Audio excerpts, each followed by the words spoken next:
IIP 8.0 ഇതുവരെ നമ്മൾ registration മറ്റു കാര്യങ്ങളൊക്കെ ചെയ്യുകയും അല്ലെങ്കിൽ ചെയ്യാത്ത ആളുകളൊക്കെ ഇന്ന് ജോയിൻ ചെയ്തിട്ടുണ്ടാവും. അപ്പൊ അവർക്ക് അടുത്തൊരു സ്റ്റേജിലേക്ക് പോകാൻ വേണ്ടിയിട്ട് നല്ലൊരു ഐഡിയ ഇല്ലാത്ത ബുദ്ധിമുട്ടുകളൊക്കെ ഫേസ് ചെയ്യുന്ന ആളുകളുണ്ടാവും. അപ്പൊ അങ്ങനത്തെ ആളുകൾക്ക് ഒരു ഐഡിയ എങ്ങനെ എത്തിപ്പെടാം, അല്ലെങ്കിൽ ഐഡിയയിലേക്ക് നമ്മൾ എങ്ങനെ പോകണം, എന്തൊക്കെ കുറച്ച് നിങ്ങൾക്ക് അതിന് റിലേറ്റഡ് ആയിട്ട് കുറച്ച് ത്രെഡ് തരിക എന്നുള്ളൊരു ഒബ്ജക്റ്റീവിന്റെ പുറത്താണ് നമ്മൾ ഇങ്ങനെ ഒരു പ്രോഗ്രാം പ്ലാൻ ചെയ്തിട്ടുള്ളത്. ഫസ്റ്റ് ഓഫ് ഓൾ IIP ആദ്യമായിട്ട് ഈ പ്രോഗ്രാമിനെ കുറിച്ച് അല്ലെങ്കിൽ ഫസ്റ്റ് ടൈം ആയിട്ട് ജോയിൻ ചെയ്യുന്ന ആരെങ്കിലും ഉണ്ടെങ്കിൽ ജസ്റ്റ് ഒന്ന് ചാറ്റിൽ എസ് ഓർ നോ ഒന്ന് ടൈപ്പ് ചെയ്യാവോ?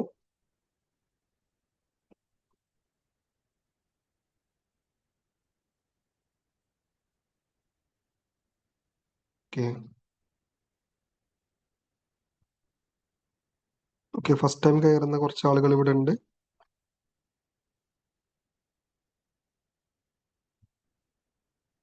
ഓക്കെ, അപ്പൊ നമ്മൾ എല്ലാവരെയും കൺസിഡർ ചെയ്യണം എന്നുള്ളൊരു ഒബ്ജക്റ്റീവോടെ തന്നെയാണ് നമ്മൾ പ്ലാൻ ചെയ്യുന്നത്. അപ്പോൾ പുതുതായിട്ട് ജോയിൻ ചെയ്യുന്ന ആളുകൾക്ക് വേണ്ടിയിട്ട് നമ്മൾ IIP കുറിച്ച് വളരെ ചുരുങ്ങിയ രൂപത്തിൽ എന്താണ് പ്രോഗ്രാം എന്നും എങ്ങനെയാണ് ഈ ഒരു പരിപാടി നടക്കുന്നതെന്നും നിങ്ങൾക്ക് എങ്ങനെ ഇതിന്റെ ഒരു ഭാഗമാകാമെന്നും ഒരു ചുരുങ്ങിയ രൂപത്തിൽ നിങ്ങൾക്ക് പറഞ്ഞു തന്നതിന് ശേഷം നമ്മൾ ചെറുതായിട്ട് ഒരു രജിസ്ട്രേഷൻ പ്രോസസ്സിലൂടെ കടന്നു പോവുകയും തുടർന്ന് ഐഡിയ ഉണ്ടാക്കാൻ വേണ്ടിയിട്ട് നിങ്ങൾക്ക് സ്പാർക്കിലേക്ക് എത്തിക്കുക അല്ലെങ്കിൽ നിങ്ങൾക്ക് കുറച്ച് തോട്ട് തരിക എന്നുള്ള ഒരു ഒബ്ജക്റ്റീവാണ് ഈ ഒരു ചാറ്റ് എന്ന് പറയുന്ന ഒരു പ്രോഗ്രാമിൽ നമ്മൾ ഉദ്ദേശിക്കുന്നത്.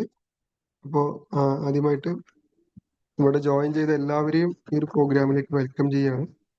ഒരു ഷോർട്ട് നോട്ടീസിൽ നിന്നാണ് നമ്മൾ ഒരു ഫൈനലായിട്ട് നിങ്ങളുടെ ഉണ്ടാവും. ഷോർട്ട് നോട്ടീസിൽ ഇത്രയും ആളുകൾ ജോയിൻ ചെയ്തു. അപ്പൊ നിങ്ങൾ എല്ലാവരെയും ഇതിലേക്ക് വെൽക്കം ചെയ്യാണ്.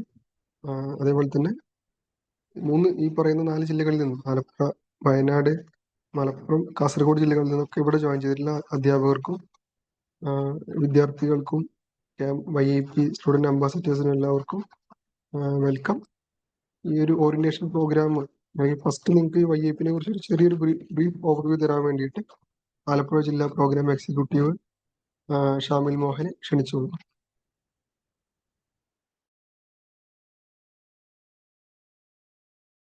Thank you sir. ഞാൻ ഓഡിബിൾ അല്ലേ? ഓഡിബിൾ ആണ്.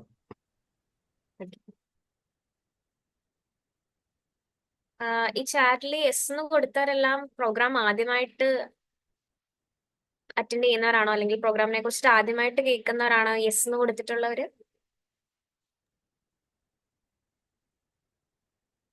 ഐ തിങ്ക് ഫസ്റ്റ് കേൾക്കുന്ന ആളുകളാണ് കുറച്ചു പേരൊക്കെ നമുക്ക് മനസ്സിലാകുന്നത്. ഓക്കെ ഓക്കെ, അപ്പൊ നമുക്ക് ഡീറ്റെയിൽ ആയിട്ട് തന്നെ നമ്മുടെ പ്രോഗ്രാമിനെ കുറിച്ചിട്ട് നോക്കേണ്ടതായിട്ടുണ്ട്. ഓക്കെ, അപ്പം നമുക്ക് സ്റ്റാർട്ട് ചെയ്യാം. എല്ലാവർക്കും നമസ്കാരം. എൻ്റെ പേര് ഷാമിൽ. ഞാൻ ആലപ്പുഴ KDSKന്റെ പ്രോഗ്രാം എക്സിക്യൂട്ടീവ് ആണ്. സോ ജുൽഫർ പറഞ്ഞ പോലെ തന്നെ നമ്മൾ YIP കുറിച്ചിട്ട് അറിയാനും അല്ലെങ്കിൽ YIP ഭാഗമായിട്ടുള്ളവർ കുറച്ച് പേരൊക്കെ ഇതിലുണ്ടായിരിക്കും.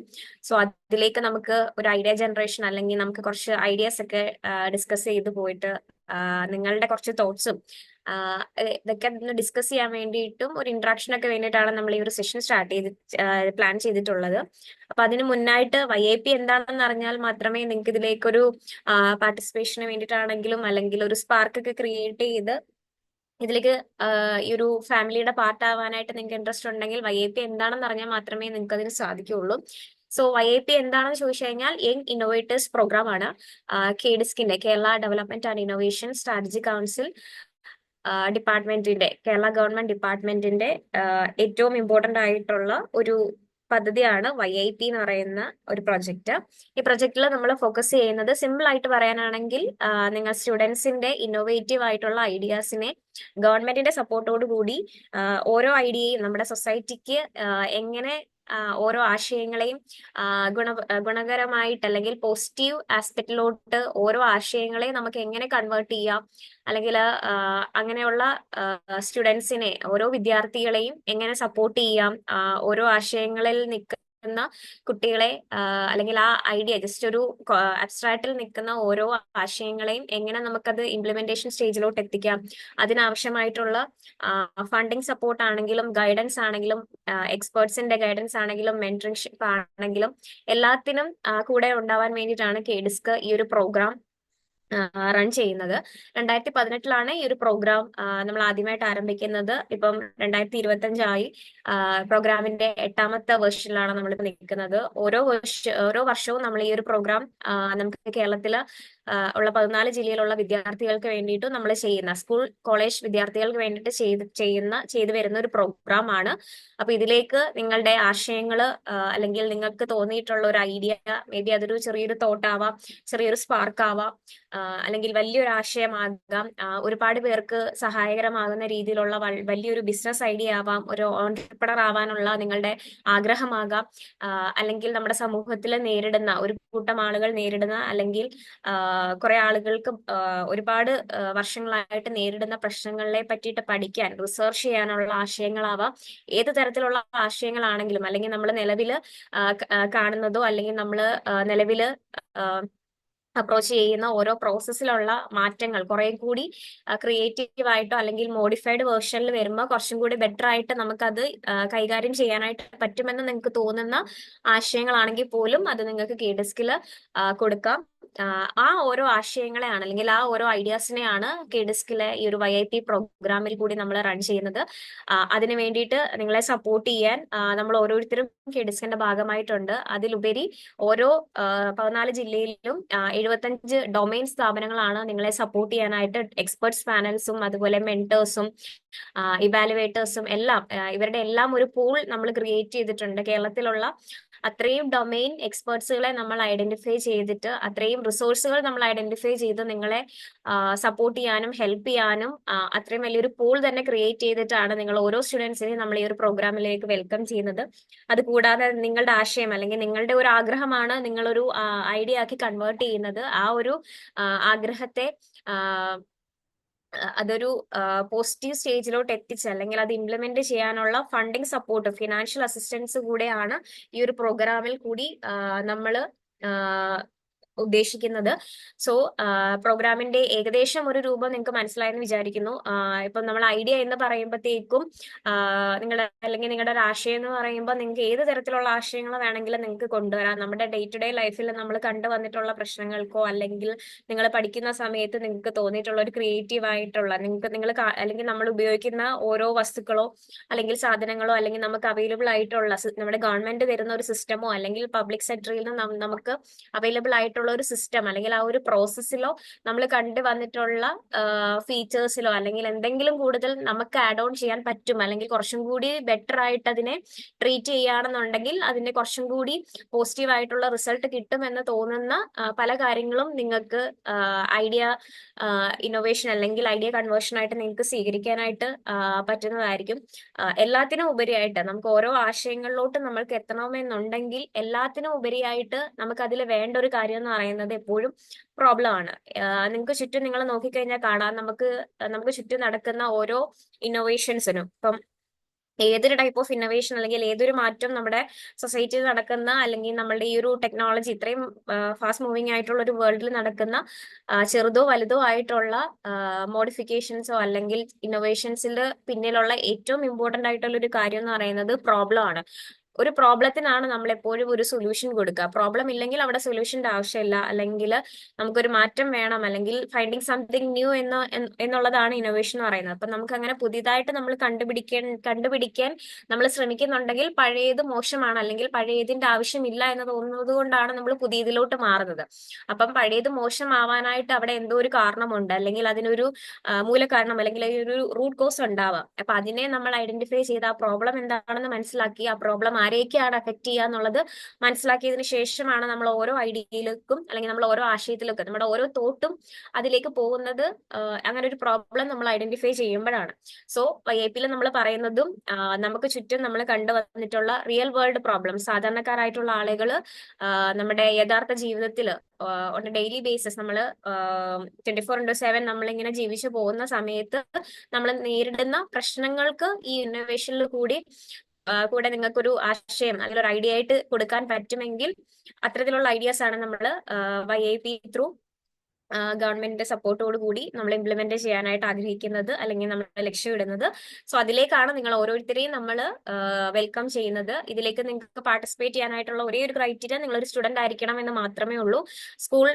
കോളേജ് വിദ്യാർത്ഥികൾക്കാണ് ഇതിലേക്ക് പാർട്ടിസിപ്പേറ്റ് ചെയ്യാൻ പറ്റുന്നത്. ഇപ്പം നിലവിൽ നമ്മളിപ്പം റൺ ചെയ്യുന്നത് കോളേജ് സ്റ്റുഡൻസിന്റെ ആണ്.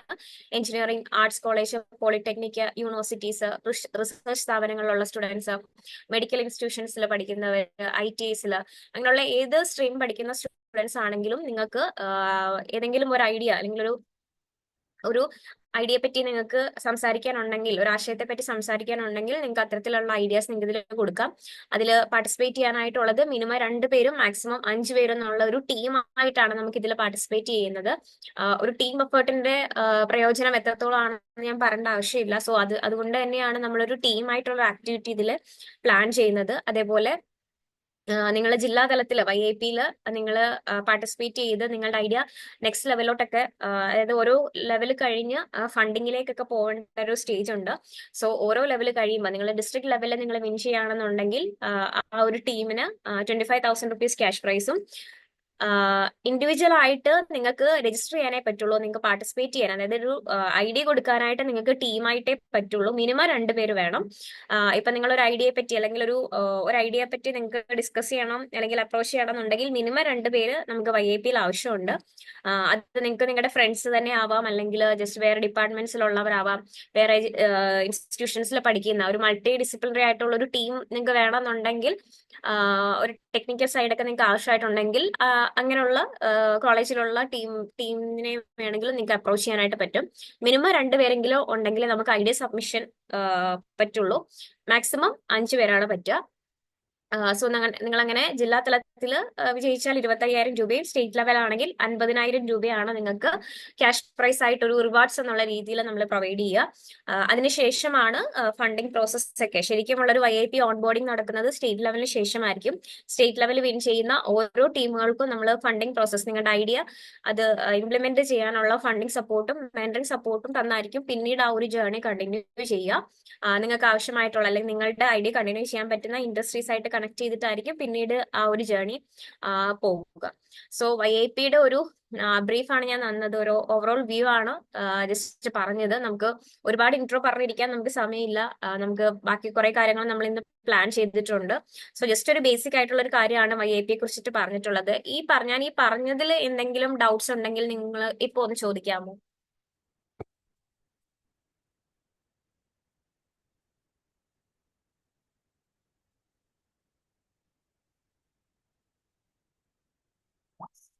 നിങ്ങൾക്ക് അതിൽ ഡൗട്ട്സ് ഇല്ല എന്നുണ്ടെങ്കിൽ നമുക്ക് രജിസ്ട്രേഷൻ പ്രോസസ്സും കൂടി ജസ്റ്റ് ഒന്ന് നോക്കാം.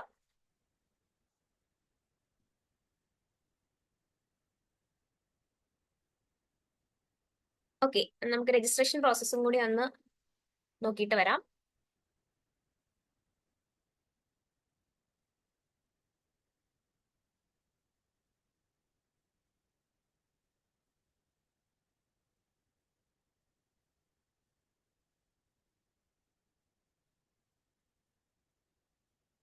സ്ക്രീൻ വിസിബിൾ ആണല്ലോ അല്ലേ? അതെ.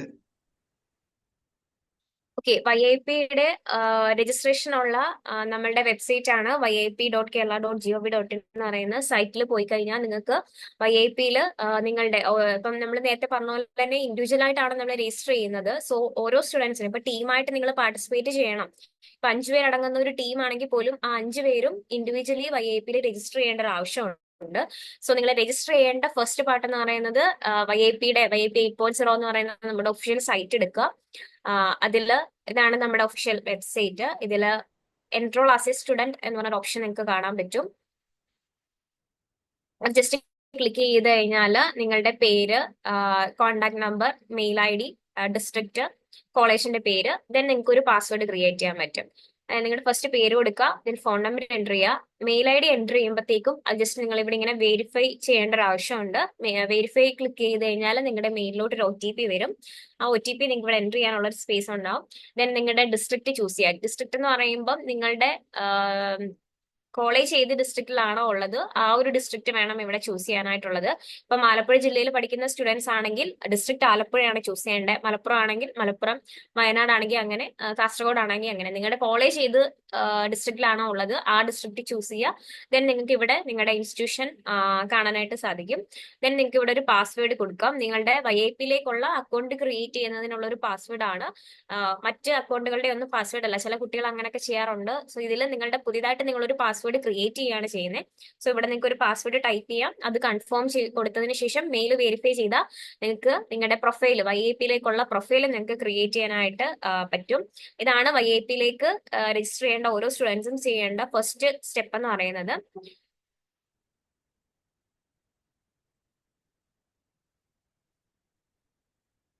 ഫസ്റ്റ് സ്റ്റെപ്പ് കംപ്ലീറ്റ് ചെയ്ത് കഴിഞ്ഞാൽ സെക്കൻഡ് സ്റ്റെപ്പ് എന്ന് പറയുന്നത് നിങ്ങൾക്ക് ഒരു പ്രൊഫൈൽ ക്രിയേറ്റ് ആവുന്നതാണ് ഫസ്റ്റ് സ്റ്റെപ്പ്. സെക്കൻഡ് സ്റ്റെപ്പിൽ അവിടെ നിങ്ങളുടെ പേരും ഡീറ്റെയിൽസും എല്ലാം കാണിക്കുന്നുണ്ടാവും. അതിനുശേഷം കൊടുക്കേണ്ടത് നിങ്ങളുടെ കാസ്റ്റിന്റെ കാറ്റഗറി, പിന്നെ ഇൻസ്റ്റിറ്റ്യൂഷൻ കാറ്റഗറി, നിങ്ങൾ ഏത് കോളേജ് ആണ് അല്ലെങ്കിൽ ഏത് സ്ട്രീം ആണ് പഠിക്കുന്നത്, ആർട്സ് കോളേജ് ആണോ, എഞ്ചിനീയറിംഗ് ആണോ, എന്തെങ്കിലും മെഡിക്കൽ ഇൻസ്റ്റിറ്റ്യൂഷൻസ് ആണോ, IT ആണോ, അതെല്ലാം നിങ്ങൾക്ക് അവിടെ ഒരു ഡ്രോപ്പ് ഡൗൺ ലിസ്റ്റിൽ കാണാനായിട്ട് സാധിക്കും. അതിനുശേഷം നിങ്ങൾക്ക് നിങ്ങൾ പഠിക്കുന്ന ഡിപ്പാർട്ട്മെന്റ്, ഡിവിഷൻ ഏതാണെന്നുള്ളത് നിങ്ങൾക്ക് കൊടുക്കാം. പിന്നെ ഇയർ ഓഫ് സ്റ്റഡി, ഏത് ഇയർ ആണ് പഠിക്കുന്നത് എന്നുള്ളത്. സെം ആണെങ്കിൽ നിങ്ങൾക്ക് സെം കൊടുക്കാം, ഇല്ലെങ്കിൽ ഇയർ കൊടുക്കാം. പിന്നെ നിങ്ങൾ പാസ് ഔട്ട് ആകാൻ ഉള്ള ഇയർ, ഏത് ഇയറിലാണ് നിങ്ങൾ പാസ് ഔട്ട് ആകുന്നത് എന്നുള്ളത് കൊടുക്കുക. അതിനുശേഷം നിങ്ങൾക്ക് ഒരു ടൈപ്പ് ഓഫ് പ്രൂഫ്, നിങ്ങളുടെ ഒരു ID കാർഡ്, നിങ്ങൾക്ക് കോളേജ് ID കാർഡ് ഉണ്ടെങ്കിൽ നിങ്ങൾക്ക് അങ്ങനെ കൊടുക്കാം. അപ്പൊ ഫസ്റ്റ് ഇയേഴ്സിനൊക്കെ ID കാർഡ് കിട്ടിയിട്ടില്ല എന്നുണ്ടെങ്കിൽ നിങ്ങൾക്ക് ആധാർ കാർഡ് പ്രൂഫ് ആയിട്ട് നിങ്ങൾക്ക് അവിടെ കൊടുക്കാം. നിങ്ങൾക്ക് അവിടെ അപ്ലോഡ് ചെയ്യാനുള്ള ഒരു ഓപ്ഷൻ ഉണ്ട്. പിന്നെ നിങ്ങളുടെ ഒരു ഫോട്ടോയും, അത് പാസ്പോർട്ട് സൈസ് ഫോട്ടോ വേണമെന്നില്ല, ജസ്റ്റ് നിങ്ങളുടെ മുഖം ഒന്ന് ക്ലിയർ ആവുന്ന രീതിയിലുള്ള ഒരു ഫോട്ടോയും കൂടെ നിങ്ങൾ അപ്ലോഡ് ചെയ്ത് കൊടുക്കുക. ഇതെന്ന് പറയുന്നത് സെക്കൻഡ് സ്റ്റെപ്പ് ആണ്. ഫസ്റ്റ് സ്റ്റെപ്പിലാണ് നമ്മൾ മെയിൽ ID, ഫോൺ നമ്പറും വെച്ച് വെരിഫൈ ചെയ്ത് നിങ്ങൾ ഒരു അക്കൗണ്ട് ക്രിയേറ്റ് ചെയ്തു. ദെൻ നിങ്ങളുടെ പ്രൊഫൈൽ കംപ്ലീറ്റ് ചെയ്യാണ്, നിങ്ങളുടെ കുറച്ചുകൂടെ ബേസിക് ഡീറ്റെയിൽസ് വെച്ചിട്ട് പ്രൊഫൈൽ കംപ്ലീറ്റ് ചെയ്യാണ്. ഇത് സെക്കൻഡ് സ്റ്റെപ്പാണ്. ഇതും എല്ലാവരും, മെമ്പേഴ്സ് എല്ലാവരും ചെയ്യേണ്ട ഒരു ഇതാണ്, സ്റ്റെപ്പാണ്. ഇനി തേർഡ് സ്റ്റെപ്പ് എന്ന് പറയുന്നത് VOS എന്ന് പറഞ്ഞിട്ട് നമുക്കൊരു വോയിസ് ഓഫ് കസ്റ്റമർ സർവേ, നമ്മുടെ ഐഡിയയുടെ ഭാഗമായിട്ട് നമ്മളൊരു കസ്റ്റമർ സർവേ, നമ്മളുടെ ഐഡിയ അത് പ്രാവർത്തികമാക്കുന്ന സമയത്ത് അതിന്റെ ബെനിഫിഷ്യറീസ് ആയിട്ടുള്ള ആളുകൾക്ക് അല്ലെങ്കിൽ അതിന്റെ ഉപഭോക്താക്കൾക്ക് അത് എത്രത്തോളം സാറ്റിസ്ഫൈങ് ആണ്, അല്ലെങ്കിൽ അവരുടെ പ്രശ്നങ്ങൾ സോൾവ് ചെയ്യാൻ പറ്റുന്ന സൊല്യൂഷൻ ആണോ നമ്മൾ ഇംപ്ലിമെന്റ് ചെയ്യുന്നത് എന്ന് അവരുടെ കൂടി ഒപ്പീനിയൻ എടുക്കുന്ന, അല്ലെങ്കിൽ സജഷൻ എടുക്കുന്ന ഒരു VOS ചെയ്യാനായിട്ട് നമ്മൾ പറയുന്നുണ്ട്, ഒരു സർവേ ചെയ്യാനായിട്ട് പറയുന്നുണ്ട്. ആ ഒരു സർവേ ചെയ്യുന്നതിന്റെ ഇമ്പോർട്ടൻസും അല്ലെങ്കിൽ അതിനെപ്പറ്റി VOSന്റെ ഓരോ കസ്റ്റമേഴ്സിന്റെയും വോയിസ് എന്താണ്, അല്ലെങ്കിൽ അവരുടെ ആവശ്യങ്ങൾ എന്താണ്, അല്ലെങ്കിൽ അതിനെപ്പറ്റി ഇമ്പോർട്ടൻസ് എന്ന് മനസ്സിലാക്കി തരുന്ന ഒരു വീഡിയോ നിങ്ങൾക്ക് ഇവിടെ കാണാനായിട്ടുണ്ട്. അതിൽ നിങ്ങൾക്ക് ലാംഗ്വേജ് ചൂസ് ചെയ്യാം, ഇംഗ്ലീഷ് അല്ലെങ്കിൽ മലയാളം നിങ്ങൾക്ക് ചൂസ് ചെയ്യാം. ഒരു വീഡിയോ ആണ് ഇതിലുള്ളത്. ഈ വീഡിയോ കണ്ടു കഴിഞ്ഞാൽ ഈ വീഡിയോ 2 ലാംഗ്വേജിലുണ്ട്. ലാംഗ്വേജ് ചൂസ് ചെയ്ത് നിങ്ങൾക്ക് അറ്റൻഡ് ചെയ്യാം. അറ്റൻഡ് ചെയ്ത് കഴിഞ്ഞാൽ നിങ്ങൾക്ക് ഒരു ക്വിസ് അറ്റൻഡ് ചെയ്യാനായിട്ടുണ്ടാവും. ആ ക്വിസിൽ ഒരു 10 ക്വസ്റ്റ്യൻസ് ഉണ്ടാവും. അത് നിങ്ങൾക്ക് ഈ വീഡിയോയിൽ എന്താണോ പറയുന്നത് ആ കാര്യങ്ങൾ തന്നെയാണ് ആ ക്വിസിലും വരുന്നത്. സോ നിങ്ങൾ ആ വീഡിയോ കണ്ടിട്ട് ഈ ക്വിസ് അറ്റൻഡ് ചെയ്യുക. അതിനുശേഷം ആ ക്വിസ് പാസ്സായി കഴിഞ്ഞാൽ നിങ്ങൾക്ക് നെക്സ്റ്റ് ലെവലിലോട്ട് പോകാം. ഇതേപോലെയാണ് ക്വസ്റ്റ്യൻസ് വരുന്നത്. അതും ഇംഗ്ലീഷിലും മലയാളത്തിലും ഉണ്ട്. അപ്പൊ നിങ്ങൾ ഫെയിൽ ആയി കഴിഞ്ഞാൽ ഇതുപോലെ നിങ്ങൾ ഫെയിൽ ആയി എന്നുള്ളത് കാണിക്കും. പാസ്സായി കഴിഞ്ഞാൽ നിങ്ങൾ ക്വാളിഫൈ ആണ്, നെക്സ്റ്റ് ഇതിലോട്ട് പോകാനുള്ള ക്വാളിഫിക്കേഷൻ നിങ്ങൾക്ക് കിട്ടും. സോ അങ്ങനെ നിങ്ങൾ ക്വാളിഫൈ ചെയ്ത് കഴിഞ്ഞാൽ നിങ്ങൾക്ക് ഒരു സർട്ടിഫിക്കറ്റ്, VOS കംപ്ലീറ്റ് ചെയ്തതിന്റെ ഒരു സർട്ടിഫിക്കറ്റ് നിങ്ങളുടെ പ്രൊഫൈലിൽ നിങ്ങൾക്ക് ഡൗൺലോഡ് ചെയ്യാനായിട്ട് പറ്റും. അതാണ് മൂന്നാമത്തെ സ്റ്റെപ്പ് എന്ന് പറയുന്നത്.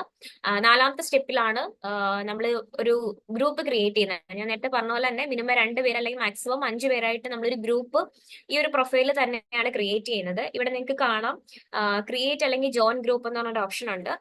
നമ്മൾ പുതിയതായിട്ട് ക്രിയേറ്റ് ചെയ്യണമെന്നുണ്ടെങ്കിൽ നിങ്ങളുടെ ഗ്രൂപ്പിന് ഒരു പേര് കൊടുക്കുക, ഒരു യുണീക്ക് ആയിട്ടുള്ള ഒരു പേര് കൊടുക്കുക. ആ ഗ്രൂപ്പ് പേര് വെച്ച് കഴിഞ്ഞാൽ നിങ്ങൾക്ക് അത് ക്രിയേറ്റ് ചെയ്യാനായിട്ട് പറ്റും. അങ്ങനെ ക്രിയേറ്റ് ചെയ്തിട്ടുള്ള ഗ്രൂപ്പിന്റെ ഇൻവിറ്റേഷൻ നിങ്ങൾക്ക് നിങ്ങളുടെ ടീം മെമ്പേഴ്സിന് നിങ്ങൾക്ക് ഷെയർ ചെയ്യാനായിട്ട് പറ്റും. വാട്സപ്പ് ത്രൂ നിങ്ങൾക്ക് ഷെയർ ചെയ്യാം. ആ ഇൻവിറ്റേഷന്റെ അകത്ത് ഒരു ഗ്രൂപ്പിന്റെ ഒരു പേരും ഒരു യുണീക്ക് ആയിട്ടുള്ള ഒരു കോഡും ഉണ്ടാവും. ആ കോഡ് എൻ്റർ ചെയ്തതിന് ശേഷമാണ് ബാക്കിയുള്ള മെമ്പേഴ്സ് അവരുടെ പ്രൊഫൈലിൽ നിന്ന്, ഇപ്പൊ നമ്മൾ ഓരോരുത്തരും ഓരോ പ്രൊഫൈലാണ് യൂസ് ചെയ്യുന്നത്.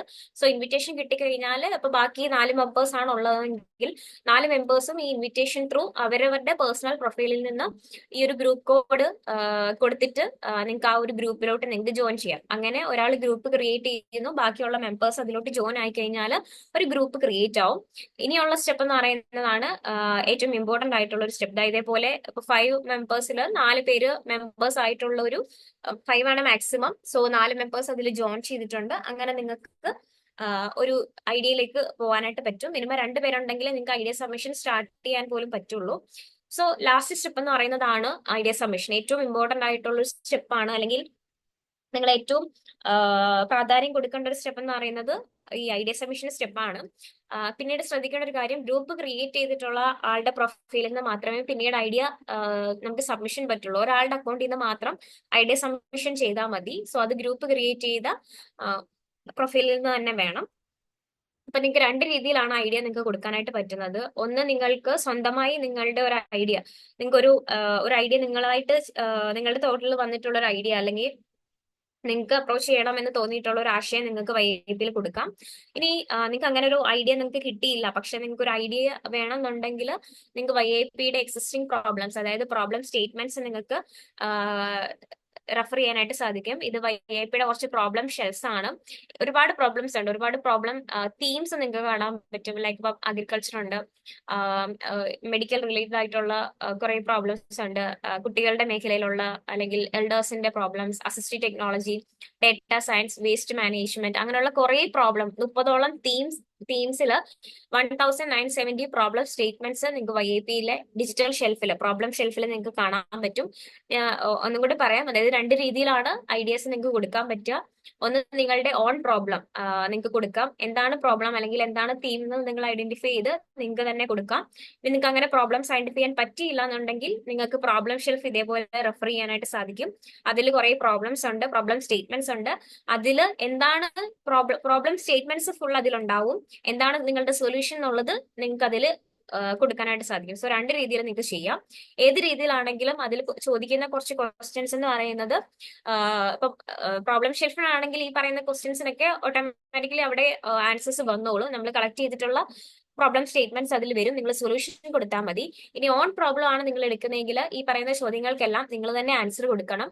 ഫസ്റ്റ് എന്ന് പറയുന്നത്, പ്രോബ്ലം സ്റ്റേറ്റ്മെന്റ് എന്താണ്? ഒരു 25 to 35 വേർഡ്സിൽ ഒറ്റ സ്റ്റേറ്റ്മെന്റിൽ വായിക്കുന്ന ആൾക്ക് ആ ഒരു ഒറ്റ സ്റ്റേറ്റ്മെന്റ് വായിച്ചാൽ തന്നെ മനസ്സിലാവണം എന്ത് പ്രോബ്ലത്തെയാണ് നിങ്ങൾ അഡ്രസ് ചെയ്യുന്നത് എന്നുള്ളത്. ആ ഒരു പ്രോബ്ലം സ്റ്റേറ്റ്മെന്റിൽ മനസ്സിലാവും. ഒരു 1 ലൈൻ സ്റ്റേറ്റ്മെന്റ് കൊടുക്കുക. ദെൻ ആ ഒരു പ്രോബ്ലത്തിന്റെ ഡീറ്റെയിൽ ആയിട്ടുള്ള ഒരു ബാക്ക്ഗ്രൗണ്ട്, എന്ത് കാരണം കൊണ്ടാണ് ഒരു പ്രോബ്ലം എക്സിസ്റ്റ് ചെയ്യുന്നത്, അല്ലെങ്കിൽ അതിന്റെ നേച്ചർ എന്താണ്, എന്തുകൊണ്ടാണ് നമ്മൾ അങ്ങനെ ഒരു പ്രോബ്ലത്തെ അഡ്രസ് ചെയ്യാനുള്ള കാരണം എന്താണ്, അങ്ങനെയുള്ള ഒരു ഡീറ്റെയിൽ ആയിട്ടുള്ള ഒരു ബാക്ക്ഗ്രൗണ്ട് അതിൽ കൊടുക്കുക. പിന്നെ നിങ്ങൾ എടുത്തിട്ടുള്ള പ്രശ്നത്തിന് ആരെയൊക്കെയാണ് എഫക്ട് ചെയ്യുന്നത്, ഡയറക്ട്ലി അല്ലെങ്കിൽ ഇൻഡയറക്ട്ലി അതിനെ ആരൊക്കെയാണ് അത് എഫക്ട് ചെയ്യുന്നതെന്ന് നോക്കുക. പിന്നെ അതിന്റെ മൂല കാരണം എന്താണ്, ഏതൊരു പ്രശ്നം സംഭവിക്കുന്നതിനും ഒരു മൂല കാരണം ഉണ്ടായിരിക്കും. ആ ഒരു മൂല കാരണം അല്ലെങ്കിൽ റൂട്ട് കോസ് മനസ്സിലാക്കിയാലേ നമുക്ക് അതിനുള്ള എഫക്റ്റീവ് ആയിട്ടുള്ള സൊല്യൂഷൻ കൊടുക്കാൻ പറ്റുള്ളൂ. അല്ലെങ്കിൽ നമ്മൾ ഐഡന്റിഫൈ ചെയ്യുന്ന സൊല്യൂഷൻ ഒരിക്കലും അതിന് മാച്ച് ആവില്ല. വീണ്ടും വീണ്ടും പ്രോബ്ലംസ്, ഒബ്വിയസ്ലി വീണ്ടും പ്രോബ്ലംസ് ഉണ്ടാവും.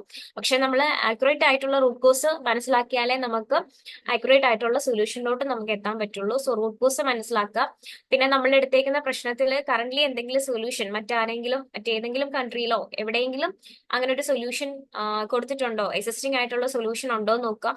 ഉണ്ടെങ്കിൽ അതിന് എന്തെങ്കിലും ലിമിറ്റേഷൻസ് ഉണ്ടോ നോക്കുക. അങ്ങനെ ഉണ്ടെങ്കിൽ ആ ലിമിറ്റേഷൻസ് എന്താണെന്നുള്ളത് നമ്മൾ അഡ്രസ് ചെയ്യുക.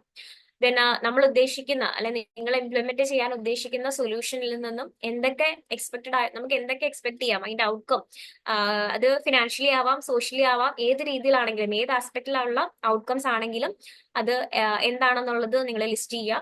ദെൻ നിങ്ങളുടെ പ്രോബ്ലത്തിന് ഒരു ടൈറ്റിൽ നിങ്ങൾക്ക് കൊടുക്കാം.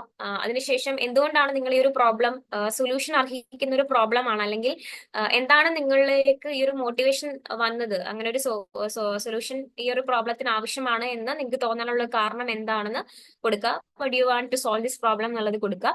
ദെൻ നിങ്ങളുടെ ഐഡിയയെ പറ്റിയിട്ട് പറയാം. നെക്സ്റ്റ് സ്റ്റേജിലാണ് നെക്സ്റ്റ് ക്വസ്റ്റിൽ നിങ്ങളുടെ ഐഡിയ എന്താണെന്നുള്ളത് ബ്രീഫ് ആയിട്ടൊരു പാരഗ്രാഫിൽ കഴിയുന്ന രീതിയിൽ നിങ്ങൾക്ക് ആ ഒരു എന്താണ് നിങ്ങളുടെ സൊല്യൂഷൻ എന്നുള്ളത് നിങ്ങൾക്ക് അതിൽ കൊടുക്കാം. ദെൻ നിങ്ങൾ പ്രപ്പോസ് ചെയ്യുന്ന ഐഡിയയുടെ ബെനിഫിറ്റ്സ് എന്താണ്, അഡ്വാൻറ്റേജസ് എന്തൊക്കെയാണെന്നുള്ളത് കൊടുക്കാം. പിന്നീടുള്ള ഇതില് നിങ്ങൾ പറയുന്നത് നിങ്ങളുടെ കസ്റ്റമറിനെ, നമ്മൾ നേരത്തെ പറഞ്ഞ പോലെ തന്നെ ഡയറക്ട്ലി അല്ലെങ്കിൽ ഇൻഡയറക്ട്ലി ബെനിഫിറ്റ് ഉണ്ടാക്കുന്ന ഒരു സെറ്റ് ഓഫ് ആളുകൾ ഉണ്ടായിരിക്കും. അത് ആരൊക്കെയാണെന്നുള്ളത് കൃത്യമായിട്ട് ഐഡന്റിഫൈ ചെയ്യുക. ഞാൻ നേരത്തെ പറഞ്ഞ പോലെ തന്നെയുള്ള ഒരു കസ്റ്റമർ സർവേ നിങ്ങൾ ഐഡിയ ഇംപ്ലിമെന്റ് ചെയ്യുന്ന സമയത്ത് കസ്റ്റമറിന് അത് എത്രത്തോളം സാറ്റിസ്ഫൈഡ് ആണ്, അല്ലെങ്കിൽ അവരുടെ നീഡ്സും അവർക്ക് ആവശ്യമുള്ള കാര്യങ്ങളെല്ലാം നമുക്ക് സാറ്റിസ്ഫൈ ചെയ്യാൻ പറ്റുന്നുണ്ടോ എന്നുള്ള സർവേ തന്നെ നിങ്ങൾക്ക് ഇതിൽ ചെയ്യാനായിട്ട് പറ്റും. അത് നിങ്ങൾ ചെയ്യുക. പിന്നെ നിങ്ങളുടെ ഐഡിയ ഇംപ്ലിമെന്റ് ചെയ്യാനുള്ള ഒരു എസ്റ്റിമേറ്റഡ് ടൈം, അതുപോലെ കോസ്റ്റ്, എത്ര ടൈമിൽ നിങ്ങൾക്ക് ചെയ്യാം, എത്ര കോസ്റ്റിൽ നിങ്ങൾക്ക് ഇത് ചെയ്യാം എന്നുള്ളത് കൊടുക്കുക. പിന്നെ നിങ്ങൾക്ക് ഇവിടെ നിങ്ങളുടെ document, VOS survey document upload ചെയ്യാനുള്ള ഒരു പ്രോസസ് ഉണ്ട്. ദെൻ നിങ്ങളുടെ മെന്റേഴ്സിന്റെ ഡീറ്റെയിൽസും കൂടി അതിൽ ചോദിക്കുന്നുണ്ടാവും. നിങ്ങളുടെ ഫസ്റ്റ് സ്റ്റേജിൽ നിങ്ങളുടെ കോളേജ് ലെവലിൽ നിന്ന് നിങ്ങളുടെ ഐഡിയ അപ്രൂവ് ചെയ്യാനുള്ള മെന്റേഴ്സിന്റെ ഡീറ്റെയിൽസ് നിങ്ങൾക്ക് അതിൽ കൊടുക്കാം. അതിൽ നിങ്ങളുടെ കോളേജ് ഫാക്കൾട്ടീസിന്റെ ഡീറ്റെയിൽസ് തന്നെ നിങ്ങൾക്ക് മെന്റേഴ്സ് ആയിട്ട് കൊടുക്കാം, കുഴപ്പമില്ല. സോ ഇത്രയും ഡീറ്റെയിൽസ് എൻ്റർ ചെയ്ത് കഴിഞ്ഞാലാണ് നിങ്ങളുടെ ഐഡിയ സബ്മിഷൻ കംപ്ലീറ്റ് ആവുന്നത്. ഇപ്പം പെട്ടെന്ന് പറഞ്ഞപ്പോൾ ഒരുപാടുള്ളതുപോലെ നിങ്ങൾക്ക് തോന്നി. അങ്ങനെ ചെയ്യേണ്ട ആവശ്യമില്ല. നിങ്ങൾക്ക് ഡീറ്റെയിൽസ് കിട്ടുന്നതിനനുസരിച്ച് നിങ്ങൾക്ക് ഈ ഡീറ്റെയിൽസ് എല്ലാം സേവ് ചെയ്ത് വെക്കാം. സേവ് ഡ്രാഫ്റ്റ് എന്ന് പറഞ്ഞൊരു ഓപ്ഷൻ ഉണ്ട്. സോ നിങ്ങൾ ഡീറ്റെയിൽസ് എൻ്റർ ചെയ്യുന്നതിനനുസരിച്ച് നിങ്ങൾക്ക് ഡ്രാഫ്റ്റ് ചെയ്ത് വെച്ചിട്ട് ബാക്കി നിങ്ങൾക്ക് കംപ്ലീറ്റ് ചെയ്യാനായിട്ട് പറ്റും. സോ ഇത്രയും ഡീറ്റെയിൽസ് ആണ് ഐഡിയ എങ്ങനെയാണ് സബ്മിറ്റ് ചെയ്യേണ്ടത് എന്നുള്ള ഒരു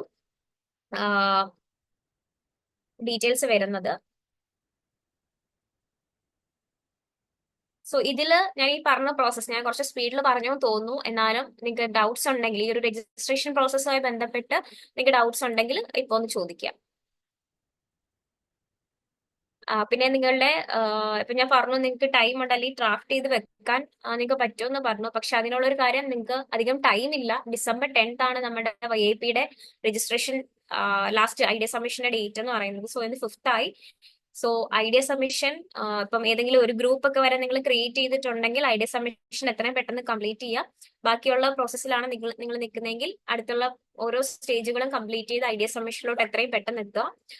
എന്താണ് ഇപ്പൊ നിങ്ങൾക്ക് ഞാൻ ഈ പറഞ്ഞതിൽ എന്തെങ്കിലും ഡൗട്ട്സോ കാര്യങ്ങളോ ഉണ്ടെങ്കിൽ ഇപ്പോൾ ഒന്ന് ചോദിക്കാം, അല്ലെങ്കിൽ നമുക്ക് നെക്സ്റ്റ് സെഷനിലോട്ട് പോവാം.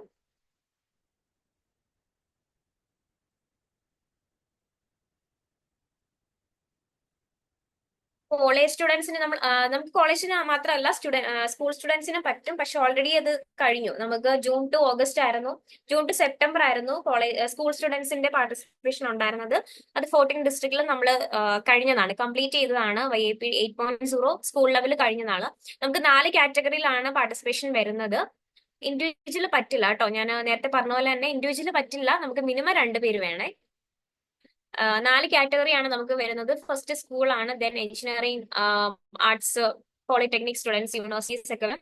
Then medical college, nursing college, dental, pharmacy students ഒക്കെ വരും. ഹോമിയോ, ആയുർവേദിക് ഒക്കെ വരും. കാറ്റഗറി 4 ITs ആണ്. അങ്ങനെ 4 കാറ്റഗറിയാണ്.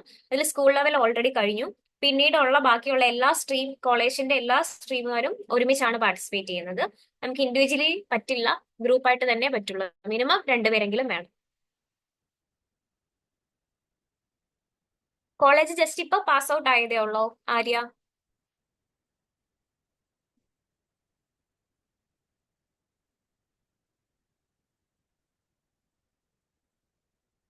ഇപ്പൊ പാസ് ഔട്ട് ആയതേ ഉള്ളോ?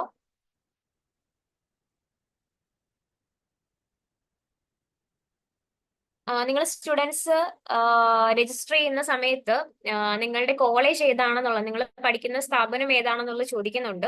സോ ഇപ്പൊ ജസ്റ്റ് നിങ്ങൾ പാസ് ഔട്ട് ആയിട്ടേ ഉള്ളതെങ്കിൽ നിങ്ങൾ നേരത്തെ പഠിച്ച ഇപ്പൊ തൊട്ട് കഴിഞ്ഞിട്ടുള്ള ഇൻസ്റ്റിറ്റ്യൂഷൻ നിങ്ങൾക്ക് കൊടുക്കാം. കോളേജിന്റെ ഭാഗത്തുനിന്ന് നിങ്ങൾ അങ്ങനെ കോളേജിന്റെ പേരിൽ നിങ്ങൾ ID കൊടുക്കുന്നതിൽ അവർക്ക് കുഴപ്പമില്ല. കോളേജിന് അത് ഓക്കെ ആണെന്നുണ്ടെങ്കിൽ നിങ്ങൾക്ക് അങ്ങനെ നിങ്ങൾക്ക് കൊടുക്കാം. കോളേജിന് ഓക്കെ ആണെങ്കിൽ കൊടുക്കാം ആര്യ, കുഴപ്പമില്ല. നമ്മുടെ ഐഡിയ എക്സ്പ്ലെയിൻ ചെയ്യുന്നതാണ് ഞാനിപ്പോൾ പറഞ്ഞത്. നിങ്ങൾ പ്രൊഫൈൽ ക്രിയേറ്റ് ചെയ്യുക, ദെൻ ഗ്രൂപ്പ് വരെ നിങ്ങൾ നിങ്ങളുടെ ടീമുമായിട്ട് കംപ്ലീറ്റ് ചെയ്യുക, ഗ്രൂപ്പ് ക്രിയേറ്റ് ചെയ്യുക. അതിനുശേഷമാണ് ഐഡിയ സബ്മിഷൻ പ്രോസസ്സ്. ഗ്രൂപ്പ് ലീഡറിന്റെ ഗ്രൂപ്പ് ക്രിയേറ്റ് ചെയ്ത അക്കൗണ്ടിൽ നിന്നും നമുക്ക് ഐഡിയ സബ്മിഷന്റെ ക്വസ്റ്റ്യൻസ് ആണ് ഞാൻ ഇപ്പോൾ വായിച്ചതും. അത്രയും ക്വസ്റ്റ്യൻസ് ഉണ്ട്. സോ അതിന് നിങ്ങൾക്ക് ആൻസേഴ്സ് അവിടെ ടൈപ്പ് ചെയ്ത് കൊടുക്കാനുള്ള സ്പേസ് ഉണ്ട്. ഇംഗ്ലീഷിലോ മലയാളത്തിലോ നിങ്ങൾക്ക് കൊടുക്കാം. മലയാളത്തിൽ ടൈപ്പ് ചെയ്യുകയാണെന്നുണ്ടെങ്കിൽ കുറച്ച് വേർഡ്സ് ലിമിറ്റ് ഉണ്ടായിരിക്കും. കുറച്ചും കൂടെ ബെറ്റർ ഇംഗ്ലീഷിൽ ചെയ്യുന്നതാണ്.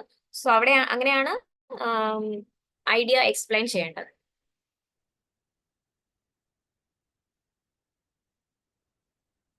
Okay, thank U Shamil. അപ്പോൾ നമ്മൾ ഇത്രയും നേരം YAPയുടെ കുറിച്ചായിരുന്നു നമ്മൾ ഇത്രയും നേരം പറഞ്ഞിരുന്നത്. നമ്മൾ ഇന്നത്തെ പരിപാടിയുടെ പ്രധാന അജണ്ടയിലോട്ട് പോവുകയാണ്. നമുക്കിനി എങ്ങനെ ഐഡിയ ഉണ്ടാക്കാം, അല്ലെങ്കിൽ ഒരു ചിറ്റ്ചാറ്റായിട്ട് പുതിയ ഐഡിയേഷൻ പ്രോസസ്സിലോട്ട് പോവാം. അതിനു വേണ്ടിയിട്ട് ആലപ്പുഴ ജില്ലാ പ്രോഗ്രാം എക്സിക്യൂട്ടീവ് ആയിട്ടുള്ള അരുൺ കൃഷ്ണനെ സ്വാഗതം ചെയ്യും. Arun, over to you. Thank you, Julfar. Thank you, Shamil, for explaining about YAP process and all. അപ്പോൾ ഇന്നത്തെ പ്രോഗ്രാമിൽ നമ്മൾ ഏറ്റവും ആദ്യം നിങ്ങളിലേക്ക് വെൽക്കം ചെയ്യുന്ന കാര്യം എന്ന് വെച്ച് കഴിഞ്ഞാൽ, പല കുട്ടികളും YAP രജിസ്റ്റർ ചെയ്തിട്ടുണ്ടാവും, അല്ലെങ്കിൽ YAP എന്ന പ്രോസസ്സിനെ പറ്റി കേട്ടിട്ടുണ്ടാവും. പക്ഷെ നമ്മുടെ കയ്യിൽ ഐഡിയ ഇല്ല, അല്ലെങ്കിൽ നമുക്ക് എന്ത് ഐഡിയ സബ്മിറ്റ് ചെയ്യണം എന്നറിയില്ല എന്ന് പറയുന്ന കേസുള്ള ഒരുപാട് ആൾക്കാർ നമ്മളോട് പലപ്പോഴായിട്ട് പറയാറുണ്ട്. അപ്പൊ നമുക്ക് ചുരുങ്ങിയ സമയമേ ഉള്ളൂ, 10ാം തീയതി വരെ സമയമുള്ളൂ. അപ്പൊ അതിനുള്ളിൽ നമുക്ക് എങ്ങനെ ഒരു ഐഡിയ ക്രിയേറ്റ് ചെയ്യാന്നുള്ളതിന്റെ ഒരു ചെറിയ കുറച്ച് എക്സാമ്പിളും കാര്യങ്ങളാണ് നമ്മൾ അടുത്ത 1-2 സ്ലൈഡിൽ ഡിസ്കസ് ചെയ്യാൻ പോകുന്നത്. ഒരു ഇന്ററാക്റ്റീവ് സെഷനാണ് നമ്മൾ ഉദ്ദേശിക്കുന്നത്. പരമാവധി നിങ്ങളുടെ കൂടെ പാർട്ടിസിപ്പേഷൻ നമ്മൾ ഉറപ്പുവരുത്താൻ ശ്രമിക്കുന്നുണ്ട്. അപ്പൊ നിങ്ങളുടെ കയ്യിൽ നിന്നുള്ള നിങ്ങളുടെ റെസ്പോൺസും കൂടി നമ്മൾ ഈ ഒരു സെഷൻ മുന്നോട്ട് കൊണ്ടുപോകാൻ വേണ്ടിയിട്ട് നമുക്ക് ഹെൽപ്ഫുൾ ആയിരിക്കും. അപ്പൊ നമ്മൾ ആദ്യം കുറച്ചധികം പ്രോബ്ലംസും കുറച്ചധികം എക്സാമ്പിൾസും നമ്മൾ ആദ്യം പറഞ്ഞു പോവാം. ഇതിനു മുമ്പ് പല കുട്ടികളും, സ്കൂൾ കുട്ടികളും അല്ലെങ്കിൽ കോളേജ് കുട്ടികളും ഇന്നോവേഷനായിട്ട് കൊണ്ടുവന്നിട്ടുള്ള ഒരുപാട് ആശയങ്ങൾ, വിൻ ചെയ്തിട്ടുള്ള ഒരുപാട് ആശയങ്ങളൊക്കെ ഉണ്ട്. അപ്പൊ അതൊക്കെ നമുക്ക് ആദ്യം ഒന്ന് പറഞ്ഞു പോവാം. അതിനുശേഷം നിങ്ങളുടേതായിട്ടുള്ള ആശയങ്ങൾ നമുക്ക്, അല്ലെങ്കിൽ നിങ്ങളുടേതായ സംശയങ്ങളും നിങ്ങളുടേതായിട്ടുള്ള പ്രോബ്ലംസും ഒക്കെ ഡിസ്കസ് ചെയ്തിട്ട് നമുക്ക് മുന്നോട്ട് പോകാം. അതിന്റെ ഉദ്ദേശം എന്ന് വെച്ച് കഴിഞ്ഞാൽ, നമ്മൾ ഒരു ഐഡിയ അല്ലെങ്കിൽ ഒരു പ്രോബ്ലത്തെ പറ്റി ഡിസ്കസ് ചെയ്യുമ്പോൾ അതിൽ 1-2 മൾട്ടിപ്പിൾ ആയിട്ടുള്ള അതിന്റെ ഓപ്ഷൻസ് നിങ്ങളുടെ മനസ്സിൽ വരാൻ സാധ്യതയുണ്ട്. അതിനുള്ള ഒരു ഓപ്പർച്യൂണിറ്റി നമ്മൾ ക്രിയേറ്റ് ചെയ്യുക എന്നുള്ളതാണ്. അപ്പോൾ 1-2 പ്രോബ്ലംസ് നമുക്ക് ഡിസ്കസ് ചെയ്ത് പോവാം,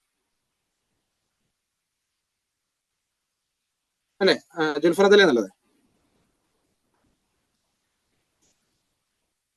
ജുൽഫർ കേൾക്കുന്നുണ്ടോ? ഒരു ഹലോ, കേൾക്കുന്നുണ്ടായിരുന്നു. ഓക്കെ. നമ്മളൊരു ഒഫീഷ്യൽ ഒരു YAPയുടെ ഒരു ഒഫീഷ്യൽ ഓറിയന്റേഷൻ എന്ന രീതിയിൽ നിങ്ങൾ കാണരുത്. പരമാവധി ഞങ്ങളും നിങ്ങളും ഉൾപ്പെടുന്ന ഒരു ടീമായിട്ട് നമുക്ക് എന്ത് ചെയ്യാം, കുറച്ചധികം ഐഡിയയിലേക്ക് എങ്ങനെ കൊണ്ടുവരാന്നുള്ളതിനെ പറ്റി നമുക്ക് സംസാരിച്ച് തുടങ്ങാം. അപ്പോൾ ഞാൻ ആദ്യം ജസ്റ്റ് ഒരു എക്സാമ്പിൾ കാണിക്കാം. MRI സ്കാനിങ് മെഷീൻസ്, നമ്മുടെ ഹോസ്പിറ്റലിലൊക്കെ യൂസ് ചെയ്യുന്ന MRIയുടെ സ്കാനിങ് മെഷീൻസ് നിങ്ങളൊക്കെ കണ്ടിട്ടുണ്ടാവും. അപ്പോൾ അതിനുള്ള വലിയൊരു ഇഷ്യൂ ആണ് ഈ പറയുന്ന ചെറിയ കുട്ടികളെ അതിലേക്ക് നമുക്ക് MRI സ്കാനിങ്ങിലേക്ക് ചെയ്യിപ്പിക്കാൻ വേണ്ടിയിട്ട് നമുക്ക് ഭയങ്കര ബുദ്ധിമുട്ട് വരുന്ന ഒരു പ്രശ്നം. പല ഹോസ്പിറ്റലുകളിലും പല ഡോക്ടർമാരടക്കം, ഇപ്പൊ ഞങ്ങൾ YAP സെഷൻ എടുക്കാൻ പോകുമ്പോൾ പല മെഡിക്കൽ കോളേജിലെ സ്റ്റുഡൻസ് അടക്കം പറയുന്ന ഒരു ഇഷ്യൂ ആണ്, കുട്ടികളവിടെ നിൽക്കൂല, കുട്ടികളവിടെ ഇരിക്കൂല എന്നുള്ളൊരു കേസ്. അപ്പം അവരെ അതിലേക്ക് അട്രാക്റ്റീവ് ആയിട്ട് കൊണ്ടുവരാൻ വേണ്ടിയിട്ട് പല ഹോസ്പിറ്റലുകാരും ചെയ്തിട്ടുള്ള കുറച്ച് ഐഡിയാസ് ആണ് നമ്മൾ താഴെ കാണുന്നത്. ആ ഒരു MRI സ്കാനിങ് റൂമിന് കുട്ടികൾക്ക് കുറച്ചുകൂടി ഇഷ്ടം തോന്നുന്ന രീതിയിൽ, അല്ലെങ്കിൽ അവർക്ക് കുറച്ചുകൂടി അവിടെ ഇരുന്ന് ഒരു MRI സ്കാനിങ്ങിന് പോകാണെന്നല്ല ഒരു ഫീല് വരുത്താതെ കുറച്ചുകൂടി ഒരു ഗെയിം കളിക്കാൻ പോകുന്ന, അല്ലെങ്കിൽ ഒരു ഗെയിമിംഗ് റൂമിൽ, ഒരു തീം പാർക്കിലേക്ക് പോകുന്ന ഒരു ഫീല് വരുത്താൻ വേണ്ടിയിട്ട് ചില ഹോസ്പിറ്റലുകാർ ചെയ്തിട്ടുള്ള കുറച്ച് ഐഡിയാസ് ആണ് നിങ്ങൾ കാണുന്നത്. ഇവിടെയൊക്കെ നമ്മൾ നോക്കേണ്ട കാര്യം, പ്രോബ്ലം, അവിടുത്തെ മെയിൻ ആയിട്ടുള്ള പ്രോബ്ലം കുട്ടികളുടെ ഇടയിലുള്ള പേടി കുറയ്ക്കുക എന്നുള്ളതാണ്, അല്ലെങ്കിൽ ആ കുട്ടികൾക്ക് ആ ഒരു പ്രോസസ്സിനോടുള്ള ഒരു അതിനോടുള്ള ഒരു മനോഭാവം മാറ്റിയെടുക്കുക എന്നുള്ളതാണ്. അപ്പം ആക്ച്വലി MRI സ്കാനിങ് എന്ന് പറയുന്നത് ഒരു എളുപ്പമുള്ള പ്രോസസ്സ് അല്ല. നമുക്ക് എന്തെങ്കിലും അസുഖ കാര്യങ്ങളോ വരുമ്പോഴാണ് നമ്മൾ ഈ ഒരു പ്രോസസ്സിലേക്ക് പോകുന്നുണ്ടാവുക. അപ്പൊ അവിടെ നമ്മൾ ഓൾറെഡി മെന്റലി നമ്മൾ ഡൗൺ ആയിട്ടായിരിക്കും പക്ഷേ ഈ ഒരു പ്രോസസ്സിലേക്ക് പോകുന്നുണ്ടാവും. അപ്പൊ കുട്ടികളെ സംബന്ധിച്ചിടത്തോളം അറിയാത്ത പ്രായത്തിൽ അവർ ഈ ഒരു പ്രോസസ്സിലേക്ക് പോകുന്ന സമയത്ത് അവരെ സംബന്ധിച്ചിടത്തോളം അത് ജീവിതകാലം മൊത്തം ചിലപ്പോൾ ഒരു പേടി അല്ലെങ്കിൽ ഒരു ട്രോമ വരാൻ സാധ്യതയുള്ള ഒരു സിറ്റുവേഷൻ ആ ഒരു സമയമായിരിക്കും ഉണ്ടാവുക. അപ്പൊ ആ ഒരു സമയത്ത് പോലും അവർ ഒരു ഫ്രണ്ട്ലി ആയിട്ട്, അവർ അട്രാക്റ്റീവ് ആയിട്ടുള്ള ഒരു സിറ്റുവേഷൻ ക്രിയേറ്റ് ചെയ്യുക എന്നുള്ളതാണ് ഇവിടെ അവർ ചിന്തിച്ച കാര്യം. ഇതിൽ പല ഇമേജ് കണ്ടാൽ മനസ്സിലാവും. ഒരു തീം പാർക്ക് പോലെ, അല്ലെങ്കിൽ ഒരു അണ്ടർ വാട്ടർ പാസേജ് ഒക്കെ പോലെ, അല്ലെങ്കിൽ ഒരു ചെറിയൊരു ഗെയിം കളിക്കുന്ന പോലെയൊക്കെ ഒരു ഫീൽഡ് നമുക്ക് മാറ്റിയെടുക്കുന്നതായിട്ടുണ്ട്.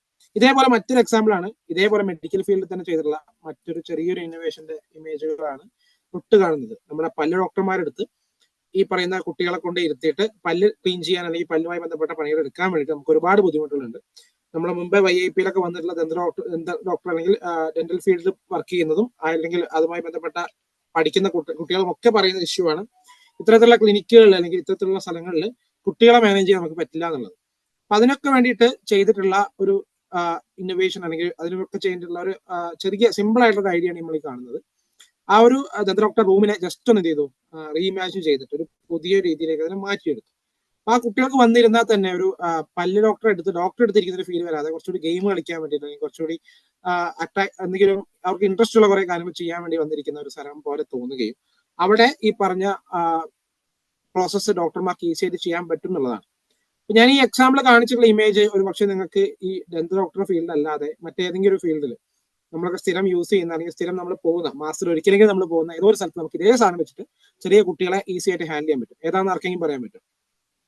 ഫസ്റ്റ് ഇമേജ് കാണുന്ന ഒരു ടോയ് പോലുള്ള ഒരു ഷേപ്പിലുള്ള സാധനം അല്ലെങ്കിൽ അതേപോലെ ഒരു സിറ്റിംഗ് അറേഞ്ച്മെന്റ് വെച്ചിട്ട് നമുക്ക് ഇതേ ചെറിയ കുട്ടികളെ അടക്കിയിരുത്താൻ പറ്റുന്ന ഒരു പ്രോസസ്സ് നമുക്ക് അല്ലെങ്കിൽ അടക്കിയിരുത്താൻ പറ്റുന്ന ഒരു സിസ്റ്റം ഡെവലപ്പ് ചെയ്യാൻ പറ്റും. ഡോക്ടർമാരെ ചെയർ പോലെ തന്നെ മറ്റെവിടെയെങ്കിലും നമുക്ക് ഇത് ക്രിയേറ്റ് ചെയ്യാൻ പറ്റും. എനിവൺ എന്തെങ്കിലും ഗസ്റ്റ് ഉണ്ടോ?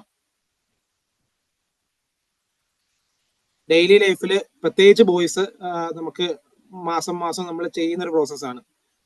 ആ ഒരു പ്രോസസ്സിൽ നമുക്ക് ഇതേപോലെ ചെറിയ കുട്ടികൾക്ക് ഈസി ആയിട്ട് വന്നിട്ട് അവരെ ഹാൻഡിൽ ചെയ്യാൻ പാകത്തിനുള്ള ഒരു സിസ്റ്റം നമുക്ക് ഡെവലപ്പ് ചെയ്യാൻ പറ്റുന്ന ഒരു സ്ഥലമുണ്ട്. ഏതാണെന്ന് ആർക്കെങ്കിലും ഗസ് ചെയ്യാൻ പറ്റും?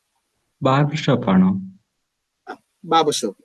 ഒന്ന് ആലോചിച്ച് നോക്കുക. ബാർബർ ഷോപ്പിൽ അവര് കുട്ടികൾ ഈ പറയുന്ന പോലെ കുട്ടികളെ ഇരുത്തി മുടി വെട്ടുന്ന സമയത്ത് അവർ അടങ്ങിയിരിക്കോ ഇല്ലയോ എന്നുള്ളത് ഒന്ന് ആലോചിച്ച് നോക്കിയാൽ നമ്മൾ പലപ്പോഴും കാണുന്ന കേസാണ്. ഈ കത്രികയും അല്ലെങ്കിൽ ഇങ്ങനത്തെ സാധനങ്ങളൊക്കെ വെച്ചിട്ട് കുട്ടികളെ തലയിലേക്ക് വെക്കുന്ന സമയത്ത് തന്നെ അവർ ചിലപ്പോൾ അടങ്ങിയിരുന്നില്ലെങ്കിൽ ഭയങ്കര ബുദ്ധിമുട്ടാണ്. പലപ്പോഴും അമ്മമാരും അച്ഛന്മാരൊക്കെ പിടിച്ചിരുത്തി കുട്ടികളെ മുടി വെട്ടുന്ന കേസൊക്കെ പലപ്പോഴും നമ്മൾ കണ്ടിട്ടുണ്ടാവും. അത്തരത്തിലുള്ള ബാർബർ ഷോപ്പുകൾ, പല ബാർബർ ഷോപ്പുകളും ഇതേ രീതിയിൽ റീഡിസൈൻ ചെയ്തിട്ട് ഒരു ടോയ് പോലെ കുട്ടികൾ അടങ്ങിയിരിക്കുന്ന രീതിയിൽ മാറ്റിയെടുക്കുന്ന ഒരുപാട് കേസുകൾ നമ്മൾ കണ്ടിട്ടുണ്ടാവും. അല്ലെങ്കിൽ കണ്ടിട്ടില്ലെങ്കിൽ നമുക്ക് മുന്നോട്ട് വെക്കാൻ പറ്റുന്ന ഒരു ആശയമാണ് ഈ ബാർബർ ഷോപ്പിൽ ഇങ്ങനെ ഒരു സംവിധാനം, അല്ലെ? ഒന്ന് ആലോചിച്ച് നോക്ക്.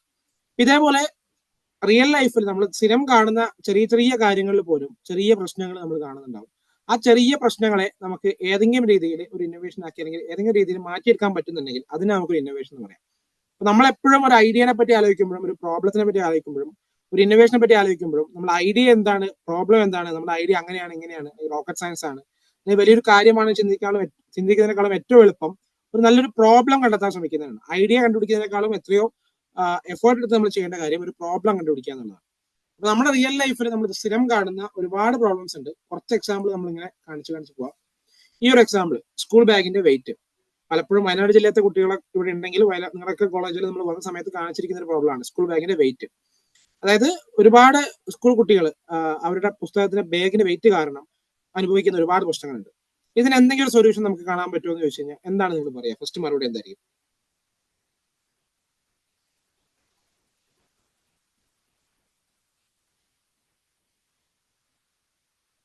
എന്തെങ്കിലും ഒരു സൊല്യൂഷൻ ഇത്തരത്തിലുള്ള സ്കൂൾ ബാഗിന്റെ വെയിറ്റ് കുറയ്ക്കാൻ വേണ്ടിയിട്ട് നമുക്ക് എന്തെങ്കിലും ചെയ്യാൻ പറ്റുമോ എന്ന് ചോദിച്ചു കഴിഞ്ഞാൽ എന്തായിരിക്കും നിങ്ങളുടെ മറുപടി എന്നുള്ളത്? നിങ്ങൾക്ക് റെസ്പോണ്ട് ചെയ്യാൻ ബുദ്ധിമുട്ടുണ്ടെങ്കിൽ ചാറ്റ് ബോക്സ് യൂസ് ചെയ്യാം.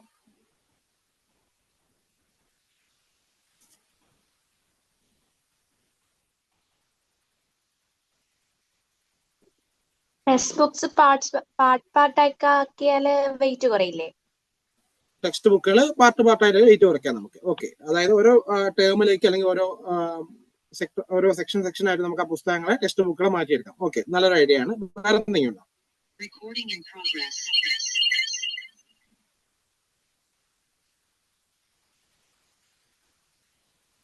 വേറെ എന്തെങ്കിലും വഴി ഉണ്ടോ?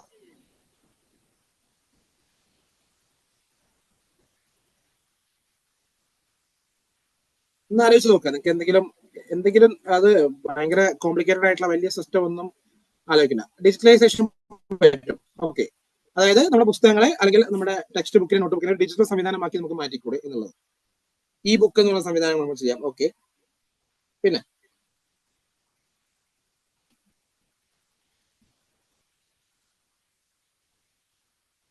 ബാഗ്ലെസ് ഡേ എന്താണ് ഉദ്ദേശിച്ചത്? പറയുന്നത് ഉദ്ദേശിച്ചത് സ്കൂളുകളിൽ ഒരു ദിവസം ബാഗ് ഇല്ലാതെ പോകുന്ന ദിവസങ്ങൾ വെക്കുക എന്നുള്ളതാണ്. മനസ്സിലായില്ല? ഓക്കെ, മുഹമ്മദ് അലി പറയുന്നുണ്ട് സ്മോൾ ട്രോളി ബാഗുകൾ, ചെറിയ ട്രോളി ബാഗുകൾ ഡിസൈൻ ചെയ്യുന്നത്. ഞാനൊരു ചെറിയൊരു എക്സാമ്പിൾ കാണിക്കാം. ഒരു സ്റ്റുഡന്റ് ഇന്നോവേഷൻ, ഒരു ഇതേപോലെ YIP പോലുള്ള പ്രോഗ്രാമിൽ ഒരു ചെറിയ കുട്ടി 8ാം ക്ലാസ്സിന് എനിക്ക് 8ാം ക്ലാസ് പോലും എത്തിയില്ല, UP സ്കൂളിൽ പഠിക്കുന്ന ഒരു കുട്ടി ഇന്നോവേഷൻ എന്ന രീതിയിൽ ആ കുട്ടിയുടെ കയ്യിൽ നിന്നുള്ള ഒരു തോട്ട് എന്നുള്ള രീതിയിൽ ആ കുട്ടി സബ്മിറ്റ് ചെയ്ത ഒരു ഐഡിയ ആണ് ഒരു ട്രോളി ബാഗിൽ ഒരു സപ്പോർട്ട് മെക്കാനിസം. അതായത് heavy load school bag handle ചെയ്യാൻ വേണ്ടിയിട്ട് അവരെന്ത് ചെയ്യുന്നു, ഒരു ചെറിയൊരു സിസ്റ്റം ഒരു കുട്ടി ചെയ്ത സാധനമാണ്. അതിന്റെ മുകളിൽ ഒരു ഹെഡിങ് വെച്ചത് മാറിപ്പോയതാണ്. ആ ഒരു താഴത്തെ ഡിസ്ക്രിപ്ഷൻ മാത്രം വായിക്കാം. അതായത് ഒരു സ്കൂൾ ബാഗിന് പകരം ആ കുട്ടി എന്ത് ചെയ്തു, ആ സ്കൂൾ ബാഗിന്റെ മുകളിലേക്ക് ചെറിയൊരു അറ്റാച്ച്മെന്റ് വെച്ചു. ആ അറ്റാച്ച്മെന്റ് ചെറിയൊരു ട്രോളി ബാഗ് പോലെ മെക്കാനിസം കൊണ്ടുവന്നു. ഒരു സ്കൂൾ കുട്ടിയുടെ മനസ്സിലാവുന്ന സാധനമാണ്. ഇതേപോലെ ഞങ്ങൾ ഇങ്ങനെ YIPയുടെ ക്യാമ്പയിനുമായിട്ട് സ്കൂളുകളിൽ പോകുന്ന സമയത്ത് ചെറിയ സ്കൂൾ കുട്ടികളെ ഭാഗത്ത് ഒരുപാട് ആശയങ്ങൾ വരാറുണ്ട്. ഇപ്പം കഴിഞ്ഞ ദിവസം ഞങ്ങള് നിങ്ങളെ കോളേജ് ക്ലാസ്സുകൾ തുടങ്ങുന്നതിന് മുമ്പ് സ്കൂളിലെ ക്ലാസ്സുകൾ ഉണ്ടായിരുന്നു. ഒരു സ്കൂളിൽ പോയപ്പോൾ ഒരു കുട്ടി പറഞ്ഞതാണ്, നമ്മൾ സ്കൂളിലേക്ക് മഴ നനഞ്ഞ് അല്ലെങ്കിൽ മഴയത്ത് നടന്നു വരിക എന്ന് പറയുന്നത് ഭയങ്കര ബുദ്ധിമുട്ടുള്ള കാര്യം. അപ്പൊ ആ കുട്ടി ഭയങ്കര എക്സാജുറേറ്റ് ചെയ്തിട്ട് ഭയങ്കര ആക്റ്റീവായിട്ട് ഭയങ്കര ഇൻട്രസ്റ്റോട് കൂടി പറഞ്ഞൊരു കാര്യം എന്ന് വെച്ച് കഴിഞ്ഞാൽ, ആ കുട്ടി മഴയത്ത് കോട്ട് എടുക്കാൻ മറന്നുപോയി അല്ലെങ്കിൽ കുട എടുക്കാൻ മറന്നുപോയി എന്നുള്ള കേസ് വരുമ്പോൾ ആ കുട്ടിയുടെ ബാഗിന്റെ ഉള്ളിൽ നിന്ന് ഒരു കോട്ട് റിലീസ് ചെയ്യാൻ പറ്റുന്ന ഒരു സംവിധാനം ഉണ്ടാകും. ആ കുട്ടി പറഞ്ഞ രീതി ഇങ്ങനെയാണ്, നമ്മുടെ അയൺമാൻ സിനിമയുടെ കനത്ത ആരാധകനാണ് ഇയാൾ. അയൺമാൻ എന്ന് പറഞ്ഞ സൂപ്പർ ഹീറോ ക്യാരക്ടറിനെ ഭയങ്കര ഇഷ്ടമുള്ള ഒരാളാണ്. അപ്പൊ അയൺമാൻ സ്യൂട്ടപ്പ് ചെയ്യുന്ന പോലെ ആ ബാഗിന്റെ ഉള്ളിൽ നിന്ന് ഒരു റെയിൻ കോട്ട് ഇറങ്ങി വന്നിട്ട് നമ്മളെ സ്യൂട്ടപ്പ് ആവുന്നു. അയൺമാൻ സ്യൂട്ടപ്പ് ചെയ്യുന്ന പോലെ നമ്മുടെ ചുറ്റും ഒരു റെയിൻകോട്ടിന്റെ ഒരു കവചം വന്നിറങ്ങുന്ന പോലെ ഒരു സംവിധാനം കൊണ്ടുവന്നാൽ നന്നായിരിക്കും എന്നൊരു കുട്ടി പറയാം. ആ കുട്ടി ആലോചിച്ച രീതി ആലോചിച്ച് നോക്കുക. ജസ്റ്റ് ഒരു ബാഗിന്റെ മുകളിലേക്ക് ഒരു റെയിൻകോട്ട് അറ്റാച്ച് ചെയ്യുക എന്നൊരു ഐഡിയ മാത്രമാണ് ആ കുട്ടി പറഞ്ഞത്. പക്ഷെ ആ കുട്ടി ചിന്തിച്ച രീതി ഒരു അയൺമാൻ സിനിമയെ ഇൻസ്പയർ ചെയ്തിട്ട് അല്ലെങ്കിൽ അയൺമാൻ ചെയ്യുന്ന പോലെയുള്ള ഒരു സ്യൂട്ടപ്പ് പോലെയുള്ള സംവിധാനം ഒരു രീതിയിൽ നമ്മൾ റെയിൻകോട്ടിനെ സെറ്റ് ചെയ്യുക എന്നുള്ളതാണ്. അപ്പൊ ചെറിയ കുട്ടികളുടെ ഭാഗത്ത് പോലും ഒരു ആശയം, ഒരു ഐഡിയ, ഒരു പ്രോബ്ലം സോൾവ് ചെയ്യാൻ നമ്മൾ ആലോചിച്ച് കഴിഞ്ഞപ്പോൾ ബാഗിന്റെ വെയിറ്റ് കുറയ്ക്കുക എന്നുള്ള പ്രോബ്ലം ആലോചിച്ച് ഇതേപോലെ ഐഡിയാസ് വന്നു. ഡിജിറ്റലൈസേഷൻ ഐഡിയ വന്നു, പുസ്തകങ്ങൾ സ്പ്ലിറ്റ് ചെയ്യുക എന്നുള്ള ആശയം വന്നു, ട്രോളി ബാഗ് വന്നു, ഇ ബുക്ക് വന്നു. അതേപോലെ ഒരു പ്രോബ്ലത്തിനെ പറ്റി ജസ്റ്റ് നമ്മൾ ആലോചിച്ച് തുടങ്ങിയിട്ടേ ഉള്ളൂ. അപ്പൊ തന്നെ നമ്മുടെ മനസ്സിൽ ഒരുപാട് ഐഡിയാസ് വരുന്നുണ്ട്. ഇതെല്ലാം നല്ല ഐഡിയാസ് തന്നെയാണ്. പക്ഷെ അതിന് ഒരു തരത്തിലേക്ക് മറ്റൊരു തരത്തിൽ അത് പ്രാക്ടിക്കലി പോസിബിൾ ആവാം, ആവാത്തതാവാം. പക്ഷെ എങ്കിലും ഐഡിയാസ് ഉണ്ടാക്കുക എന്നുള്ളതാണ് നമ്മുടെ ഉദ്ദേശം. ഐഡിയാസ് ഉണ്ടാക്കാൻ വേണ്ടി നമ്മൾ ചെയ്യേണ്ട കാര്യം, ഐഡിയ ഉണ്ടാക്കാനുള്ള ഐഡിയ എന്ന് പറയുന്നത് ഒരു പ്രോബ്ലത്തിന് നമ്മൾ ചിന്തിക്കാന്ന് മാത്രമാണ്. ഓക്കെ, മറ്റൊരു ചെറിയൊരു പ്രോബ്ലം നമുക്ക് കാണാൻ പറ്റും. നമ്മുടെയൊക്കെ റോഡിന്റെ ഒക്കെ അവസ്ഥ എന്താണെന്നുള്ളത് നമുക്കറിയാം. പലപ്പോഴും പല സ്ഥലങ്ങളിലേക്ക് എത്തിപ്പെടാനുള്ള വഴികളൊക്കെ ഭയങ്കര രീതിയിൽ ഡിഫിക്കൽട്ട് ആയിരിക്കും. ഇപ്പൊ ഞാൻ വയനാട്ടുകാരനാണ്. വയനാട് ജില്ലയിൽ ഈ അടുത്ത് നമ്മളെ തൊട്ട് കഴിഞ്ഞ കൊല്ലങ്ങളൊക്കെ ആയിട്ട് നമുക്ക് എല്ലാ കൊല്ലം മഴക്കാലം വരുന്ന സമയത്ത് നമുക്ക് ഈ പറഞ്ഞ ഉരുൾപൊട്ടൽ, വെള്ളപ്പൊക്കം, അല്ലെങ്കിൽ ഈ പറയുന്ന മുണ്ടക്കൈ ചുരുൾമല ഇഷ്യൂസ് ഒക്കെ എല്ലാവർക്കും അറിയുന്നതായിരിക്കും. ഇതേപോലത്തെ സിറ്റുവേഷൻ വന്ന സമയത്ത് അല്ലെങ്കിൽ വെള്ളപ്പൊക്കം വരുന്ന സമയത്ത് ഇതേപോലത്തെ കിടപ്പ് രോഗികളെ അല്ലെങ്കിൽ അതുമായി ബന്ധപ്പെട്ട അല്ലെങ്കിൽ എനിക്ക് അപകടം പറ്റിയ ആൾക്കാരൊക്കെ ഒരു സ്ട്രെച്ചറോ അല്ലെങ്കിൽ മറ്റു സംവിധാനങ്ങളോ ഉപയോഗിച്ചിട്ട് അവരെ ആ ഒരു സ്ഥലത്ത് നിന്ന് മാറ്റുക എന്ന് പറയുന്നത് നമുക്ക് അത്ര എളുപ്പമുള്ള കാര്യമല്ല. പ്രത്യേകിച്ച് ആ റോഡിന്റെ കണ്ടീഷൻ കാര്യങ്ങളൊക്കെ അവരെ എന്തെങ്കിലും പരിക്കോ കാര്യങ്ങളോ പറ്റിയിട്ടുണ്ടെങ്കിൽ ആ റോഡിൽ കൂടെ അവരെ ഉന്തിക്കൊണ്ടുപോകുക അല്ലെങ്കിൽ അവരെ മുന്നോട്ട് കൊണ്ടുപോകുക എന്നുള്ളത് എളുപ്പമുള്ള കാര്യമായിരിക്കില്ല. കുറച്ച് രോഗശൈലിയൊക്കെ എടുക്കുന്ന ആൾക്കാരൊക്കെ ആകുമ്പോൾ ഭയങ്കര ബുദ്ധിമുട്ടായിരിക്കും. അപ്പൊ നമുക്ക് ആ ഒരു സിറ്റുവേഷനിൽ അവരെ ഹാൻഡിൽ ചെയ്യാൻ വേണ്ടിയിട്ട്, അവരെ മുന്നോട്ട് കൊണ്ടുപോകാൻ, അല്ലെങ്കിൽ ഹോസ്പിറ്റലിലേക്ക് എത്തിക്കാൻ, അല്ലെങ്കിൽ അടുത്തുള്ള വണ്ടികളിലേക്ക് എത്തിക്കാൻ വേണ്ടിയിട്ട് എന്തെങ്കിലും എളുപ്പമുള്ള മെക്കാനിസം എന്തെങ്കിലും ചെയ്യാൻ പറ്റുമെന്ന് ആലോചിച്ചോളൂ. അതായത് നമ്മുടെ ആവശ്യം എത്രയേ ഉള്ളൂ, അവരെ ആ ഒരു സ്ഥലത്ത് നിന്നും നമുക്ക് എന്ത് ചെയ്യാൻ പറ്റണം, ട്രാൻസ്പോർട്ട് ചെയ്തിട്ട് ഒരു സേഫ് ആയിട്ടുള്ള സ്ഥലത്തേക്ക് എത്തിക്കാൻ പറ്റണം. ആ റോഡ് കാര്യങ്ങൾ മാത്രമേ നമുക്ക് പോകാനുള്ള വഴിയുള്ളൂ. അപ്പൊ അവിടുന്ന് അവരെ ആ ഒരു സ്ഥലത്തേക്ക് എത്തിക്കാനുള്ള വളരെ എളുപ്പത്തിലുള്ള ഒരു മാർഗം എന്ന് ഇങ്ങനെ കണ്ടുപിടിക്കാം. അവർക്ക് അവരുടെ ബോഡീനെ എഫക്ട് ചെയ്യാത്ത, അല്ലെങ്കിൽ ബോഡീനെ ആ ഒരു ചുമന്നു കൊണ്ടുപോകുന്ന ആൾക്കാരുടെ ബോഡിക്കും അല്ലെങ്കിൽ ഈ പറയുന്ന കിടക്കുന്ന ആളുടെ ബോഡിക്കും യാതൊരുവിധ പരിക്കുകളോ കാര്യങ്ങളോ പറ്റാത്ത രീതിയിൽ ആ റോഡിൽ കൂടെ അവരെ കൊണ്ടുപോകാൻ പറ്റണം. സിമ്പിൾ ആയിട്ട് അങ്ങനെ ആലോചിച്ചാൽ മതി. എന്ത് ചെയ്യാൻ പറ്റുന്നുള്ളത് ഒന്ന് കമന്റ് ബോക്സിൽ അല്ലെങ്കിൽ വോയിസ് ആയിട്ട് പറയാം.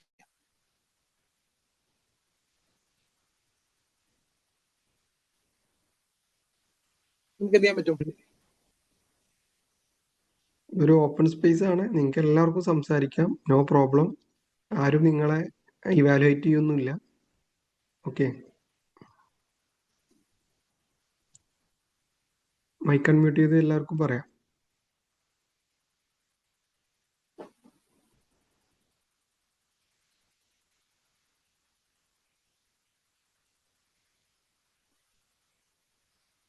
എന്ത് ഐഡിയാസ് നമുക്ക് ഇവിടെ പറയാം. നമ്മുടെ ഒരു കൺസെപ്റ്റ് തന്നെ keep your idea simple and strict എന്നാണ്. നിങ്ങൾക്ക് എന്തെങ്കിലും ഈ പറയുന്ന പോലെ കുറച്ച് ബുദ്ധിമുട്ടുള്ള പോലെ അല്ലെങ്കിൽ കുറച്ചൊരു തമാശ പോലെ തോന്നുന്ന ഐഡിയാസ് ഉണ്ടെങ്കിൽ അതും പറയാം, അല്ലെങ്കിൽ കുറച്ച് നല്ല രീതിയിൽ തോന്നുന്ന ഐഡിയാസ് ഉണ്ടെങ്കിൽ അത് പറയാം. ഐഡിയാസ് ഉണ്ടെങ്കിൽ നമുക്ക് മനസ്സുകളിൽ വെക്കുന്നതിനേക്കാളും ഏറ്റവും നല്ലത് നമ്മൾ ഒരാളോട് ഷെയർ ചെയ്യുമ്പോൾ നമുക്ക് പല രീതിയിലുള്ള അതിന്റെ പല വേർഷൻസിനെ മാറ്റിയെടുക്കാൻ ഏറ്റവും നല്ലത് ആൾക്കാരോട് ഷെയർ ചെയ്യുക എന്നുള്ളതാണ്. ആൾക്കാരുടെ അപ്ഡേറ്റ്, ആൾക്കാർക്ക് അതിനെപ്പറ്റിയുള്ള അഭിപ്രായങ്ങൾ എന്താണെന്ന് മനസ്സിലാക്കുക എന്നുള്ളതാണ് ഐഡിയ ഡെവലപ്പ് ചെയ്യാൻ ഏറ്റവും നല്ല കാര്യം. അപ്പൊ നമ്മുടെ ആശയങ്ങൾ എപ്പോഴും നമ്മൾ YAP സബ്മിറ്റ് ചെയ്യുമ്പോഴും VOS എന്ന് പറയുന്ന ഒരു സാധനം നമ്മൾ ചെയ്യാറുണ്ട്. വോയിസ് ഓഫ് സ്റ്റേക്ക് ഹോൾഡർ എന്ന സാധനം ചെയ്യാറുണ്ട്.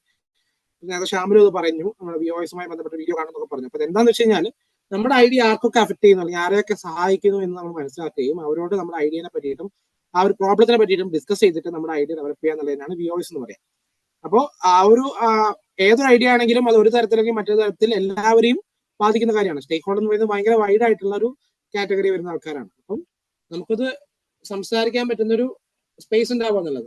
ഒരാൾ പറഞ്ഞു യൂസിങ് എയർവേ, അതായത് ഹെലികോപ്റ്ററോ അല്ലെങ്കിൽ മറ്റെന്തെങ്കിലും സംവിധാനങ്ങൾ ഉപയോഗിച്ചിട്ട് അവരെ എയർലിഫ്റ്റ് ചെയ്യുക എന്നുള്ളതാണ് പറയുന്നത്. ഓക്കെ, ഇപ്പം ഈ പറഞ്ഞ ഉരുൾപൊട്ടൽ പോലുള്ള സംവിധാനങ്ങൾ വരികയാണെങ്കിൽ എയർ ലിഫ്റ്റ് പോലുള്ള ഒരു പരിപാടി കൂടുതൽ ചെയ്യേണ്ടാവാം. നല്ല പറയുന്ന കാര്യം തന്നെയാണ്. ഓക്കെ, സസ്പെൻഷൻ ബേസ്ഡ് ആയിട്ടുള്ള ഒരു സ്ട്രക്ചർ ഉണ്ടാക്കാം. അത്തരത്തിലുള്ള റോഡുകളിൽ കൂടെ ഒക്കെ ആൾക്കാരെ കൊണ്ടുപോകാൻ വേണ്ടിയിട്ട് എന്തെങ്കിലും ഒരു നമ്മുടെ ബൈക്കിലേക്കുള്ള ഷോക്ക് അബ്സോർബറുകൾ പോലുള്ള സംവിധാനം വെച്ചിട്ട് എന്തെങ്കിലും സാധനം കൊണ്ടുവരാം. എമർജൻസി ഡ്രോണ്, അതായത് ആ ഒരു സിറ്റുവേഷനിലേക്ക് ആൾക്കാരെ എത്തിക്കാനാവാം, അല്ലെങ്കിൽ മെഡിസിൻ അങ്ങനത്തെ സപ്ലൈ ഒക്കെ ചെയ്യാൻ വേണ്ടിയിട്ടാവാം, ഫുഡ് സപ്ലൈ ചെയ്യാനൊക്കെ എമർജൻസി ഡ്രോണുകളാവാം. Okay, very good.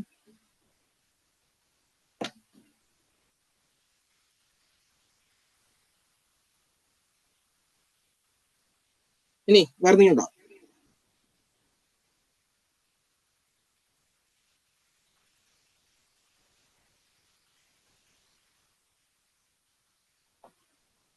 Okay, Huda Raihan and Muhammad Ansal പറഞ്ഞ ഒരു കൺസെപ്റ്റ് തന്നെയാണ് ഞാനും ഇവിടെ സ്ക്രീൻ നമ്മൾ കൊടുത്തിട്ടുള്ളത്. അതായത് നമ്മൾ നേരത്തെ കാണിച്ച സ്ട്രക്ചർ എന്ന് പറയുന്ന സാധനം ഈ പറയുന്ന റഫ് ആയിട്ടുള്ള റോഡിൽ കൂടെ ആൾക്കാരെ കൊണ്ടുപോകുന്ന കാണുമ്പോൾ തന്നെ നമുക്കറിയാം അത് ഭയങ്കര എഫേർട്ട് കൂടുതലുള്ള സംവിധാനമാണ്.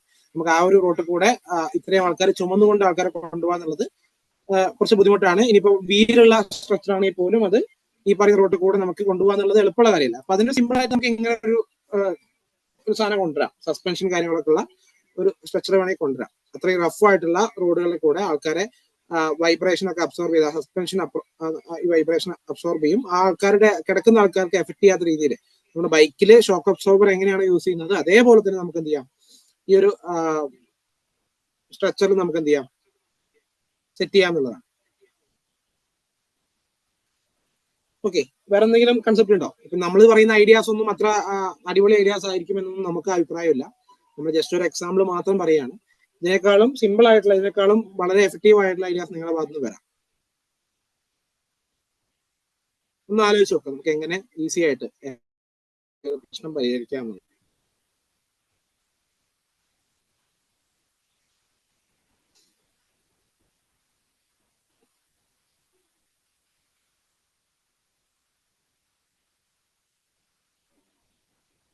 വേറെ എന്തെങ്കിലും അഭിപ്രായങ്ങളുണ്ടോ? പറയൂ. ആർക്കെങ്കിലും എന്തെങ്കിലും പുതിയ ഐഡിയാസ് കാര്യങ്ങളുണ്ടെങ്കിൽ പറഞ്ഞോളൂ.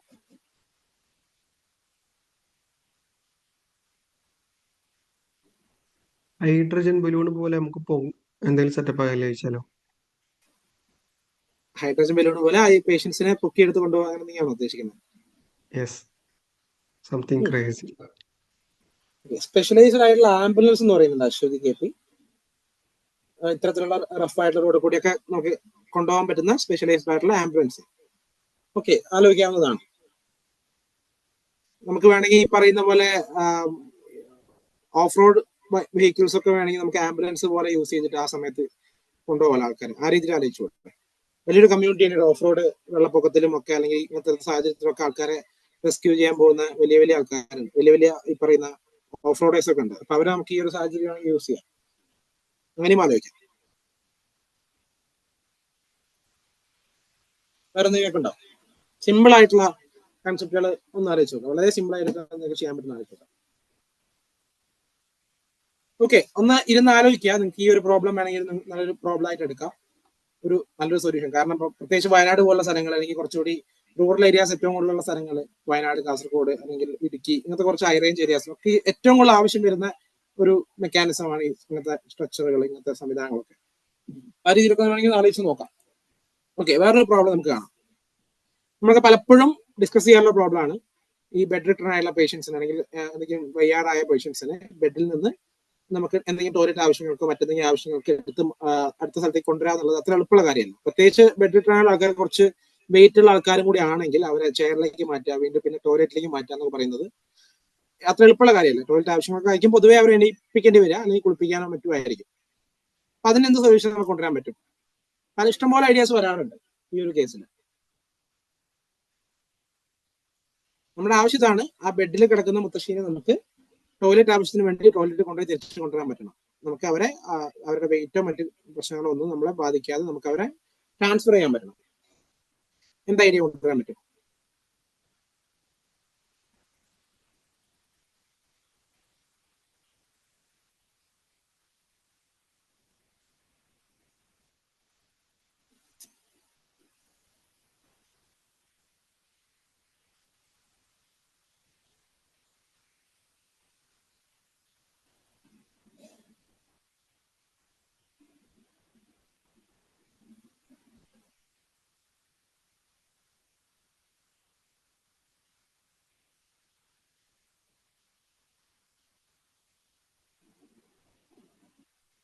എന്ത് ചെയ്യാൻ പറ്റും നമുക്ക്? റെസ്പോണ്ട് ചെയ്യുന്നു. നിങ്ങളുടെയും കൂടി ഒരു തോട്ട് പ്രോസസ്സ് വരാൻ വേണ്ടിയിട്ടാണ് നമ്മൾ ഈ ഒരു സെഷൻ വെച്ചിട്ടുള്ളത്. നിങ്ങളുടെ മനസ്സിലുള്ള ഐഡിയാസ് പറയും. നമുക്ക് എങ്ങനെ ഈ പറയുന്ന ബെഡ് റിട്ടേൺ ആയിട്ടുള്ള ആൾക്കാരെ, ജുൽഫറിന് എന്തെങ്കിലും ഐഡിയാസ് ഉണ്ടോ ഇങ്ങനെ മാറ്റാൻ പറ്റുന്നുള്ളത്?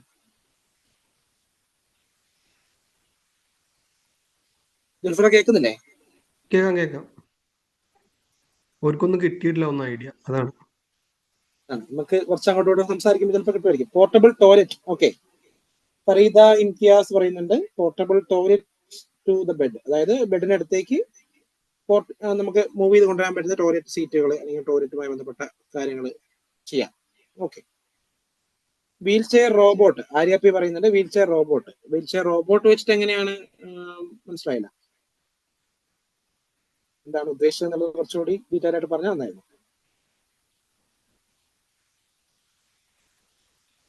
ഓക്കെ, ഫരീദയുടെ ഐഡിയ മനസ്സിലായി. പോർട്ടബിൾ ടോയ്ലറ്റ് ഓർ അറ്റാച്ച്മെന്റ് നമുക്കത് കൺസിഡർ ചെയ്യാവുന്ന ഒരു ഐഡിയ ആണ്, നല്ലൊരു ഐഡിയ ആണ്. വീൽ ചെയർ റോബോട്ട് എന്താണെന്നുള്ളത് കുറച്ചുകൂടി പറയാം. Bed attached wheel chair. Okay, bed attached wheel chairs നമുക്ക് ബെഡ് ആക്കാനും അല്ലെങ്കിൽ സ്ട്രക്ചർ ആക്കാനൊക്കെ പറ്റുന്ന രീതിയിലുള്ള ഒരു കൺവേർഷൻ ചെയ്യാൻ പറ്റും. Transfer chair.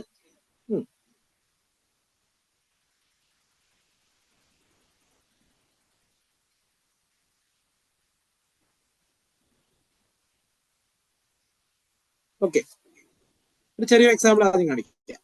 ഇത് ഒരു ചെറിയ കുട്ടി ഇതേപോലെ തന്നെ നേരത്തെ പറഞ്ഞ പോലെ തന്നെ വരച്ച സാധനമാണ്. ആ ബെഡിന്റെ കൂടെ തന്നെ നേരത്തെ നമ്മൾ പറയുന്ന വീൽ ചെയർ പോലുള്ള മെക്കാനിസം ബെഡിന്റെ ഉള്ളിൽ നിന്ന് തന്നെ നമുക്ക് കൺവേർട്ട് ചെയ്യാൻ പറ്റുന്ന ഒരു സംവിധാനം ആ ബെഡിലേക്ക് അറ്റാച്ച് ചെയ്യുന്നു. അയാൾക്ക് അവിടെ നിന്ന് നൈസായിട്ട് ഇരുന്നിട്ട് എന്ത് ചെയ്യാം? Okay, I mean automatic wheel chair design for this purpose. കുഴപ്പമില്ല, റെഡി, ഓക്കെയാണ്. ഇവിടെ ഇവര് ചെയ്ത് കഴിഞ്ഞാൽ ആ ബെഡിനൊന്ന് മോഡിഫൈ ചെയ്തു. ആ ബെഡിന്റെ താഴെ നിന്നൊരു വീൽ ചെയർ മെക്കാനിസം നമുക്ക് അവിടുന്ന് റിലീസ് ചെയ്ത് പുറത്തേക്ക് കൊണ്ടുവരാം. ആ വീൽ ചെയർ ഇരുന്നുകൊണ്ട് അവർക്ക് എന്ത് ചെയ്യാം?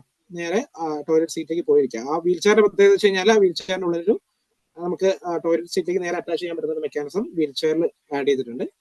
നേരെ ആ ഒരു വീൽ ചെയർ ടോയ്ലറ്റ് സീറ്റുമായിട്ട് അടുപ്പിച്ച് കഴിഞ്ഞാൽ അവർക്ക് ടോയ്ലറ്റ് ആവശ്യങ്ങളും ചെയ്യാൻ പറ്റും. ഇതൊരു സ്കൂൾ കുട്ടി സമർപ്പിച്ച ഐഡിയ ആണ്. നമ്മുടെ ഇഗ്നൈറ്റ് എന്നൊക്കെ പറഞ്ഞ പ്രോഗ്രാമുകൾ നാഷണൽ ലെവലിൽ ഇഗ്നൈറ്റ് എന്ന് പറഞ്ഞ പ്രോഗ്രാം ഉണ്ട്. അതിൽ ഒരു സ്കൂൾ സ്റ്റുഡന്റ് സബ്മിറ്റ് ചെയ്ത ഒരു ഐഡിയ ആണ്. അടുത്തൊരു പ്രോബ്ലം, നമ്മുടെയൊക്കെ ഈ പറയുന്ന പണ്ട് മീശ മാധവൻ സിനിമയൊക്കെ കണ്ടിട്ടുണ്ടെങ്കിൽ ഈ ഒരു മെഡിക്കൽ എക്യുപ്മെന്റ് അല്ലെങ്കിൽ ഈ ഒരു മെഡിക്കൽ ഈ സാധനം നമ്മുടെ പേഷ്യൻസ് ഏറ്റവും കൂടുതൽ യൂസ് ചെയ്യുന്ന സാധനമാണ്. നമ്മുടെ കഴുത്തിനൊക്കെ എന്തെങ്കിലും അപകടം പറ്റിക്കഴിഞ്ഞാൽ അല്ലെങ്കിൽ ആ സിനിമയിലാണ് കുറച്ചുകൂടി ട്രെൻഡായിട്ട് മാറിയത്. പിള്ളേച്ചൻ എന്ന് പറഞ്ഞൊരു കഥാപാത്രം കഴുത്തിന് ഒരു ബുദ്ധിമുട്ട് വന്നപ്പം പെടറി അല്ലെ, അങ്ങനെ നമ്മൾ വിളിക്കുന്നേക്കാം. അപ്പം തിരുവനന്തപുരത്തേക്ക് ഒന്ന് വിളിച്ചാലോ എന്നൊക്കെ ഒരു കമന്റ് ഏറ്റവും കൂടുതൽ ട്രോളായിട്ടൊക്കെ വരാനുള്ള ഒരു കാരണമായിട്ടുള്ള നമ്മൾ ഈ ഒരു സാധനം ഇട്ട് വരുന്ന ആൾക്കാരെ കണ്ടു കഴിഞ്ഞാൽ അപ്പൊ നമ്മൾ പറയുന്ന സാധനമാണ് തിരുവനന്തപുരത്തേക്ക് ഒന്ന് വിളിച്ചാലോ എന്നുള്ളത്. അതായത് നമ്മുടെ കഴുത്തിന്റെ മുകളിൽ എന്തെങ്കിലും ഒരു ബുദ്ധിമുട്ട് വന്നു കഴിഞ്ഞാൽ, കഴുത്തുമായി ബന്ധപ്പെട്ടുള്ള ഭാഗത്ത് എന്തെങ്കിലും ബുദ്ധിമുട്ട് വന്നു കഴിഞ്ഞാൽ നമ്മൾ എപ്പോഴും യൂസ് ചെയ്യുന്ന ഒരു സാധനമാണിത്. അപ്പൊ അത് യൂസ് ചെയ്യുമ്പോൾ നമുക്ക് ഏറ്റവും കൂടുതൽ വരുന്നൊരു പ്രശ്നമാണ് അവിടെ ചൂടുകാലത്തും കൂടി ആണെങ്കിൽ നമുക്ക് വല്ലാതെ വിയർക്കുന്ന പ്രശ്നം വരും. അങ്ങനത്തെ സ്കിൻ ടൈപ്പുള്ള ആൾക്കാർക്ക് ഭയങ്കര ഇറിറ്റേഷൻസ് ഉണ്ടാവും, ഡിസ്കംഫർട്ട് ഉണ്ടാവും. അത് മെയിൻ ആയിട്ടുള്ള കാരണം അതിൽ വെന്റിലേഷൻ ഇല്ല. അതായത് കൃത്യമായിട്ടൊരു എയർ സർക്കുലേഷൻ അവിടെ കിട്ടുന്നില്ല. ഭയങ്കര ടൈറ്റ് ആയിട്ടുള്ള രീതിയിലാണ് അത് ആഡ് ചെയ്യുക. അപ്പൊ അവിടെ എന്തെങ്കിലും രീതിയിലുള്ള ഒരു എയർ സർക്കുലേഷനോ കാര്യങ്ങളോ കൊടുക്കാൻ വേണ്ടിയിട്ട് നമുക്ക് എന്ത് ചെയ്യാൻ പറ്റുന്നതാണ്.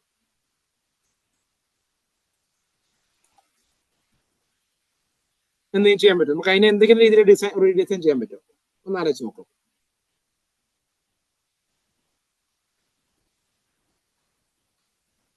സെർവിക്കൽ കോളേജ് ഉപയോഗിക്കുന്ന പേഷ്യൻസിന് കൃത്യമായിട്ട് എയർ സർക്കുലേഷൻ കാര്യങ്ങളൊക്കെ കൊടുക്കുന്ന രീതിയിൽ അതിനെ റീഡിസൈൻ ചെയ്യാൻ പറ്റുമോ എന്നുള്ളതാണ്.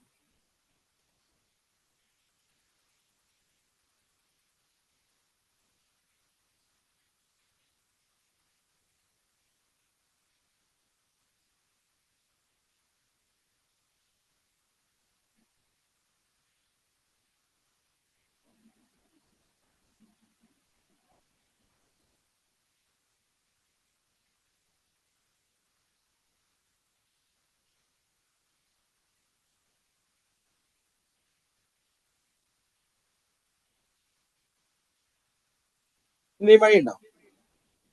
ആര്യ, മുഹമ്മദ് അലി, ഹുദ, ഫരീദ പറഞ്ഞോളൂ. നിങ്ങളാണ് എപ്പോഴും റെസ്പോണ്ട് ചെയ്തുകൊണ്ട് നിൽക്കുന്നത്, അതുകൊണ്ട് നിങ്ങളോട് ചോദിക്കുന്നത് ഈ ഒരു ഐഡിയക്ക് നമുക്ക് എന്തെങ്കിലും ഒരു സൊല്യൂഷൻ ഉണ്ടോ എന്നുള്ളതാണ്. ഈ ഒരു പ്രോബ്ലത്തിന് എന്തെങ്കിലും സൊല്യൂഷൻ ഉണ്ടെന്നുള്ളതാണ്. മെറ്റീരിയൽ ചേഞ്ച് ആക്കാം. ഓക്കെ, ഇപ്പൊ നമ്മൾ യൂസ് ചെയ്ത മെറ്റീരിയലിനെ മാറ്റി കുറച്ചുകൂടി എയർ സർക്കുലേഷൻ ഉള്ള മെറ്റീരിയൽ വെച്ചിട്ട് അതിനെ റീഡിസൈൻ ചെയ്യാം. ഓക്കെ, അത് നല്ലൊരു കൺസെപ്റ്റ് ആണ്. Mesh type cervical collar. Okay, നേരത്തെ പറഞ്ഞ പോലെ അശ്വതി പറഞ്ഞ പോലെ മെറ്റീരിയലിന്റെ ചേഞ്ച് ചെയ്ത് നമുക്ക് കുറച്ചുകൂടി കംഫർട്ട് ആവുന്ന രീതിയിൽ അതിനെ വേണമെങ്കിൽ കൺവേർട്ട് ചെയ്യാം. ഓക്കെ, നല്ലൊരു ഐഡിയ ആണ്. അതാണ് നമ്മൾ നേരത്തെ പറഞ്ഞ കാര്യം തന്നെയാണ്. ആ ഒരു പ്രൊഡക്റ്റ് നമ്മളും പലപ്പോഴായിട്ട് പ്രൊഡക്റ്റാണ്. നമ്മൾ അങ്ങനെ ഒരു ഇഷ്യൂ ഉണ്ട് എന്നുള്ളത് നമുക്ക് അറിയുകയും ചെയ്യാം. പക്ഷെ നമ്മൾ അതിനെപ്പറ്റി ആലോചിക്കുന്നില്ല എന്നുള്ളതാണ്. ജസ്റ്റ് നമ്മൾ അതിനെപ്പറ്റി ആലോചിച്ച് തുടങ്ങിയപ്പോൾ എന്തായി, അത് കൺവേർട്ട് ചെയ്യുന്നത് എങ്ങനെയാണെന്ന് ആലോചിച്ചപ്പോൾ നമുക്ക് അത് മെഷ് ടൈപ്പ് ആക്കാം, അല്ലെങ്കിൽ മെറ്റീരിയൽ ചേഞ്ച് ആക്കാം എന്നൊക്കെ മനസ്സിലേക്ക് വരുന്നുണ്ട്. ആ പ്രോബ്ലത്തിനെ പറ്റി നമ്മൾ ഡിസ്കസ് ചെയ്യുമ്പോൾ നമുക്ക് എന്തൊക്കെ കാര്യങ്ങൾ വരുന്നുണ്ടെന്ന് ആലോചിച്ച് നോക്കാം. വേറെ എന്തെങ്കിലും ഐഡിയാസ് ഉണ്ടോ? അതൊരു ഡിവൈസ് ആക്കി മാറ്റിക്കൂടെ നമുക്ക്? ഒരു എങ്ങനെ? ലൈക്ക് സ്കിന്നിനോട് അറ്റാച്ച് ചെയ്ത് വരുന്ന റീജിയനിൽ ഒരു സ്പെഷ്യലൈസ്ഡ് ആയിട്ട് ഡിവൈസ് പോലെ നമ്മുടെ ബോഡി ടെമ്പറേച്ചറിനനുസരിച്ച് അതിനുള്ളിൽ ടെമ്പറേച്ചർ മെയിൻറ്റെയിൻ ചെയ്യാൻ പറ്റുന്നത് പോലെ ആക്കിയാൽ അവിടെ ഉണ്ടാവുന്ന ഒരു ഇത് കുറയില്ലേ? കുറേ. ഓക്കെ, അങ്ങനെയും ചെയ്യാം. ഓക്കെ, ആ ബോഡി ടെമ്പറേച്ചർ അനുസരിച്ച് നമുക്കവിടെ പ്രോപ്പർ ആയിട്ട് വെന്റിലേഷൻ കൊടുക്കുന്ന രീതിയിൽ അങ്ങനെ ആക്കാം അല്ലെ. എന്തെങ്കിലും കൂളിംഗ് മെക്കാനിസം പോലെ ആക്കാം, അല്ലെങ്കിൽ എന്തെങ്കിലും ഒരു സിസ്റ്റം അതിലേക്ക് സെറ്റ് ചെയ്യാം, അങ്ങനെയൊക്കെ ആലോചിക്കാം. ഓക്കെ, അതും നല്ലൊരു ഐഡിയ ആണ്. വേറെ എന്തെങ്കിലുമൊക്കെ ഉണ്ടോ? പോരട്ടെ, അങ്ങനെ ഓരോരുത്തർ പോരട്ടെ.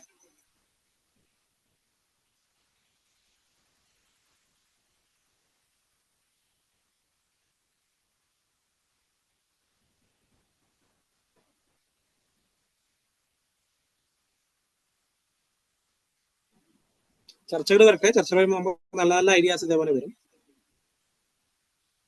ഈ ഒരു കേസിൽ മാത്രമാണെന്നില്ല, നമുക്ക് പല രീതിയിൽ ഈ പറയുന്ന പോലെ ഈ സെർവിക്കൽ കോളർ മാത്രമല്ല, നമ്മുടെ കയ്യൊക്കെ ഒടിഞ്ഞാൽ കിട്ടുന്ന പ്ലാസ്റ്ററുകൾ, കാലിലൊക്കെ കിട്ടുന്ന പ്ലാസ്റ്ററുകൾ, അവിടെയൊക്കെ നമുക്ക് ഇതേ ഇഷ്യൂസ് വരാറുണ്ട്. ഡിസ്കംഫേർട്ട്, ചൊറിച്ചില്, അല്ലെങ്കിൽ ഈ പറയുന്ന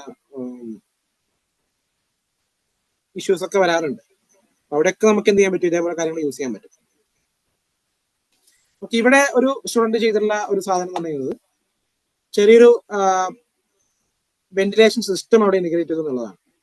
അതായത് നേരത്തെ ലയ ആണെന്ന് തോന്നുന്നു പറഞ്ഞത്. അവിടെ ലയ പറഞ്ഞ പോലെ തന്നെ നമുക്ക് ഇവിടെ ഒരു മൈക്രോ ഫാൻ ആണ് അവർ ചെയ്തിട്ടുള്ളത്. ജസ്റ്റ് ഒരു ഫാൻ മെക്കാനിസം ചെയ്തു, ആ ഒരു കോളർ സിസ്റ്റത്തിൽ ആഡ് ചെയ്തു. അപ്പൊ അവിടെ എന്ത് ചെയ്യും, ഇയാളുടെ ആ ഒരു ഭാഗം കൂൾ ചെയ്യാൻ വേണ്ടിയിട്ട് ആ ഫാൻ വർക്ക് ചെയ്യും, ആ ഒരു രീതിയാണ്. ഇത് കുറച്ചുകൂടി സിമ്പിൾ ആയിട്ടുള്ള ഒരു ഡിസൈൻ ആണ്. അതിൻ്റെതായ പ്രശ്നങ്ങളും ഉണ്ടാവും, ഇല്ല എന്നല്ല. പക്ഷെ ഒരു സാധനം ഇതിപ്പോ ഞാൻ ചാറ്റ് GPT അത് ജസ്റ്റ് നോക്കിയപ്പോൾ അവർ തന്നൊരു ഡിസൈനാണ്. ഞാൻ ചെയ്ത ഡിസൈൻ ഒന്നുമല്ല, ജസ്റ്റ് ചാറ്റ് GPT കൊടുത്തപ്പോൾ അവർ തന്ന ഡിസൈനാണ്. പക്ഷെ അത് വേണമെങ്കിൽ നമുക്ക് ആലോചിക്കാൻ സാർ, ഒരു മൈക്രോ ഫാൻ, ചെറിയൊരു ഫാൻ സിസ്റ്റം നമുക്ക് ഇതിലേക്ക് അറ്റാച്ച് ചെയ്യും. അടുത്തൊരു പ്രോബ്ലം, നമ്മളിപ്പോ 3 ഒരു പ്രോബ്ലം പറഞ്ഞത് കുറച്ചുകൂടി മെഡിക്കൽ അല്ലെങ്കിൽ നമ്മുടെ ഹെൽത്തുമായി ബന്ധപ്പെട്ടുള്ള കുറച്ച് പ്രോബ്ലംസ് ആണ്. ഇവിടെ എന്ന് പറയുന്നത് റെയിൽവേ സ്റ്റേഷനിൽ, ബസ് സ്റ്റാൻഡിലൊക്കെ നമുക്ക് പോർട്ടർമാരുണ്ടാവും. നമ്മുടെ ബാഗ്, ലഗേജ് കാര്യങ്ങളൊക്കെ ക്യാരി ചെയ്യാൻ വേണ്ടിയുള്ള പോർട്ടർമാരുണ്ടാവും. പലപ്പോഴായിട്ട് നമ്മുടെ ബാഗ് കാര്യങ്ങളൊക്കെ അവർ ഇറക്കിയാലും, ചെറുതും വലുതുമായിട്ടുള്ള ബാഗ് എന്താണെങ്കിൽ പോലും അവർക്കൊരു ഫിക്സ്ഡ് ചാർജ് ഉണ്ടാവും. ആ ചാർജിന് ആ ഒരു എമൗണ്ടിന് വേണ്ടി നമ്മൾ പലപ്പോഴും അങ്ങോട്ടും ഇങ്ങോട്ടും ബാർഗൈൻ ചെയ്യാനും തല്ലുണ്ടാവാനൊക്കെ കാരണം ഉണ്ടായിട്ടുണ്ടാവും. നമ്മളെ വണ്ടിയിൽ നിന്ന് സാധനമൊക്കെ പോർട്ടർമാർക്ക് ഇറക്കി പോകുമ്പോൾ സമയത്ത് നമുക്ക് പലപ്പോഴും അറിയാം. ഇപ്പൊ ഞാനൊക്കെ എനിക്ക് തോന്നുന്നു, ഞാൻ ബസ്സിലൊരു സാധനം പോർട്ടർമാരെ വിളിച്ച് പറഞ്ഞു, ഞാൻ അവിടെ ഓൾറെഡി ബസ് സ്റ്റാൻഡിൽ നിൽക്കുന്നുണ്ട്. അപ്പൊ ബസ് വന്ന സമയത്ത് ഞാൻ എന്ത് ചെയ്തു, നേരെ പോയിട്ട് ഞാൻ ബസ്സിന് പുറകുന്ന ആ സാധനം എടുത്തു വന്നു. എനിക്ക് എന്റെ ആവശ്യത്തിന് വേണ്ടി വേറെ സ്ഥലത്ത് ബസ്സിൽ വിട്ട സാധനമാണ്. ഈ പോർട്ടർ വന്നിട്ട് എന്നോട് ഭയങ്കര ചൂടായി. അവരെ ജോലിയാണ് ഈ എടുത്ത് പുറത്തേക്ക് ഇറക്കല്. അപ്പം നമ്മളത് ഇറക്കിയോണ്ട് ഇറക്കിയാലും ഇറക്കിയില്ലെങ്കിൽ അവർക്കൊരു പൈസ കൊടുക്കണം എന്ന രീതിയിൽ സാധനം എന്നോട് ഒന്ന് ചൂടായി. ഞാൻ അങ്ങോട്ട് കുറേ തർക്കിച്ചു. അപ്പം അവസാനം ഞാൻ ആ പൈസ കൊടുത്ത് വരേണ്ടി വന്നു. കാരണം അവരുടെ ജോലിയാണ് ഈ പറഞ്ഞ സാധനങ്ങൾ ഇറക്കി വെക്കുക, ട്രാൻസ്പോർട്ട് ചെയ്യാന്നുള്ളത്. പലപ്പോഴും ഈ യാത്രക്കാരും പോർട്ടർമാരും തമ്മിൽ ഈ ഒരു പ്രശ്നം ഉണ്ടാവാറുണ്ട്. അഗ്രസീവായിട്ട് അങ്ങോട്ട് ഇങ്ങോട്ടും ബാർഗൈനിങ് നടക്കാറുണ്ട്. പലപ്പോഴും നമ്മൾ യാത്രക്കാർ എന്ത് ചെയ്യും, അവരോട് ബാർഗൈൻ ചെയ്യാൻ നിൽക്കും. അവരുടെ ജീവിത വരുമാനത്തിന് വേണ്ടിയിരിക്കും ചിലപ്പോൾ സാധനം ചെയ്യുന്നുണ്ടാവുക. അവർ എത്ര വെയിറ്റ് ചുമന്നാലും അതിന് ഫിക്സ്ഡ് ആയിട്ട് ഒരു ചാർജോ കാര്യങ്ങളോ ഉണ്ടാവും. അവർ പറയുന്ന പോലെ ആയിരിക്കും ഒരു ചാർജ് പറയുന്നുണ്ടാവും. അപ്പൊ അതിന് എന്തെങ്കിലും സിസ്റ്റം നമുക്ക് കൊണ്ടുവരാൻ പറ്റുന്നതാണ്. ഈ പറഞ്ഞ പോർട്ടർമാരുടെ പേയ്മെന്റ് കാര്യങ്ങളൊക്കെ, അല്ലെങ്കിൽ അതുമായി ബന്ധപ്പെട്ട ഒരു സാധനത്തിന് ഒരുപക്ഷെ പല വെയിറ്റുള്ള സാധനങ്ങൾ അവർ ചെയ്താലും, വെയിറ്റുള്ള ഐറ്റംസ് എടുത്താലും അവർക്ക് എത്ര പേയ്മെന്റ് പറയണമെന്ന് പലപ്പോഴും അവർക്ക് അറിയണ്ടാവില്ല. ചിലപ്പോൾ ഓവർ ചാർജഡ് ആയിരിക്കും, ചിലപ്പോൾ അണ്ടർ ചാർജഡ് ആയിരിക്കും, വളരെ കുറഞ്ഞ പൈസ നമ്മൾ കൊടുക്കുന്നുണ്ടാവുള്ളൂ. അപ്പൊ അവർക്ക് ഫിക്സ്ഡ് ചാർജ് കൊടുക്കാൻ എന്തെങ്കിലും മെക്കാനിസം, നമ്മുടെ ബാഗിന്റെ വെയിറ്റ് കാര്യങ്ങളൊക്കെ ഓരോ വെയിറ്റ് അനുസരിച്ച് നമുക്ക് അവരെ ഒരു ഫിക്സ്ഡ് ചാർജ് ഫിക്സ് ചെയ്യാൻ എന്തെങ്കിലും സംവിധാനം കൊണ്ടുവരാൻ പറ്റുന്നതാണ്. അല്ലെങ്കിൽ അവർ ആ പോർട്ടർമാരെ സഹായിക്കുന്ന ഒരു ഡിവൈസ് ആവാം, എന്തും ആവാം. ആലോചിച്ച് നോക്കാം.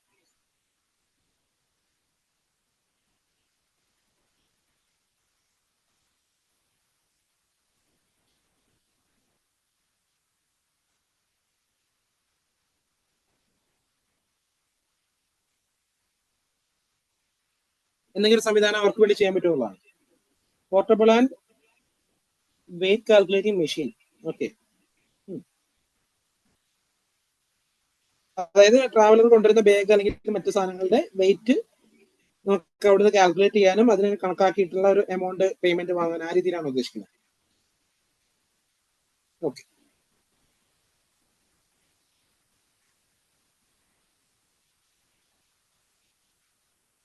Only with weight calculation and distance calculation. Okay, അതും കുറച്ചുകൂടി അതിന്റെ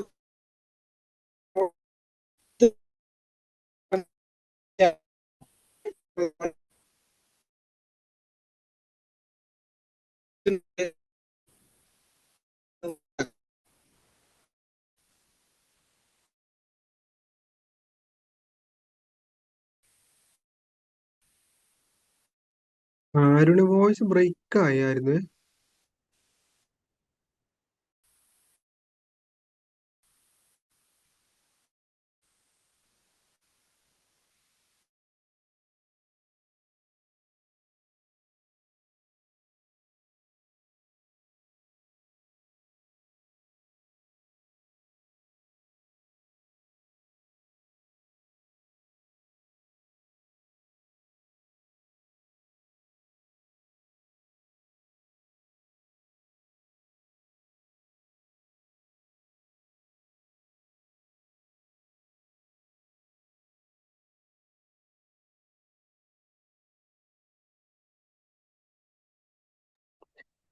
ഓക്കെ, അരുണ് കണക്ഷൻ കട്ടായത് തോന്നുന്നുണ്ട്.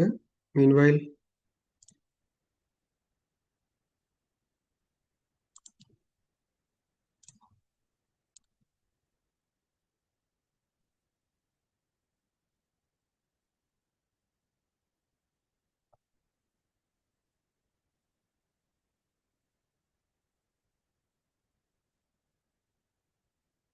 എൻ്റെ സ്ക്രീന് കാണാമല്ലോ അല്ലേ?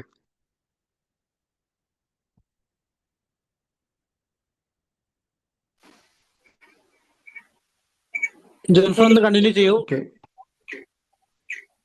ഞാന് ഓരോരുത്തരും ഓരോ രീതിയിലായിരിക്കും തോട്ട് ചെയ്യുക. അപ്പൊ ഞാൻ വേറെ കുറച്ച് പ്രോബ്ലംസ് ആണ് ഞാൻ ഐഡന്റിഫൈ ചെയ്ത് വെച്ചിട്ടുള്ളത്. കാണാന്ന് വിചാരിക്കുന്നു. നിങ്ങൾക്ക് എന്താണ് ഇവിടെ നിങ്ങളുടെ മൈൻഡിൽ വരുന്ന പോയിന്റ്സ് എന്തൊക്കെയാണെന്ന് ചാറ്റ് ചെയ്യോ ടെക്സ്റ്റ് ചെയ്യാമോ? ഈ ഒരു പിക്ചർ കാണുമ്പോൾ നിങ്ങളുടെ മൈൻഡിൽ വരുന്ന കാര്യങ്ങൾ.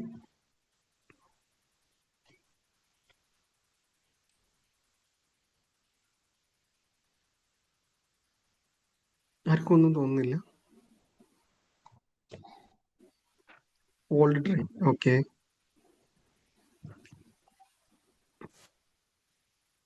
ഇന്ത്യൻ റെയിൽവേ,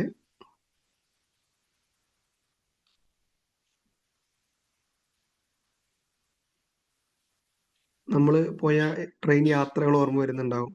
നമുക്ക് പരിചയമുള്ള റെയിൽവേ സ്റ്റേഷൻസ് ഓർമ്മ വരുന്നുണ്ടാവും അല്ലെ? ഈ ഇന്ത്യൻ റെയിൽവേ എന്ന് പറയുന്നത് എന്താ പറയാ, ഒരു വലിയ ബാസ്ക്കറ്റ് ഓഫ് പ്രോബ്ലംസ് ആണ്.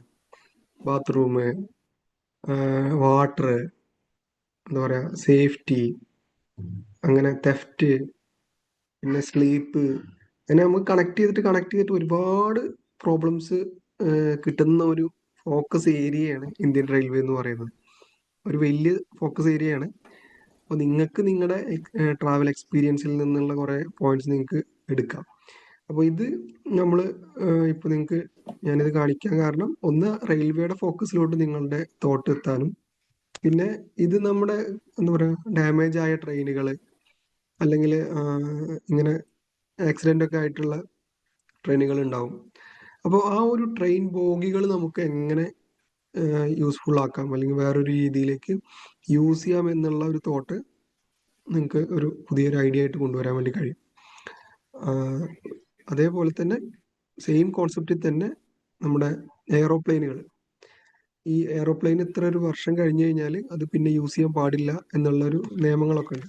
അപ്പം അതിൻ്റെ ബോഡി കാര്യങ്ങളൊക്കെ സൗദി അറേബ്യയൊക്കെ അത് പല രീതിയിൽ അത് ട്രാൻസ്പോർട്ട് ചെയ്യുന്നതും മറ്റൊക്കെ നിങ്ങൾ ന്യൂസിലും ഇൻസ്റ്റഗ്രാമിലും കണ്ടിട്ടുണ്ടാവും. ചില ആളുകൾ അത് കടലിൽ താഴ്ത്താറുണ്ട് ഒരു എക്കോസിസ്റ്റം ഉണ്ടാക്കുന്നതിന് വേണ്ടിയിട്ട്. അപ്പോൾ അങ്ങനത്തെ അതിൽ നമുക്ക് എന്താ പറയുക, എയ്റോപ്ലെയിനിൽ റെസ്റ്റോറൻറ്റ് എന്ന് പറയുന്നത് പോലെ നമുക്ക് പുതിയ കോൺസെപ്റ്റ് കാര്യങ്ങളൊക്കെ തുടങ്ങാം. ഞാൻ പറഞ്ഞത് ഡാമേജ് ആയ എയ്റോപ്ലെയിൻ്റെ ബോഡിയിലാണ് ഞാൻ ഉദ്ദേശിച്ചത്. ഓക്കെ, അപ്പോൾ അതേപോലെ റെയിൽവേയിലത്തെ കുറേ കാര്യങ്ങൾ, നിങ്ങൾ റെയിൽവേ എന്ന് പറയുന്ന ഒരു ഫോക്കസ് ഏരിയ വൈഡാണ്. അതിൽ ചെറിയ ചെറിയ പാർട്സ് എടുത്താൽ പോലും നിങ്ങൾക്ക് പുതിയ പുതിയ തോട്ട് ഓഫ് ഐഡിയാസ് കിട്ടും, പ്രോബ്ലംസ് സോൾവ് ചെയ്യാനുള്ള ഒരു ഏരിയാസ് ഉണ്ട് എന്നുള്ളത് മനസ്സിലാക്കാൻ വേണ്ടിയിട്ട്. ഇനി ഇത് നമ്മുടെ നാട്ടിലുള്ള ഒരു വളരെ നമ്മളെപ്പോഴും കാണുന്ന ഒരു പ്രോബ്ലമാണ്. അതായത് നമ്മുടെ ജനങ്ങൾ നമ്മളൊക്കെ തന്നെ വേസ്റ്റുകളും മറ്റും വലിച്ചെറിയും. അത് ഈ പറയുന്ന മിണ്ടാപ്രാണികൾ ഭക്ഷണമായിട്ട് കഴിക്കും. അവർ അത് മുഖാന്തരം ഡെഡ് ആവുന്ന കേസുകൾ. അപ്പോൾ ഈ പറയുന്ന കൗസിന് ഇവരൊന്നും നമുക്ക് എന്താ പറയുക അവയർനെസ് കൊടുക്കാൻ പറ്റില്ല, പ്ലാസ്റ്റിക് ആണ് കഴിക്കാൻ പാടില്ല എന്നുള്ളത്. അപ്പൊ അതിന് പകരം എങ്ങനെ നമ്മുടെ ഈ ഒരു ഹ്യൂമൻ സൊസൈറ്റിയിലുള്ള ഈ ഒരു സംഭവം മറ്റു രാജ്യങ്ങളിലെ പോലെ കുറച്ചുകൂടി സ്ട്രിക്റ്റ് ആയിട്ട് ബെറ്റർ ആയിട്ട് ഹാൻഡിൽ ചെയ്യാൻ പറ്റും എന്നുള്ളത് നിങ്ങളുടെ പോയിന്റ്സിന് ഇൻവൈറ്റ് ചെയ്യണം. ആർക്കെങ്കിലും എന്തെങ്കിലും സജഷൻസ് ഉണ്ടെങ്കിൽ പറയാം.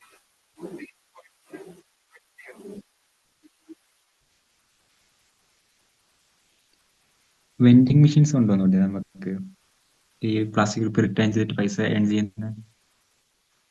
എന്തായിരുന്നു? ക്ലിയർ ആയില്ല. ഈ വെൻഡിങ് മെഷീൻ പോലത്തെ സംഭവം കൊണ്ടുവന്നിട്ട് പ്ലാസ്റ്റിക് കുപ്പീസ് നമ്മൾ അതിൽ ഡെപ്പോസിറ്റ് ചെയ്താൽ അതിന്റെ പൈസ കിട്ടുക. ഓക്കെ ഓക്കെ, അത് നല്ലൊരു ഓപ്ഷനാണ്.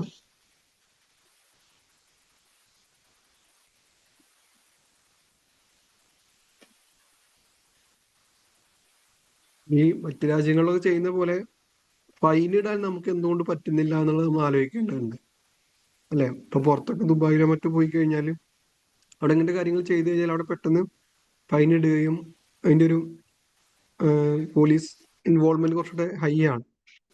അപ്പൊ അങ്ങനെ ഒരു മെത്തേഡ് നമുക്ക് ഇവിടെ എന്തുകൊണ്ട് ചെയ്യാൻ പറ്റുന്നില്ല എന്നുള്ളത് നമ്മളൊന്ന് ആലോചിക്കേണ്ടതാണ്.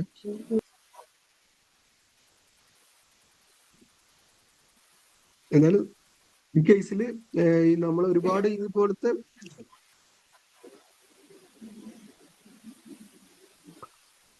പ്ലാസ്റ്റിക് ബോട്ടിൽസ് ഇപ്പോ റിപ്രോ എന്ന ബ്രാൻഡ് ഡ്രസ് ഇറക്കുന്നില്ല. അതെ, പക്ഷെ അതൊക്കെ റയർ കേസുകളാണ്. നമ്മൾ ഇപ്പോഴും ഇങ്ങനത്തെ ഒരു ലോക്കൽ ഏരിയകളിൽ അല്ലെങ്കിൽ നമ്മുടെ വില്ലേജുകളിലും മറ്റൊക്കെ നോക്കുമ്പോൾ ഇതുപോലത്തെ കാര്യങ്ങൾ ഇപ്പോഴും നടന്നുകൊണ്ടിരിക്കുകയാണ് എന്നുള്ളത് വളരെ ഇമ്പോർട്ടന്റ് ആണ്.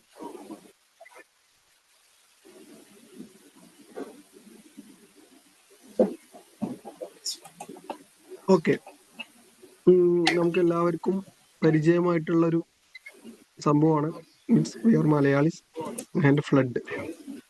അപ്പോ അടുത്തൊരു ഫ്ലഡ് വന്നാൽ നമ്മൾ പ്രിപ്പയർഡ് ആണോ?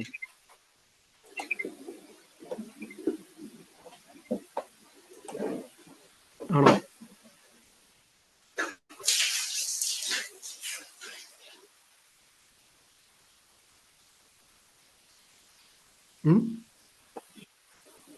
അപ്പൊ അടുത്തൊരു ഫ്ലഡിൽ നമുക്കറിയാം, ഒരു കഴിഞ്ഞ ഫ്ലഡുകളിൽ ഒരുപാട്, ഇപ്പം അരുണ് നേരത്തെ കാണിച്ചതുപോലെ ആളുകൾ എടുത്തു കൊണ്ടുപോകുന്ന കേസുകൾ, ബോട്ടിൽ വയസ്സായ ആളുകളെ,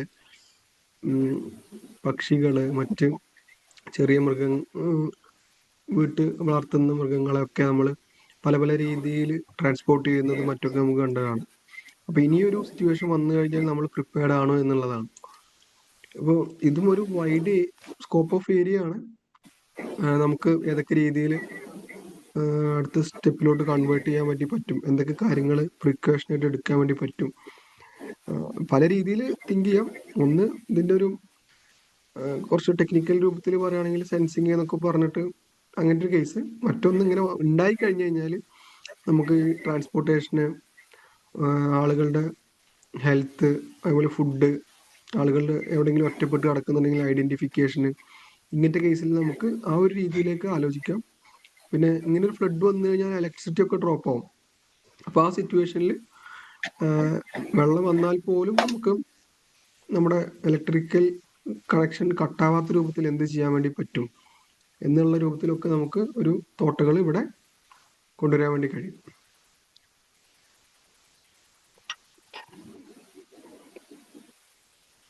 ആര്യ, നമ്മുടെ ലോ കുറച്ചുകൂടി സ്ട്രോങ് ആകാതെ നടക്കുമെന്ന് തോന്നുന്നില്ല.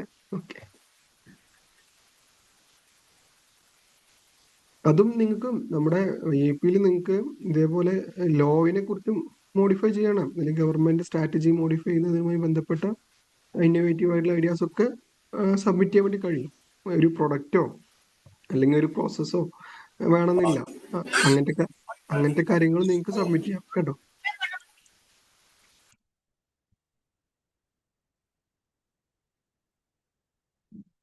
ഓക്കെ, നമ്മുടെ എലക്ഷൻ വരികയാണ്.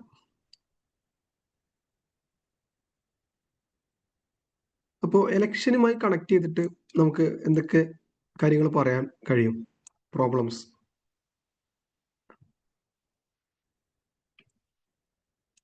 എലക്ഷൻ എന്ന് പറയുമ്പോൾ ഏറ്റവും കൂടുതൽ നമുക്ക് ഓർമ്മ ഉണ്ടാവുന്ന ഒരു സംഭവം ഉണ്ടാവുമല്ലോ, എന്താണ്? Fake vote. കുറെ പോയിന്റ്സ് വരുന്നുണ്ട്. ഫേക്ക് വോട്ട്സ്, അതെ. പിന്നെ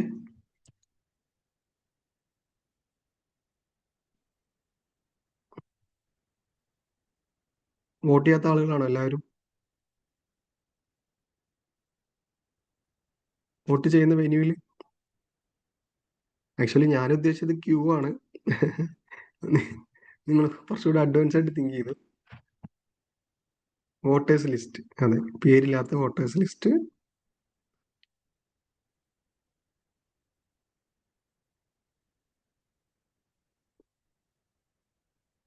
വേറെ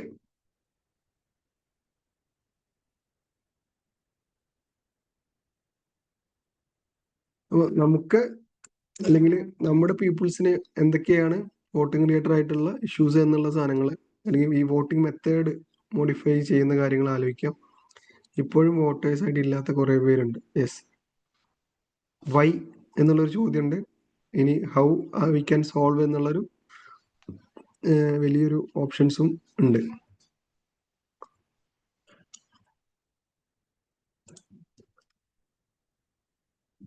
ഇപ്പോൾ എലക്ഷന്റെ ക്യൂ ആണ് വോട്ട് ചെയ്യാൻ വേണ്ടിയിട്ട്. ഇതെങ്ങനെ സോർട്ട് ഔട്ട് ചെയ്യാന്നുള്ളതും നമുക്ക് ആലോചിക്കാവുന്നതാണ്. അപ്പോൾ ചലോ ആപ്പ് കേട്ടിട്ടുണ്ടല്ലോ അല്ലെ? ചലോ ആപ്പ് കേൾക്കാത്ത ആരെങ്കിലും ഉണ്ടോ? യെസ്. അപ്പോൾ ചലോ ആപ്പിൽ നമുക്ക് ചലോ ആപ്പ് എന്ന് പറഞ്ഞാൽ നമ്മുടെ KSRTCയിലുള്ള ബസ് ട്രാക്ക് ചെയ്യാൻ വേണ്ടിയിട്ട് പുതുതായിട്ട് വന്നിട്ടുള്ള ഒരു മെത്തേഡാണ്. അവരുടെ ആ ഒരു മെഷീനും ചലോ ആപ്പിൻ്റെയാണ്. ചലോ എന്ന് പറഞ്ഞിട്ടുള്ളതാണ് അവരുടെ ടിക്കറ്റിംഗ് മെഷീന്. അത് കണക്ട് ചെയ്തിട്ടാണ് അത് വർക്ക് ചെയ്യുന്നത്, ആപ്പ് വർക്ക് ചെയ്യുന്നത്. അപ്പോൾ ഈ ചലോ ആപ്പ് പോലെ ഇപ്പോൾ നമ്മുടെ ഈ വോട്ടിംഗ് ആളുകളുടെ ക്യൂ, അല്ലെങ്കിൽ വോട്ടേഴ്സ് എത്ര വോട്ടാണ് അവിടെ പോളിംഗ് നടക്കുന്നതിൻ്റെ ഒരു സ്റ്റാറ്റിസ്റ്റിക്സ് ഒക്കെ ഈ വോട്ടർമാർക്ക് കാണാൻ കഴിയുകയാണെങ്കിൽ അവർക്ക് ഈ ക്യൂ ഒഴിവാക്കാൻ വേണ്ടി പറ്റും. അതായത് ഒരു ആളുകളുടെ ഒരു ഫ്ലോ അനുസരിച്ചിട്ട് എപ്പോൾ വോട്ട് ചെയ്ത് പെട്ടെന്ന് പോകാൻ പറ്റും എന്നുള്ളൊരു ക്ലാരിറ്റി ആക്കാൻ വേണ്ടി പറ്റും. കാരണം ഈ ഒരു ക്യൂ എല്ലാവർക്കും അനുഭവമുള്ളതായിരിക്കും. വോട്ട് ചെയ്ത എല്ലാവർക്കും കുറച്ചെങ്കിലും ക്യൂ നിൽക്കാതെ വോട്ട് ചെയ്യാൻ പറ്റണമെന്നില്ല. അപ്പോൾ ഈ ഒരു ക്യൂ എന്നുള്ള എങ്ങനെ സോർട്ട് ഔട്ട് ചെയ്യാം എന്നുള്ളതും നമുക്ക് തോട്ട് ചെയ്യാവുന്നതാണ്. നമ്മുടെ ആപ്പുകളോ മറ്റോ ഒരു പോളിംഗ് സിറ്റുവേഷൻ അറിഞ്ഞ് കഴിഞ്ഞാൽ അതിന് ആ ഒരു ഗ്യാപ്പ് അനുസരിച്ച് നമുക്ക് പോകാനൊക്കെ പറ്റും. ടെക്നിക്കലായിട്ട് ഞാൻ പറഞ്ഞു എന്നുള്ളൂ, നിങ്ങൾ വേറെ രീതിയിൽ ആലോചിക്കാം. അതേപോലെ ബാലറ്റ് മീൻസ് നമ്മുടെ നാട്ടിൽ വേറെ നാടുകളിലൊക്കെ ഉപയോഗിക്കുന്ന മെത്തേഡ് എന്തൊക്കെയാന്നുള്ളത് നമ്മൾ ആലോചിക്കാം. അതെന്തുകൊണ്ട് ഇവിടെ പറ്റും പറ്റില്ല ഡിബേറ്റ് അല്ല, പക്ഷേ അതൊരു പ്രോബ്ലം ആയിട്ട് ഞാൻ ഇടുകയാണ്. പുതിയ മെത്തേഡുകൾ അല്ലെങ്കിൽ പുതിയൊരു പ്രോസസ് ഡെമോക്രസിയെ മോഡിഫൈ ചെയ്യാൻ നിങ്ങളുടെ ഐഡിയാസ് ഇൻവൈറ്റ് ചെയ്യാണ്. ഇതെന്താ പരിപാടി എന്നറിയാമോ?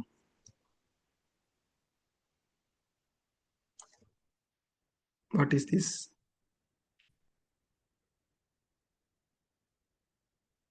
യെസ്, തൃശ്ശൂർ പൂരം. അതെ. അപ്പോൾ ഇതും ഒരു പൂൾ ഓഫ് പ്രോബ്ലം ആണ്. പൂൾ ഓഫ് പ്രോബ്ലം എന്ന് പറഞ്ഞാൽ തൃശ്ശൂർ പൂരം പ്രശ്നമാണെന്നുള്ളതല്ല. ഇവിടെയും ഒരുപാട് പ്രശ്നങ്ങൾ നമുക്ക് ഐഡന്റിഫൈ ചെയ്യാൻ വേണ്ടി പറ്റും. ഒന്ന് ക്രൗഡാണ്, ഓവർ ക്രൗഡഡ് ആണ്. അപ്പോൾ ഈ ക്രൗഡ് മാനേജ്മെന്റ് അത്ര സിമ്പിളായിട്ട് ഹാൻഡിൽ ചെയ്യാൻ പറ്റുന്ന കേസല്ല. ഇത്രയും വലിയൊരു ക്രൗഡ് ആ ഒരു സ്പെഷ്യൽ ഇവന്റിൽ എത്തുമ്പോൾ പിന്നെ ഇവിടുന്ന് നമുക്ക് ഉണ്ടാവുന്ന പ്രോബ്ലംസ്, കുട്ടികളെ നമുക്ക് കയ്യിൽ നിന്ന് മിസ്സായി പോകുന്ന കേസ് ഉണ്ടാവാം.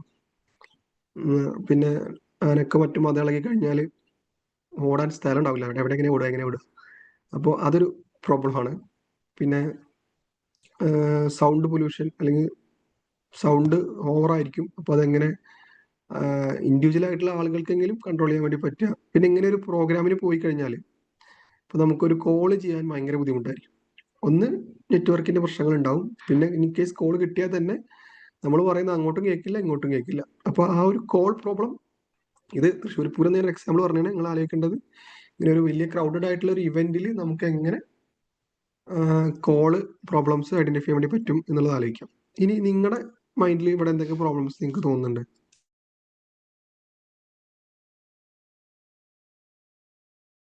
ഞാൻ എൻ്റെ കുറച്ച് തോട്ട്സ് പറഞ്ഞു, എല്ലാവരും പറയൂ. പ്രോബ്ലംസ് കണ്ടെത്തിയാലേ നമുക്ക് സൊല്യൂഷൻസിലോട്ട് എത്താൻ വേണ്ടി പറ്റുള്ളൂ. Good idea needs A good problem. Emergency aid, traffic, അടിപൊളി. ഹെൽത്ത് ഇഷ്യൂസ് ഉണ്ടാവാൻ ചാൻസ് ഉണ്ട്, അതെ. അവിടുത്തെ ഈ അടക്കം, അതുമായി ബന്ധപ്പെട്ട സ്മെല്ല് കാര്യങ്ങൾ, അതെ. ഡസ്റ്റ്, ഇത്രയേ ഉള്ളൂ. ഞാൻ 4-5 പ്രോബ്ലം പറഞ്ഞു, നിങ്ങൾ ആകെ 3 തന്നെ പറഞ്ഞുള്ളൂ.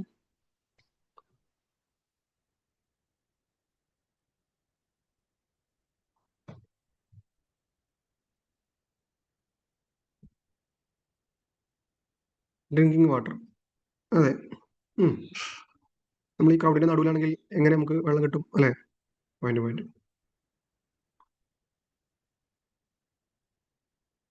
Theft, very nice. തൃശ്ശൂർ പൂരത്തിന് വരുന്ന കള്ളന്മാരെന്നെ ഉണ്ടാവും.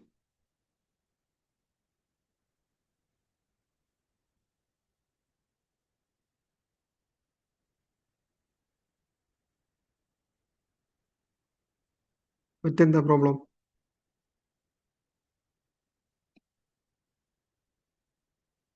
Waste issue, sure. റെയിൻ, അതെ. മഴ പെയ്താൽ എന്ത് ചെയ്യും? അൺഎക്സ്പെക്റ്റഡ് റെയിൻ, അല്ലേ?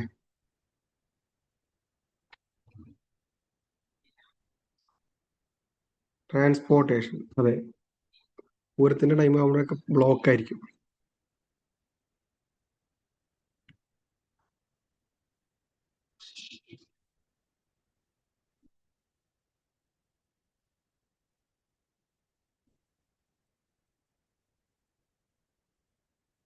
യെസ്. അപ്പോൾ ഇപ്പൊ നമ്മൾ കുറേ പ്രോബ്ലംസ് പറഞ്ഞ്, അതായത് ഈ ഒരു പ്രോബ്ലംസ് ഒക്കെ നമുക്കും ആലോചിക്കാം, ആ പ്രോബ്ലംസ് എങ്ങനെ സോർട്ട് ഔട്ട് ചെയ്യാമെന്നും ആലോചിക്കാം. ആന ചവിട്ടാൻ വന്നാൽ എന്ത് ചെയ്യും? അതെ. എന്ത് ചെയ്യും? എന്തും ചെയ്യാനാവും, നമ്മളൊന്നും ചെയ്യണ്ട, ഒക്കെ ആന ചെയ്തോളും, അല്ലേ? അപ്പോ ഇതിലുള്ള വിസിബിലിറ്റി, അതെ, കാഴ്ച ഭയങ്കര പ്രശ്നമാണ്. നമ്മുടെ കൂടെയുള്ള ആളുകളെ നമുക്ക് കാണാൻ പറ്റണമെന്നില്ല. നമ്മൾ പൂരം കാണാൻ പോയിട്ട് ആനേൻ്റെ അടുത്തോട്ട് പോകാൻ പറ്റണമെന്നില്ല. വിസിബിലിറ്റി ഒരു പ്രശ്നമാണ്. Yes. Okay, let's move to another problem. ഇതെന്താന്ന് മനസ്സിലായോ? ഫോട്ടോ ക്ലിയർ ഇല്ല, അല്ലേ?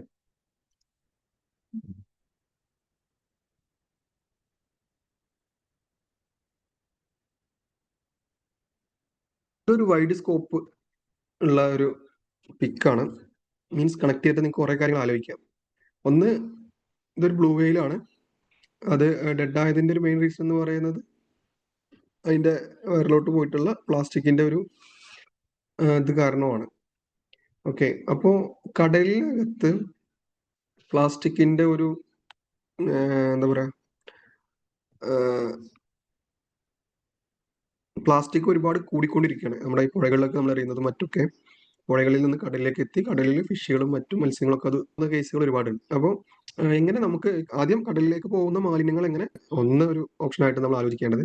മറ്റൊന്ന്, കടലിലുള്ള പ്ലാസ്റ്റിക്സ് വലിയ രീതിയിൽ നമുക്ക് ഒന്നും ചെയ്യാൻ പറ്റണമെന്നില്ല, എങ്ങനെ ചെറിയ രീതിയിലെങ്കിലും അത് അവിടുന്ന് എടുക്കാൻ പറ്റുന്ന രൂപത്തിലേക്ക് നമുക്ക് ആലോചനകൾ തിങ്ക് ചെയ്യാം. പിന്നെ നിങ്ങൾക്ക് ഈ പിക്ക് കാണുമ്പോൾ വേറെ എന്തൊക്കെയാണ് നിങ്ങളുടെ മൈൻഡിൽ വരുന്ന പ്രോബ്ലംസ്?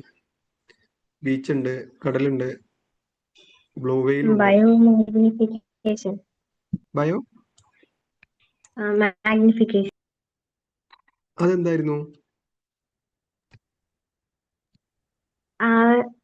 ഇപ്പം ഫുഡ് ചെയിനിൽ സക്സസീവ് ലെവൽസിൽ വരുമ്പോൾ ആ പ്ലാസ്റ്റിക്കിന്റെ എടുത്താലും അതിന്റെ മൈക്രോ പാർട്ടിക്കിൾസിന്റെ ലെവൽ നമ്മൾ ഫിഷ് കഴിക്കുകയാണെന്ന് വെച്ചോ, അപ്പൊ നമ്മുടെ ബോഡിയിലും പാർട്ടിക്കിൾസ് വരാൻ ചാൻസ് ഉണ്ട്.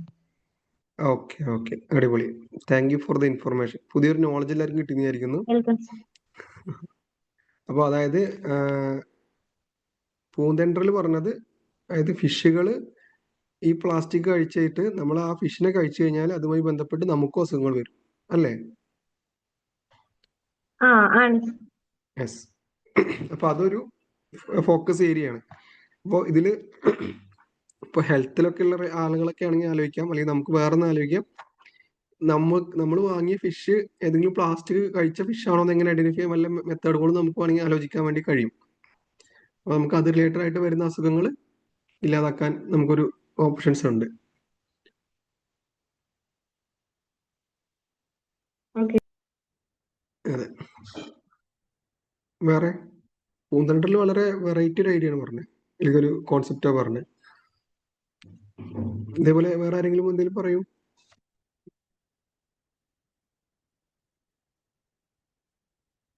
ഓക്കെ, ഇനി നിങ്ങളോടൊരു ചോദ്യം ചോദിക്കാൻ വേണ്ടിയിട്ടാണ്. നമ്മള് കേരളം വേസ്റ്റ് പ്രോബ്ലത്തിന് ഹാൻഡിൽ ചെയ്യാൻ വേണ്ടി എന്തെങ്കിലും രീതിയിൽ പ്രിപ്പയർഡ് ആണോ? ചിലതൊക്കെ നടക്കുന്നുണ്ട്, പക്ഷെ എത്രത്തോളം എഫക്റ്റീവ് ആവുന്നുണ്ടെന്ന് അറിയുന്നില്ല. അപ്പോൾ വേസ്റ്റ് ഒരു വൈഡ് ഏരിയ ആണ്. സോളിഡ്, ലിക്വിഡ്, ഹസാർഡിയസ് വേസ്റ്റ്, പ്ലാസ്റ്റിക് എന്ന് പറഞ്ഞാൽ തന്നെ ഒരുപാട് നമുക്ക് ഇതാക്കാൻ വേണ്ടി പറ്റും. അപ്പോൾ ആ ഒരു ഏരിയ നമുക്ക് ഒരു പ്രോബ്ലമായിട്ട് ഫോക്കസ് ചെയ്യാൻ കഴിയുന്നതാണ്. ഇനി കടലുമായി ബന്ധപ്പെട്ട് ഒരു പ്രോബ്ലം കൂടെ.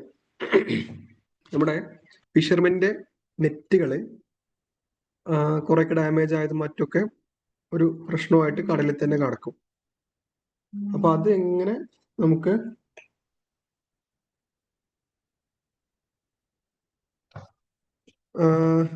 സോർട്ട് ഔട്ട് ചെയ്യാം, അല്ലെങ്കിൽ കടൽ മറ്റേ ഇതുപോലത്തെ ഒരു സിറ്റുവേഷൻ വരാതിരിക്കാൻ വേണ്ടി എന്തൊക്കെ ചെയ്യാം എന്നുള്ളത് നമുക്ക് ആലോചിക്കാം.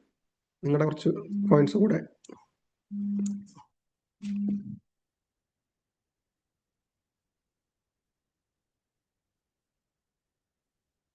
ഈ പിക്ക് കാണുമ്പോൾ നിങ്ങൾക്ക് വേറെ എന്തെങ്കിലും തോട്ട് വരുന്നുണ്ടോ?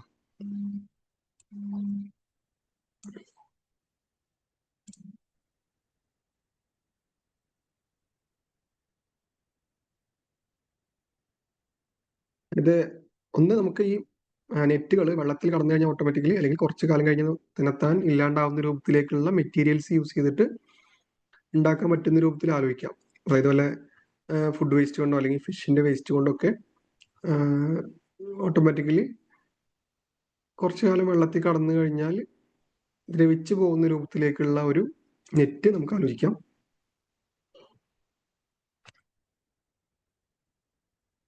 പിന്നെ നമുക്ക് വേറെ എന്തായാലും കഴിയാം.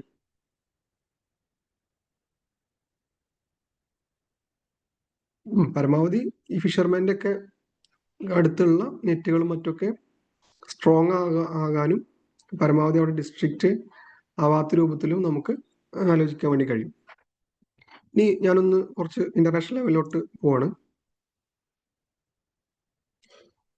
ഇവിടെ നിങ്ങൾക്ക് എന്തൊക്കെ പ്രോബ്ലംസ് ഐഡന്റിഫൈ ചെയ്യാൻ കഴിയുന്നുണ്ട്?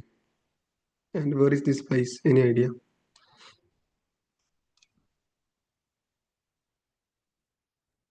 ദുബായ്.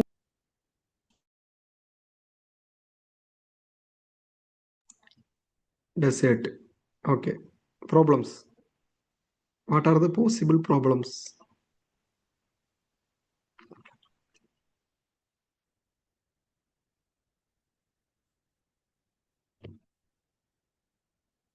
സിമ്പിളായിട്ട് ഈ പിക്ചറിൽ തന്നെ ഒരു പ്രോബ്ലം കാണുന്നുണ്ട്. ഒന്ന്, റോഡുകളിൽ എപ്പോഴും മണലുകൾ കയറും. അത് വളരെ വലിയൊരു പ്രോബ്ലമാണ്. ദുബായ് പോലത്തെ മറ്റ് ഡെസേർട്ടിലുള്ള റോഡുകളുടെ ഒക്കെ വലിയൊരു പ്രശ്നം ഇത് തന്നെയാണ്. റോഡ് വിസിബിൾ അല്ല. യെസ്, ഹുദ പറഞ്ഞത് റോഡ് വിസിബിൾ അല്ല.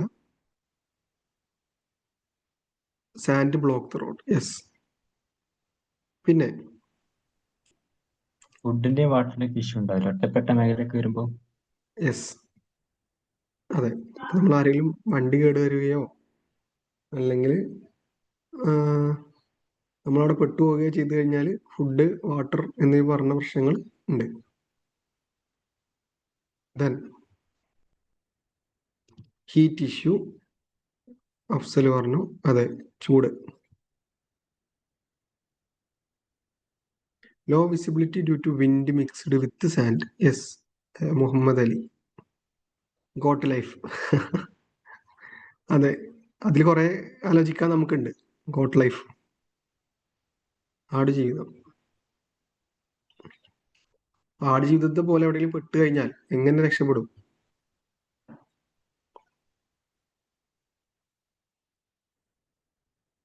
പിന്നെ മിഡിൽ ഓഫ് ദ സാൻഡ് നമ്മൾ പെട്ട് കഴിഞ്ഞാൽ നമുക്ക് എങ്ങനെയാണ് എവിടേക്കാണ് പോവേണ്ടത് എന്നുള്ള ഒരു വിസിബിലിറ്റി അല്ലെങ്കിൽ ഒരു വാക്കുവേ എങ്ങോട്ട് എന്നുള്ള ഒരു തോട്ട്, എങ്ങനെ നമുക്കത് ആ ഒരു പ്രോബ്ലം സോർട്ട് ഔട്ട് ചെയ്യാൻ പറ്റും എന്നുള്ളത് നമുക്ക് ആലോചിക്കാം. Arya, people struggle to get clean water. Yes, വെള്ളം തന്നെ കിട്ടാനും ബുദ്ധിമുട്ടായിരിക്കും. Okay, any guess, any other problems?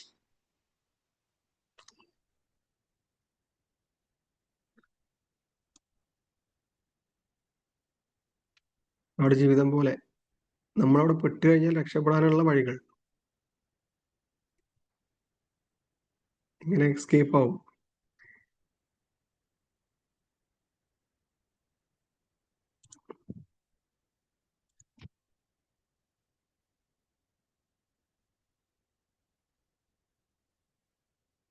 Okay, Arun.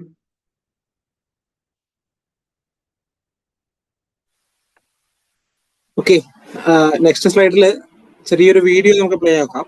ആ വീഡിയോ ഒന്ന് ആദ്യം കണ്ടു നോട്ടില്ലായിരുന്നു. ജസ്റ്റ് ഒന്ന് സ്ക്രീൻ ഷെയർ ചെയ്തു ഫ്രണ്ട്, നെറ്റ് ചെറിയ ഇഷ്യൂ ഉണ്ട്. വീഡിയോ ഒന്ന് പ്ലേ ചെയ്തു. അതായത് നമുക്ക് എപ്പോഴും ഒരു ഫുഡ് പ്രൊഡക്റ്റ് ആണ്, നമ്മൾ കഴിക്കുന്ന ഒരു ഫുഡ് പ്രൊഡക്റ്റ് ആണ് ഉഴുന്നുവട എന്നുള്ളത്. അപ്പൊ ആ ഉഴുന്നുവട ഉണ്ടാക്കുക എന്നുള്ളത് അത്ര എളുപ്പമുള്ള കാര്യമല്ല. അപ്പൊ അത് എങ്ങനെ ഈസി ആയിട്ട് ഉഴുന്നുവട ഉണ്ടാക്കാം എന്നുള്ളത് ഒരു കമ്പനി അല്ലെങ്കിൽ ഒരു ബാറ്റർ വിൽക്കുന്ന ഒരു കമ്പനി ചെയ്തിട്ടുള്ള ഒരു ഇന്നോവേഷൻ ആണ്. ജസ്റ്റ് ഒന്ന് കണ്ടു നോക്കാം.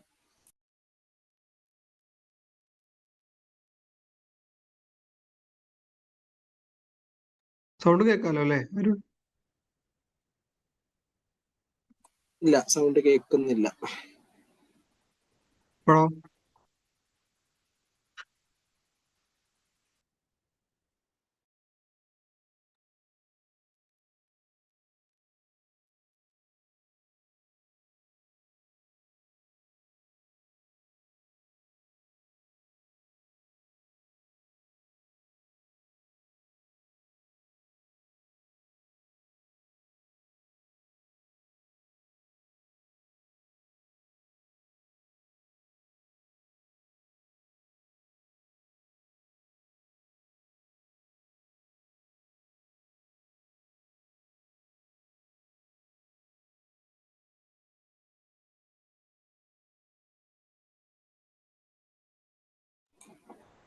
എനിക്കൊന്ന് സൗണ്ട് കേൾക്കുന്നില്ല തോന്നുന്നുണ്ട്. അപ്പോ ഉഴുന്നുവടയുടെ ആ ഷേപ്പാണ് ഏറ്റവും അതിന്റെ ഇമ്പോർട്ടന്റ് ആയിട്ടുള്ള കാര്യം. ഉഴുന്നിനേക്കാളും ഒക്കെ ഇമ്പോർട്ടന്റ് ആയിട്ടുള്ള കാര്യം ആ ഷേപ്പാണ്. ആ ഒരു ഹോളാണ്, സെൻട്രലുള്ള ഹോളാണ് ഉഴുന്നുവടയുടേതായിട്ടുള്ള ഒരു ഐഡന്റിറ്റി ഉണ്ടാക്കുന്നത്. അപ്പൊ അത് എളുപ്പമാക്കാൻ വേണ്ടിയിട്ട് അവർ ചെയ്തൊരു കാര്യമാണ്. ഉഴുന്നുവട ബാറ്ററിന്റെ ആ ഒരു അടപ്പ് അല്ലെങ്കിൽ അതിന്റെ ഒരു എന്താ പറയാ, അതിന്റെ മാവ് പുറത്തേക്ക് വരുന്ന ആ മെക്കാനിസം അവരെന്ത് ചെയ്തു, ജസ്റ്റ് ഒരു അടപ്പിനെ ജസ്റ്റ് ഒന്ന് മാറ്റിയിട്ട് അവരെന്ത് ചെയ്തു, ഒരു പുതിയൊരു മെക്കാനിസം കൊണ്ടുവന്നുള്ളതാണ്. ഈസി ആയിട്ട് അവർക്ക് എന്ത് ചെയ്യാം, ഉഴുന്നുവട ഉണ്ടാക്കാനുള്ള ഒരു സംവിധാനം അവർ കൊണ്ടുവന്നുള്ളതാണ്. കാരണം ഉഴുന്നുവട ഉണ്ടാക്കൽ അത്ര എളുപ്പമുള്ള കാര്യമല്ല, പലപ്പോഴും അത് ഭയങ്കര ബുദ്ധിമുട്ടുള്ള കാര്യമാണ്. അതൊരു സ്കില്ല് തന്നെ വേണ്ട ഒരു കാര്യമാണ്. അപ്പൊ അത് ഈസി ആയിട്ട് എല്ലാവർക്കും ഉണ്ടാക്കാൻ പറ്റുന്ന രീതിയിലേക്ക് അതിനെ മാറ്റിയെടുത്തു എന്നുള്ളതാണ് അവർ ചെയ്ത ഇന്നോവേഷൻ. ഇപ്പൊ നമുക്ക് കടകളിൽ ഈ സാധനം വാങ്ങാൻ കിട്ടും. വട ബാറ്റർ സ്ക്യൂസ് ആൻഡ് ഫ്രൈ എന്നുള്ള രീതിയിൽ നമുക്ക് വാങ്ങാൻ കിട്ടും. എവരിബഡി വാണ്ട്സ് വട, അതാണ് അവരുടെ ഒരു കോട്ട് എന്ന് പറയുന്നത്. എല്ലാവർക്കും വട ഉണ്ടാക്കാൻ പറ്റുന്നുള്ളതാണ് അവരുടെ ഒരു കോട്ട് എന്ന് പറയുന്നത്. ഒരു എക്സാമ്പിൾ ആണ്, ദിവസം നമ്മൾ കിച്ചണിൽ കാണുന്ന, അല്ലെങ്കിൽ നമ്മൾ പലപ്പോഴും നമ്മൾ കിച്ചണിൽ കാണുന്ന ചെറിയൊരു പ്രശ്നത്തിനെ അവർ ഈസി ആയിട്ട് എങ്ങനെ ഒരു ഇന്നോവേഷൻ സോൾവ് ചെയ്യുന്നു എന്നുള്ളതാണ്.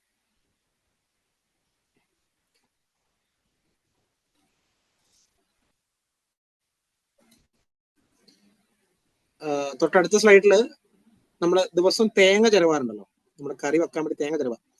പറയുന്ന കൺസെപ്റ്റ് വെച്ച് കഴിഞ്ഞാൽ ഒന്ന് രണ്ട് എക്സാമ്പിൾ ആദ്യം കാണിക്കുന്നുണ്ട്. ജസ്റ്റ് ഒന്ന് വീഡിയോ കണ്ടു നോക്കാം. അതായത് ഒരു ആപ്പിള് ജസ്റ്റ് കട്ട് ചെയ്യുമ്പോഴേക്ക് അതിൻ്റെ ഉള്ളിൽ ജ്യൂസ് വരിക എന്ന് പറയുന്നത് ഒരിക്കലും ഒരു പ്രാക്ടിക്കൽ ആയിട്ടുള്ള കാര്യമല്ല. ആപ്പിൾ കട്ട് ചെയ്ത് ഗ്ലാസ്സിലേക്ക് വെക്കുമ്പോഴേക്ക് അതിൽ ജ്യൂസ് വരിക എന്നുള്ളത് ഫേക്ക് ആണ് എന്ന രീതിയിലാണ്. അതേപോലെ പോപ്കോൺസ്, ചോളം ജസ്റ്റ് ഇതാക്കുമ്പോഴേക്ക് പോപ്കോൺസ് ആവാന്നുള്ളതും ഫേക്ക് ആണ്. പക്ഷെ തേങ്ങ ജസ്റ്റ് പൊട്ടിക്കുമ്പോഴേക്ക് ചെറിയ തേങ്ങ കിട്ടുക എന്നുള്ളത് ഇപ്പോൾ ഫാക്ട് ആണെന്നാണ് അവർ പറയുന്നത്. അതായത് ഇവര് വിൽക്കുന്ന ഒരു പ്രൊഡക്റ്റ് ആണ് ചെറിയ തേങ്ങയുടെ ചിരട്ട തന്നെ യൂസ് ചെയ്തിട്ട് പാക്കേജിങ് മെറ്റീരിയൽ ആയിട്ട് അവർ പ്രൊഡക്റ്റ് വെക്കുന്നു. അവിടുത്തെ ഇന്നോവേഷൻ ആ പാക്കേജിങ് ആണ് ഇന്നോവേഷൻ. അതായത് ചെറിയ തേങ്ങയാണ് അവർ വിൽക്കുന്നത്. അത് പാക്ക് ചെയ്യാൻ വേണ്ടി വേറെ പ്ലാസ്റ്റിക്കോ മറ്റു സംവിധാനങ്ങളൊന്നും വേണ്ട. അവരുടെ ചിരട്ട തന്നെ എന്ത് ചെയ്യാം, ഒരു പാക്കേജിങ് മെറ്റീരിയൽ ആയിട്ട് യൂസ് ചെയ്യാം. അങ്ങനെ ഗ്രൈൻഡഡ് കോക്കനട്ട് ചിരട്ടയുടെ ഉള്ളിൽ തന്നെ പാക്ക് ചെയ്തിട്ട് സീൽ ചെയ്തിട്ട് വിൽക്കുന്ന ഒരു സംവിധാനം അവർ കൊണ്ടുവന്നിട്ടുള്ളതാണ്. ഇന്നോവേഷന്റെ ലെവൽ എങ്ങനെ പോയെന്ന് അറിയിച്ചു നോക്കുക. ജസ്റ്റ് ഒരു പ്രകൃതി തരുന്നൊരു സാധനം അല്ലെങ്കിൽ പ്രകൃതി തരുന്നൊരു പ്രൊഡക്റ്റിനെ അവർ ഒരു പാക്കേജിങ് മെറ്റീരിയൽ ആയിട്ട് യൂസ് ചെയ്യുന്നുള്ളതാണ്. അടുത്തൊരു കാര്യം ഇളനീരിനെ പറ്റിയിട്ടാണ് അടുത്ത വീഡിയോ പറയുന്നത്.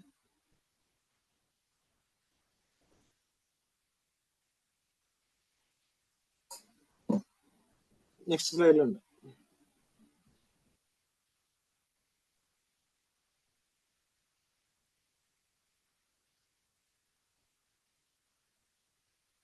ഓക്കെ, നൂൽപുട്ടിന് മെഷീൻ ഉണ്ടാക്കാം. നൂൽപുട്ട് ഉണ്ടാക്കാൻ പറയുന്നത് അത്ര എളുപ്പമുള്ള കാര്യമില്ല. നമ്മൾ മറ്റേ സിനിമ ഉണ്ടല്ലോ, ജയ ജയ ജയ ഹേ സിനിമയില് ഈ പറയുന്ന ബേസിൽ ജോസഫിന്റെ അമ്മ നൂൽപുട്ട് ഉണ്ടാക്കാൻ വേണ്ടി കഷ്ടപ്പെടുന്ന ഒരു സീനൊക്കെ നമുക്ക് കണ്ടു കഴിഞ്ഞാൽ മനസ്സിലാവും. നൂൽപുട്ട് ഉണ്ടാക്കുന്ന സ്ട്രഗിള് കാര്യങ്ങൾ എന്താന്നുള്ളത് വളരെ കോമിക്കലായിട്ട് കാണിക്കുന്നുണ്ട്. അതേപോലെ നമുക്ക് വീടുകളിൽ നൂൽപുട്ട് ഉണ്ടാക്കാൻ വേണ്ടിയിട്ട് അല്ലെങ്കിൽ മറ്റു പല സാധനങ്ങൾ ഉണ്ടാക്കാൻ വേണ്ടിയിട്ട് എളുപ്പമാക്കാൻ വേണ്ടി അമ്മമാരുടെ പണി കുറയ്ക്കാൻ വേണ്ടി നമുക്ക് എന്ത് ചെയ്യാം, ഒരു പ്രൊഡക്റ്റ് ഡിസൈൻ ചെയ്യാന്നുള്ളതാണ്. ഈ ID Fresh എന്ന് പറയുന്ന ബ്രാൻഡ് അവർ തുടങ്ങിയത് ദോശ ഇഡ്ഡലിയുടെ മാവ് വിൽക്കാനാണ് തുടങ്ങിയിട്ടാണ്. അതായത് മാവ് അരച്ചിട്ട് അവർ കടകളിൽ കൊണ്ടുപോയിട്ട് മാവ് വിൽക്കുന്നു. ഈ മാവ് ആൾക്കാർക്ക് കടയിൽ പോയിട്ട് വാങ്ങിയിട്ട് എന്ത് ചെയ്യാം, യൂസ് ചെയ്യാൻ പറ്റുന്ന രീതിയിലാണ്. അപ്പൊ അവരുടെ ഇന്നോവേറ്റീവ് ആയ കുറച്ച് പ്രൊഡക്റ്റുകളാണ് ഇപ്പൊ ഈ കാണുന്നതൊക്കെ. ചെറിയ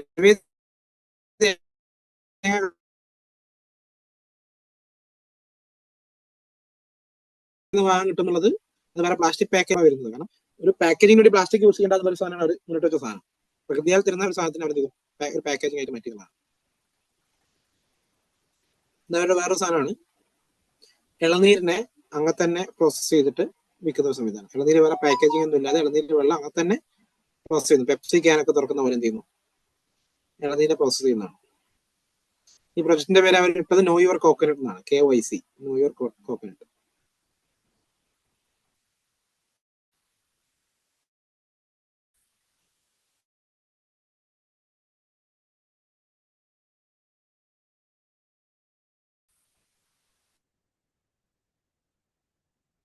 അപ്പോ നിങ്ങൾക്ക് കുറച്ചൊക്കെ ഇൻപുട്സ് കിട്ടിയിട്ടുണ്ടാവുമെന്നാണ് നമ്മൾ വിചാരിക്കുന്നത്. ഇനി നമ്മളിപ്പോൾ ഷെയർ ചെയ്തതിന്റെ ഭാഗത്തുനിന്ന് നിങ്ങൾക്ക് പുതുതായിട്ട് വന്ന പ്രോബ്ലംസ് അല്ലെങ്കിൽ തോട്ടുകൾ നിങ്ങൾ ഷെയർ ചെയ്ത ബാക്കിയുള്ളവർക്ക് കൂടെ കുറച്ച് ഇൻപുട്സ് ആവും.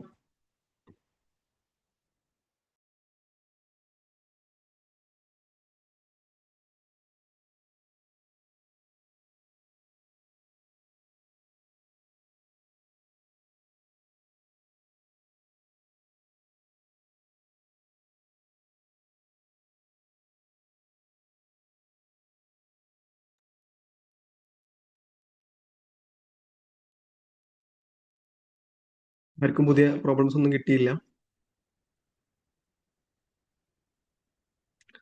അതായത് നമ്മളിപ്പോൾ നിങ്ങൾക്ക് കുറച്ച് ഇൻപുട്സ് ആണ് തന്നിട്ടുള്ളത്. ഇതേപോലെ നിങ്ങൾ നിങ്ങളുടെ ഏരിയയിലുള്ള പ്രോബ്ലംസ് അല്ലെങ്കിൽ നിങ്ങളുടെ പേരൻസിനോടൊക്കെ ചോദിക്കുക, അല്ലെങ്കിൽ ഫ്രണ്ട്സിനോടൊക്കെ ചോദിക്കുക അവരെന്തെങ്കിലും പ്രശ്നം ഫേസ് ചെയ്യുന്നുണ്ടോയെന്ന്. അപ്പോൾ അവരൊരു പോയിന്റ് പറയും. അത് വെച്ച് നമുക്ക് ആ ഒരു ത്രെഡാക്കി മാറ്റുകയും അത് ഡെവലപ്പ് ചെയ്തിട്ട് ഇതൊരു പ്രോബ്ലം ഐഡന്റിഫൈ ചെയ്യുക. അതിന് ശേഷം നമ്മൾ 1-2 ആളുകൾ കൂടിയിരുന്നിട്ട് അതിൽ ഒരു സൊല്യൂഷൻ, വർക്കൗട്ട് ആവുന്ന സൊല്യൂഷൻസ് എന്തൊക്കെയാണ് ഡിസ്കഷനിൽ വന്ന് നല്ലൊരു ബെറ്റർ ഐഡിയയിലോട്ട് അത് മാറും. അത് നമുക്ക് IAP ഒരു ഐഡിയ ആയിട്ട് സബ്മിറ്റ് ചെയ്യാൻ വേണ്ടി പറ്റും. മഴക്കാലത്ത് ഡ്രസ് ഉണങ്ങാനുള്ള പാട് കേരളത്തിൽ ഒരു വലിയ പ്രശ്നം. യെസ്, അത് നമ്മളൊരു നാട്ടിലുള്ള ആളുകൾക്കാണെങ്കിൽ വീടിന്റെ സൈഡിലും മറ്റൊക്കെ സ്പേസ് ഉണ്ടാവും. പക്ഷെ ഒരു സിറ്റി, ഒരു എറണാകുളമോ തിരുവനന്തപുരം പോലത്തെ ഒരു സിറ്റിയിൽ ആലോചിക്കുകയാണെങ്കിൽ അത് അതിലേറെ വലിയ പ്രശ്നമാണ്. കാരണം അവർക്ക് അത് ഡ്രസ്സ് ഉണക്കാനിടാനും വലിയ സ്പേസ് പോലും ഉണ്ടാവില്ല. വളരെ നല്ലൊരു പോയിന്റാണ് പറഞ്ഞത്. ഇതിന്റെ റെക്കോർഡിംഗ് പ്രൊവൈഡ് ചെയ്യാൻ പറ്റും. Subject English. ഓക്കെ, നമ്മൾ റെക്കോർഡിംഗ് ഷെയർ ചെയ്യാം.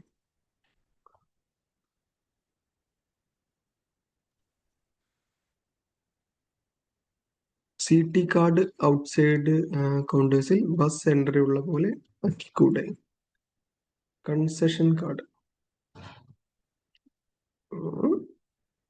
ബസ് എൻട്രി ഉള്ള പോലെ നല്ലൊരു ഓപ്ഷനാണ്, ആലോചിക്കാവുന്നതാണ്. CT concession card. School time bus issues. School ടൈമിൽ ബസ്സുകൾ കുറവായതാണോ അതോ നിർത്താത്തതാണോ സിരാന?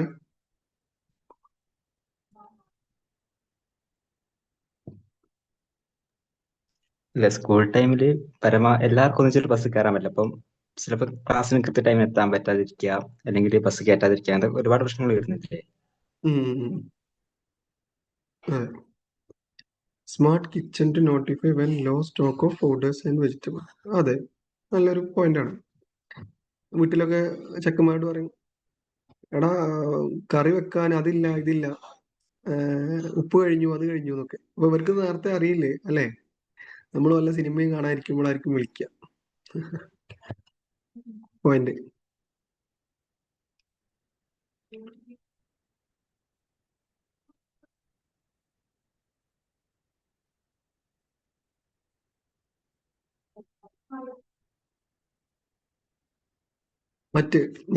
നിങ്ങൾക്ക് ഇൻപുട്സ് കിട്ടിയതോ അല്ലെങ്കിൽ നിങ്ങൾക്ക് നിങ്ങളുടെ തോട്ടിൽ ഇപ്പൊ പുതുതായിട്ട് വന്ന പ്രോബ്ലംസോ പോയിന്റ്സോ എന്തെങ്കിലും ചാറ്റിലിട്ടാൽ നല്ലതായിരിക്കും.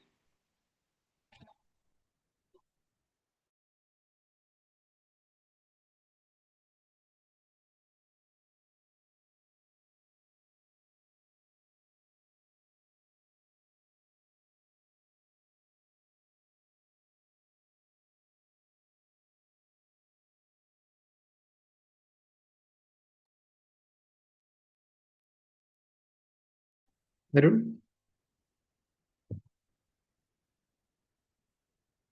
അപ്ലിക്കേഷൻ മെഷീൻ എല്ലാം പറ്റുമോ? പറ്റും. അങ്ങനെ ഇന്നതേ പറ്റുള്ളൂ അങ്ങനെയൊന്നുമില്ല, എന്തുകൊണ്ടും പറ്റും. ഓക്കെ റന.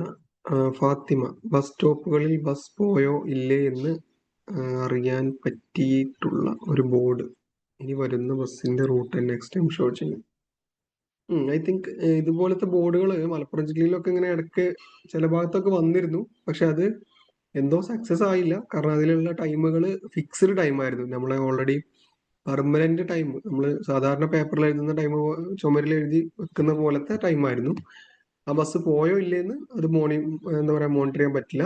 അപ്പോൾ മറ്റേ ചലോ ആപ്പ് പറഞ്ഞതുപോലെ KSRTC അങ്ങനെ ഒരു സംവിധാനം വന്നത് കാരണം KSRTC ബസ്സുകൾ നമുക്ക് ട്രാക്ക് ചെയ്യാനും സീറ്റ് അവൈലബിലിറ്റിയും ഒക്കെ മനസ്സിലാക്കാൻ കഴിയും. പക്ഷെ പ്രൈവറ്റ് ബസ്സുകളിലെ ഒരു പ്രശ്നം തന്നെയാണ്. എനിക്ക് ഫുൾ ക്ലാസ് കേൾക്കാൻ പറ്റില്ല. Okay, will share the recording. Okay, career decide ചെയ്യാത്തവർക്ക് എന്തെങ്കിലും സൊല്യൂഷൻ? യെസ്, ശരിയാണ്. അതായത് കോഴ്സൊക്കെ കഴിഞ്ഞിട്ട് നമ്മൾ തന്നെ തേരാപ്പാര നടക്കാൻ സാധ്യതയുണ്ട്. അപ്പൊ അവർക്കൊക്കെ നിങ്ങളൊരു പോസിബിൾ ഐഡിയാസ് അല്ലേ, നല്ല ഓപ്ഷൻസ് ആണ്.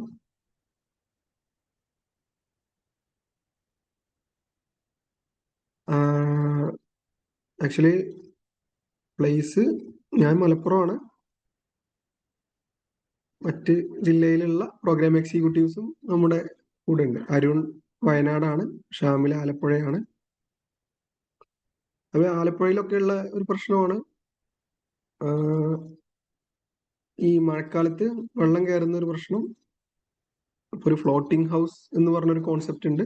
നിങ്ങൾ യൂട്യൂബിലൊക്കെ നടിച്ചു നോക്കുക, അത് വർക്കൗട്ട് ആവാം. അതേപോലെ ഈ ബോട്ടിങ് എനിക്കറിയില്ല ആലപ്പുഴത്തെ കേസ്. ബോട്ടിംഗ് ബുക്ക് ചെയ്യാനുള്ള സംവിധാനങ്ങൾ എങ്ങനെയൊക്കെയാണെന്നുള്ളത്. അതേപോലെ ബോട്ടിംഗ് കല്യാണങ്ങൾ, അതിന്റെ ഫെസിലിറ്റീസ് ഉണ്ടാവും. തുരുത്ത് വെഡിങ് ഉണ്ടാവും. അങ്ങനത്തെ കാര്യങ്ങളൊക്കെ നമുക്ക് പ്രൊവിഷൻസ് എന്തെങ്കിലുമൊക്കെ ഒരു സ്ട്രാറ്റജി ആലോചിക്കാവുന്നതാണെന്ന് തോന്നുന്നു. ബസ്സസ് വിടുന്ന ടൈമിംഗ് ഒക്കെ ലിമിറ്റഡ് ആണ്. Once in every half hour only. So വീട്ടിൽ എത്തുമ്പോൾ ഒത്തിരി വെയിറ്റ് ചെയ്യണം. Any solution?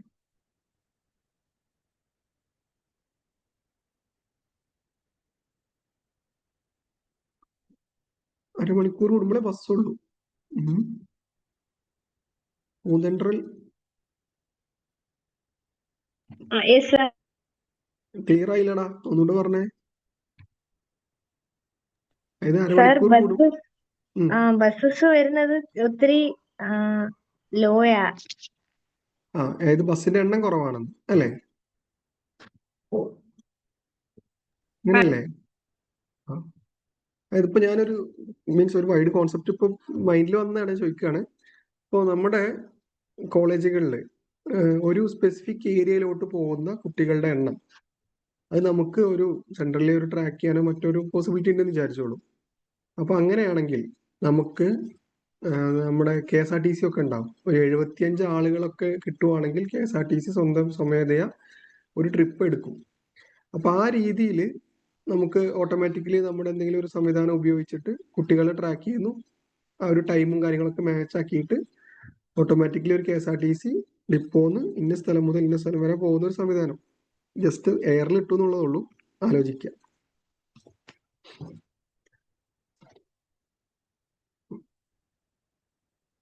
സാർ അത് എങ്ങനെ അവരുടെ അടുത്ത് അപ്രോച്ച് ചെയ്യണ്ടേ? അതായത് ആക്ച്വലി KSRTC ഇങ്ങനെ ട്രിപ്പുകൾ ഇനീഷ്യേറ്റ് ചെയ്യുന്നുണ്ട്. പക്ഷെ അതെങ്ങനെയാന്ന് വെച്ചാൽ 75 ആളുണ്ടെങ്കിൽ അവര് ഒരു ലൊക്കേഷനിൽ നിന്ന് വേറെ ലൊക്കേഷനിലോട്ട് ട്രിപ്പ് എടുക്കും. കാരണം അവരുടെ ഫുൾ സീറ്റിംഗ് 45 ആയിരിക്കും. പിന്നെ നടുവിൽ ആളുകളൊക്കെ നിൽക്കുന്നത് കണക്ക് കൂട്ടിയിട്ട് 75 ആളാണ് ഒരു ബസ്സിൽ ഫുൾ കപ്പാസിറ്റി ഉണ്ടെന്നുണ്ടെങ്കിൽ വൺ ലൊക്കേഷൻ ടു അവരൊരു ട്രിപ്പ് എടുക്കും എന്നുള്ളതാണ്. അത് നമ്മൾ ഡിപ്പോ മാനേജറോട് കണക്ട് ചെയ്തിട്ടൊക്കെ ചെയ്യാവുന്നതാണ്. പക്ഷേ ഞാനിപ്പോ പറഞ്ഞ കേസിൽ നിങ്ങൾക്ക് 75 ആൾ എപ്പോഴും കോളേജിൽ നിന്ന് ഉണ്ടാവും എന്നുള്ളതാണ് എൻ്റെ ഒരു ക്വസ്റ്റ്യൻ.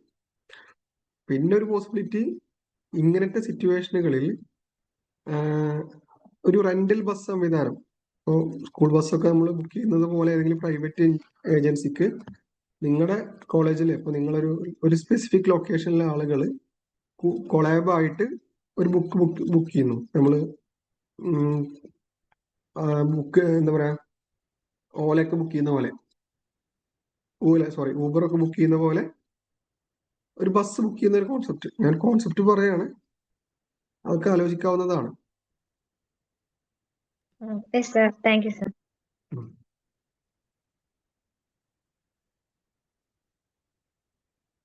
നമ്മൾ ഓൾമോസ്റ്റ് നമ്മുടെ ഒരു സെഷൻ ആയിട്ടുണ്ട്. നമ്മൾ ടൈം ഒരുപാടായി.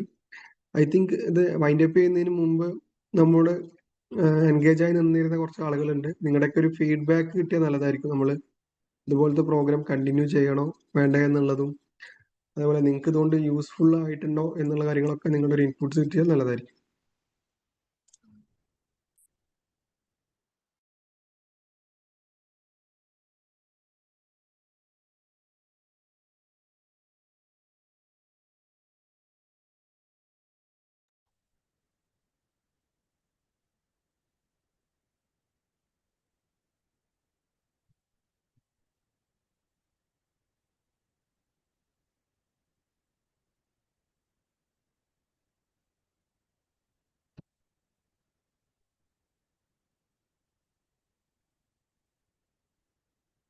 നമ്മൾ ഇതുപോലത്തെ ചില ടോക്കുകൾ മുമ്പ് നടത്തിയതിന്റെ വീഡിയോസ് നിങ്ങൾക്ക് ഇതിൽ കാണാം. ഞാൻ എൻ്റെ ലിങ്ക് നിങ്ങളുടെ ചാറ്റിൽ ഷെയർ ചെയ്യാം. അതുപോലെ YIPയുടെ ട്യൂട്ടോറിയൽ വീഡിയോസിന്റെ ലിങ്ക് കൂടെ ഇതിൽ ഇടുന്നുണ്ട്. കുറെ ആളുകൾ ഫസ്റ്റ് ടൈം ജോയിൻ ചെയ്ത ആളുകളാണെന്ന് മനസ്സിലായിരുന്നു. അപ്പോൾ നമ്മൾ ഇതിലായിട്ടുള്ള ഇതുപോലെ സിമിലർ ആയിട്ട് കുറച്ച് പ്രോഗ്രാംസ് മുമ്പ് കണ്ടക്ട് ചെയ്തതാണ്. ഐഡിയ സ്പാർക്ക് എന്ന് പറഞ്ഞിട്ട് ഒരു പ്രോഗ്രാം. അപ്പൊ അതിന്റെ വീഡിയോസ് നിങ്ങൾക്ക് ഇതിൽ ഞാൻ ഇതിലില്ലേ രജിസ്റ്റർ ചെയ്ത് ഞാൻ ഫോട്ടോയൊക്കെ അപ്ലോഡ് ചെയ്തിട്ടുണ്ട്. പക്ഷെ എന്താണ് ഈ ഗ്രൂപ്പ് ഉണ്ടാക്കാൻ ആൾക്കാരെ കിട്ടിയിട്ടില്ല. എന്താ വെച്ചാല് കൂടെ പഠിക്കുന്നവർക്കൊന്നും ഇതിലേക്ക് ഒരു ഇതിൽ അങ്ങനെ ഞാൻ പറഞ്ഞിട്ട് അവർക്ക് താല്പര്യമില്ലാത്ത പോലെ. അപ്പോ ഞാൻ TMG തിരൂര്, എന്റെ കൂടെ ഉള്ളവരെ. ഓക്കെ, അതായത് തനിക്ക് സെയിം കോളേജ് തന്നെ വേണമെന്നില്ല, വേറെ കോളേജിൽ തന്റെ ഫ്രണ്ട്സോ റിലേറ്റീവ്സോ ഒക്കെ ഉണ്ടെങ്കിൽ അവരെയും ജോയിൻ ചെയ്തിട്ട് ടീം ആവുന്നതിന് കുഴപ്പമില്ല. അല്ല അപ്പൊ ഈ കോളേജ് കഴിഞ്ഞവരൊക്കെ പറ്റുമോ? കോളേജ് കഴിഞ്ഞവരെന്ന് ഉദ്ദേശിക്കുന്നത് കുറെ മുമ്പ് കഴിഞ്ഞതാ? 3 years ആയിട്ട്. അതിനേക്കാൾ നല്ലത് താന് ഡെമ്മി ആയിട്ടെങ്കിലും ഒരാളെ വെച്ചിട്ട് അല്ലെങ്കിൽ വേറൊരു അക്കൗണ്ട് ഉണ്ടാക്കിയിട്ട് തൽക്കാലം ക്രിയേറ്റ് ചെയ്തോ. സെലക്ട് ആയതിനു ശേഷം നമുക്ക് മെയിൽ അയച്ചു കഴിഞ്ഞാൽ മറ്റാളെ റിമൂവ് ചെയ്യാനുള്ള പ്രൊവിഷൻ ഉണ്ട്. എന്ന് വെച്ചാൽ ആണല്ലേ? ടെക്നിക്കലി നമുക്ക് ഒരു ടീമിൽ 2 പേരുണ്ടെങ്കിൽ ഐഡിയ സബ്മിറ്റ് ചെയ്യാൻ പറ്റുള്ളൂ എന്നുണ്ട്. Okay, okay. നിങ്ങൾക്ക് ഗ്രൂപ്പായിട്ടാണ് ഐഡിയ സബ്മിറ്റ് ചെയ്യാൻ വേണ്ടി പറ്റുക. ഒരു ഗ്രൂപ്പിൽ മിനിമം 2 പേര്, മാക്സിമം 2 പേര്. 5 പേര് എന്നുള്ളതാണ് ലിമിറ്റ്. ഗ്രൂപ്പ് ക്രിയേറ്റ് ചെയ്ത ആൾ ഗ്രൂപ്പ് ലീഡർ, ജോയിൻ ചെയ്യുന്ന ആളുകൾ മെമ്പേഴ്സ്. ഗ്രൂപ്പ് ക്രിയേറ്റ് ചെയ്ത ആൾക്ക് മാത്രമാണ് ഐഡിയ സബ്മിറ്റ് ചെയ്യാൻ പറ്റുക. ഒരാൾക്ക് 2 ഗ്രൂപ്പ് വരെ ക്രിയേറ്റ് ചെയ്യാനും 2 ഐഡിയാസ് വരെ സബ്മിറ്റ് ചെയ്യാനും പ്രൊവിഷൻ ഉണ്ട്. ആ, ഇനി ഇപ്പൊ 2 പേരാണ്, 2 പേർക്കും അങ്ങോട്ടും ഇങ്ങോട്ടും വേണമെങ്കിൽ ഗ്രൂപ്പ് ആവാം, അല്ലെങ്കിൽ 2-ലും ഒരാൾക്ക് തന്നെ ഗ്രൂപ്പ് ലീഡർ ആവാം. എങ്ങനെയാണെങ്കിലും ചെയ്യാം. ഓക്കെ. ഞാൻ ചാറ്റിലിട്ട ലിങ്ക് നിങ്ങൾക്ക് യൂസ്ഫുൾ ആവുമെന്ന് വിചാരിക്കുന്നുണ്ട്. കാരണം അതിനകത്ത് ഈ ഐഡിയ സബ്മിറ്റ് ചെയ്യുമ്പോൾ ക്വസ്റ്റ്യൻസിനെ കുറിച്ച് ഡൗട്ട് ഒരാൾ പറഞ്ഞിരുന്നു. ഹാനിയാണോ എന്ന് സംശയമുണ്ട്. അപ്പോൾ അതിനകത്ത് നമ്മൾ ഓരോ ക്വസ്റ്റ്യൻസും എങ്ങനെയാണ് ആൻസർ ചെയ്യേണ്ടതെന്നുള്ള കാര്യങ്ങളുടെ ഒരു വീഡിയോ കൂടെ അതിൽ കൊടുത്തിട്ടുണ്ട്, ട്യൂട്ടോറിയൽ വീഡിയോ എന്നുള്ള രൂപത്തിൽ. പിന്നെ ഈ ഒരു പ്രോസസ്സ് കൺഫ്യൂഷൻ ഇല്ലാതിരിക്കാൻ വേണ്ടിയിട്ട് അതിന്റെ റെക്കോർഡിങ്ങും അതിലുണ്ട്. എല്ലാവരും നിങ്ങളുടെ പേര്, നിങ്ങളുടെ ഡിസ്ട്രിക്റ്റ്, ഇമെയിൽ ID കൂടെ, നിങ്ങളുടെ പേരും ഡിസ്ട്രിക്റ്റും ഒന്ന് ചാറ്റിൽ ടൈപ്പ് ചെയ്താൽ നല്ലതായിരിക്കും. അരുൺ, ഇവരോട് വേറെ എന്തെങ്കിലും പറയാനുണ്ടോ? ഡിസ്ട്രിക്ട് ഇൻസ്റ്റിറ്റ്യൂഷനിൽ എടുത്താണോ? ഡിസ്ട്രിക്ട് ഇൻസ്റ്റിറ്റ്യൂഷൻ ഉള്ളതാണോ? അതെ, ഡിസ്ട്രിക്ട് ഇൻസ്റ്റിറ്റ്യൂഷൻ ഉള്ളത്. നിങ്ങൾ YIP-ലൊക്കെ രജിസ്റ്റർ ചെയ്യുമ്പോൾ നിങ്ങളുടെ ഇൻസ്റ്റിറ്റ്യൂഷൻ ഏതാണോ അതാണ് നിങ്ങളുടെ district. Okay, Nesra college. Okay, നിങ്ങൾ നിങ്ങളുടെ ഫ്രണ്ട്സിനോടും ഈ ഒരു പ്രോഗ്രാമിനെ കുറിച്ച് പറയണം. എന്നിട്ട് അവരെ മോട്ടിവേറ്റ് ചെയ്യുക, അല്ലെങ്കിൽ പിടിച്ച് ഗ്രൂപ്പിൽ ജോയിൻ ചെയ്യിപ്പിച്ചിട്ട് ഐഡിയ സബ്മിറ്റ് ചെയ്യിപ്പിക്കുക. ഓക്കെ,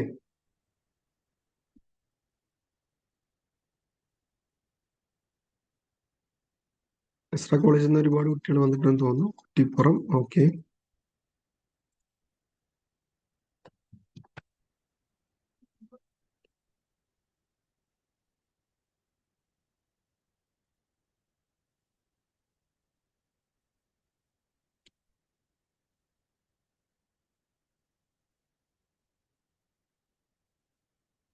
നിങ്ങൾക്ക് മറ്റെന്തെങ്കിലും ഡൗട്ടുകൾ ഉണ്ടെങ്കിൽ ചോദിക്കാം, അല്ലെങ്കിൽ നമുക്കൊരു 9:40 ആകുമ്പോഴത്തേനും വൈൻഡ് അപ്പ് ചെയ്യാം.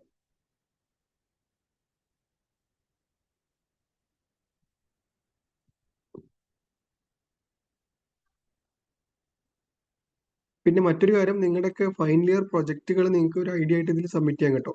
അല്ലെങ്കിൽ ഇപ്പൊ നിങ്ങൾ പഠിക്കുന്ന കോളേജത്തെ, അല്ലെങ്കിൽ നിങ്ങൾ മുമ്പ് ഡിഗ്രി ചെയ്ത കോളേജോ ഒക്കെ അവിടുത്തെ പ്രൊജക്റ്റുകൾ നിങ്ങൾക്ക് ഐഡിയാസ് ആയിട്ട് സബ്മിറ്റ് ചെയ്യാം. അപ്പൊ നമ്മൾ ഇന്നത്തെ പ്രോഗ്രാമിൽ ഡിസ്കസ് ചെയ്ത കുറെ കാര്യങ്ങൾ, അതിൽ നിങ്ങൾക്ക് ക്യാച്ച് ആയിട്ടുള്ള കാര്യം, അതിനൊരു പ്രോബ്ലം ഐഡന്റിഫൈ ചെയ്യുകയും അതിനൊരു സൊല്യൂഷൻ എന്നുള്ള രൂപത്തിൽ നിങ്ങൾക്ക് പുതിയ ഐഡിയാസ് സബ്മിറ്റ് ചെയ്യാം. ജില്ലാ തലത്തിൽ വിജയിക്കുന്ന ആളുകൾക്ക് 25,000, സ്റ്റേറ്റിൽ വിജയിക്കുന്ന ആളുകൾക്ക് 50,000, പ്ലസ് അത് ഡെവലപ്പ് ചെയ്യാനുള്ള ഫണ്ടിങ് ഫർദർ ആയിട്ട് ഗവൺമെന്റ് കൊടുക്കുന്ന പ്രോഗ്രാമാണ് ഈ YIP എന്ന് പറയുന്നത്. ഇത് ഓൾ ഓവർ കേരള എല്ലാ ഇൻസ്റ്റിറ്റ്യൂഷൻസിലും നടക്കുന്നതാണ്. അപ്പൊ നിങ്ങളുടെ ഫാമിലിയിലും ഫ്രണ്ട്സിനോടൊക്കെ ഈ ഒരു കാര്യം നിങ്ങൾക്ക് പറയാം. നിങ്ങളുടെ ക്ലാസ്സിലെ റെപ്രസെന്റേറ്റീവ് ആയിട്ട് നിങ്ങൾ ആക്ട് ചെയ്യാം. 10-ാം തീയതിയാണ് ഇതിന്റെ ലാസ്റ്റ് ഡേറ്റ്. ഓക്കെ, നിങ്ങൾക്ക് എന്തെങ്കിലും ഡൗട്ടുകൾ ഉണ്ടെങ്കിൽ ചോദിക്കാം. മലപ്പുറത്തെ കുട്ടികൾ മാത്രമേ ചാറ്റിലൊക്കെ റെസ്പോണ്ട് ചെയ്തിട്ടുള്ളൂ തോന്നുന്നു. വേറെ ജില്ലകളൊന്നും ഇതിലില്ലേ?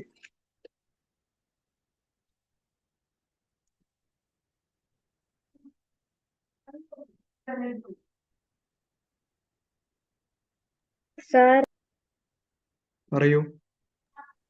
YIP 2023 കോളേജ് വന്നപ്പം ഐഡിയ സബ്മിറ്റ് ചെയ്തായിരുന്നു. അപ്പം അത് റെക്കഗ്നൈസ്ഡ് ആയില്ല. അപ്പം ആ ഐഡിയ ആ പോർട്ടൽ നമുക്ക് ഇപ്പം ക്യാൻസൽ ആയിട്ടല്ലേ ഇപ്പം YIP 8.0 വരുന്നേ? അതായത് 12-ല് ആ ഐഡിയ വീണ്ടും സബ്മിറ്റ് ചെയ്യുന്നതിൽ അർത്ഥമുണ്ടെന്ന് എനിക്ക് തോന്നുന്നില്ല. കാരണം അന്ന് 2 വർഷം മുമ്പേ നിങ്ങൾക്ക് അത് സെലക്ഷൻ കിട്ടിയിട്ടില്ല. അപ്പൊ ഒന്നെങ്കിൽ ആ ഐഡിയ എന്തുകൊണ്ട് സെലക്ഷൻ കിട്ടില്ല എന്ന് ആലോചിക്കുകയും അത് ഒന്നുകൂടെ മോഡിഫൈ ചെയ്ത് ഡെവലപ്പ് ചെയ്തിട്ട് സബ്മിറ്റ് ചെയ്യാം. അല്ലെങ്കിൽ പുതിയൊരു ഐഡിയയിലോട്ട് പോകുന്നതായിരിക്കും നല്ലതെന്നാണ് എൻ്റെ ഒരു ഒപ്പീനിയൻ. രണ്ടെണ്ണം ചെയ്യാലോ. അപ്പൊ ഒന്ന് പഴയത് മോഡിഫൈ ചെയ്തോ, പുതിയതായിട്ട് ഒന്ന് കണ്ടെത്തുകയും ചെയ്തോ കേട്ടോ. Okay sir.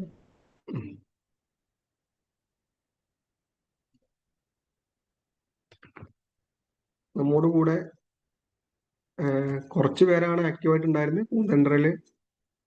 അതേപോലെ ആര്യ, ഷിഫ, ഹുദ, ഹന്ന, അഫീഫ, നബാന്, മുഹമ്മദ് അലി, അഖില, അൻസല്, ഹുദ റൈഹാൻ, അശ്വതി, ഫരീദ,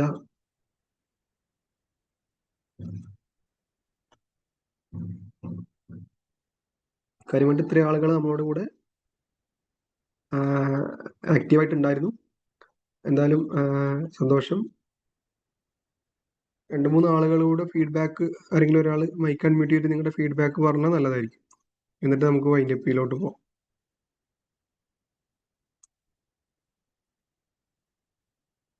പൂന്തണ്ടറിൽ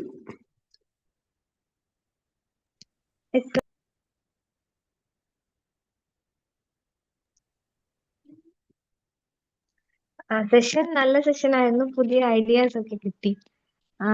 മിനി പ്രോജക്റ്റിനും ഒരു ഒരു പീക്ക് ഓഫ് ഐഡിയാസ് നമുക്ക് നോക്കാൻ പറ്റി. നല്ല ഇന്ററാക്റ്റീവായ സെക്ഷൻ ആയിരുന്നു. Thank you sir. പൂന്തണ്ടറിൽ ഏതാ കോഴ്സ് ഏതാ? AIML. അടിപൊളി. പൂന്തണ്ടറിൽ അപ്പോൾ കുറെ കാര്യങ്ങൾ ചെയ്യാൻ പറ്റും ML ഒക്കെ വെച്ചിട്ട് അല്ലേ? സാർ ഇതുവരെ ഐഡിയാസ് ഒന്നും ശരിയായിട്ടില്ല. നമ്മൾ പറഞ്ഞ കുറെ കാര്യങ്ങളിൽ മെഷീൻ ലേണിങ്ങും ആർട്ടിഫിഷ്യൽ ഇന്റലിജൻസ് ഒക്കെ യൂസ് ചെയ്യേ ഒരുപാട് പോസിബിലിറ്റീസ് ആയില്ലേ?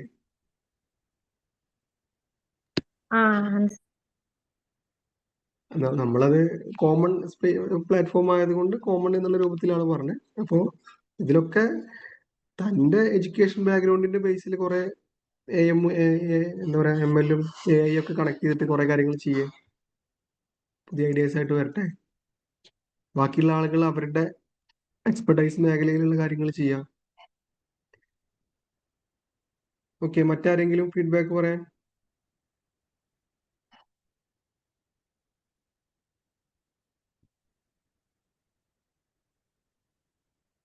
ഓക്കെ, അരുൺ, ഷാമിൽ, നമുക്ക് വേറെ എന്തെങ്കിലും പറയാനുണ്ടോ അവരോട്?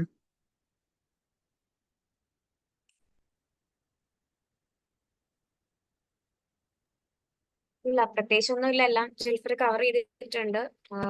ഇപ്പം കുറെ ഐഡിയാസ് അല്ലെങ്കിൽ കുറെ പ്രോബ്ലംസ് നമ്മൾ കണ്ടുവന്നിട്ടുള്ള കുറെ പ്രോബ്ലംസിനെ ഒക്കെ പറ്റിയിട്ടാണ് ഡിസ്കസ് ചെയ്തത്. അതിൽ നിങ്ങളുടേതായിട്ടുള്ള സജഷൻസ് പറഞ്ഞു. സോ നിങ്ങൾക്ക് ഐഡിയാസ് ഇല്ല എന്നാരും പറയരുത്. നിങ്ങളുടേതായിട്ടുള്ള ഒരു സജഷൻസ് എങ്കിലും പറയാൻ ഉള്ളത് ഒരു വലിയൊരു കാര്യമാണ്. അതിനെ ഡെവലപ്പ് ചെയ്ത് ഐഡിയ ആക്കി മാറ്റിയാൽ മതി. സോ അതിനെല്ലാവർക്കും സാധിക്കട്ടെ. പിന്നെ ഡേറ്റ് ആണ് ഒരു പ്രശ്നം. December 10th ആണ്. ഇനി 5 days ഉള്ളൂ. സോ ഇലക്ഷൻ ഒക്കെ വരുന്നു. അതിന്റെയൊക്കെ തിരക്കും കാര്യങ്ങളൊക്കെ ഉണ്ടാവും. അവധിയും കാര്യങ്ങളൊക്കെ ഉണ്ട്. സോ അതൊന്നും ഇതിൽ എഫക്ട് ആകാതെ എല്ലാവരും കൃത്യമായിട്ട് ഐഡിയാസ് സബ്മിറ്റ് ചെയ്യുക. എല്ലാവർക്കും ഓൾ ദ ബെസ്റ്റ്. അത്രയുള്ളൂ. അരുൺ,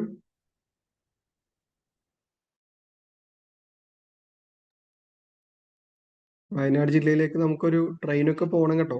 അവിടുത്തെ യാത്രാ സൗകര്യം ഭയങ്കര ബുദ്ധിമുട്ടാണ്. അപ്പൊ അതൊക്കെ നിങ്ങൾക്ക് മൈൻഡിൽ ഇരുന്നോട്ടെ. ആലപ്പുഴയിൽ വെള്ളം കയറുന്ന പ്രശ്നങ്ങളുണ്ട്. അപ്പൊ എല്ലാവരും അതും ആലോചിക്കുക.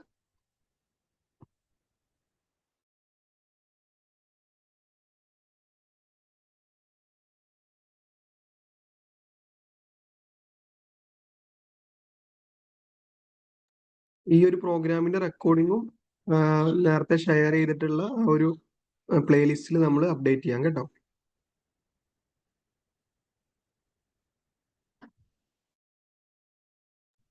ഓക്കെ, അപ്പോ അരുണ് നെറ്റ്വർക്ക് ഇഷ്യൂ തോന്നുന്നുണ്ട്.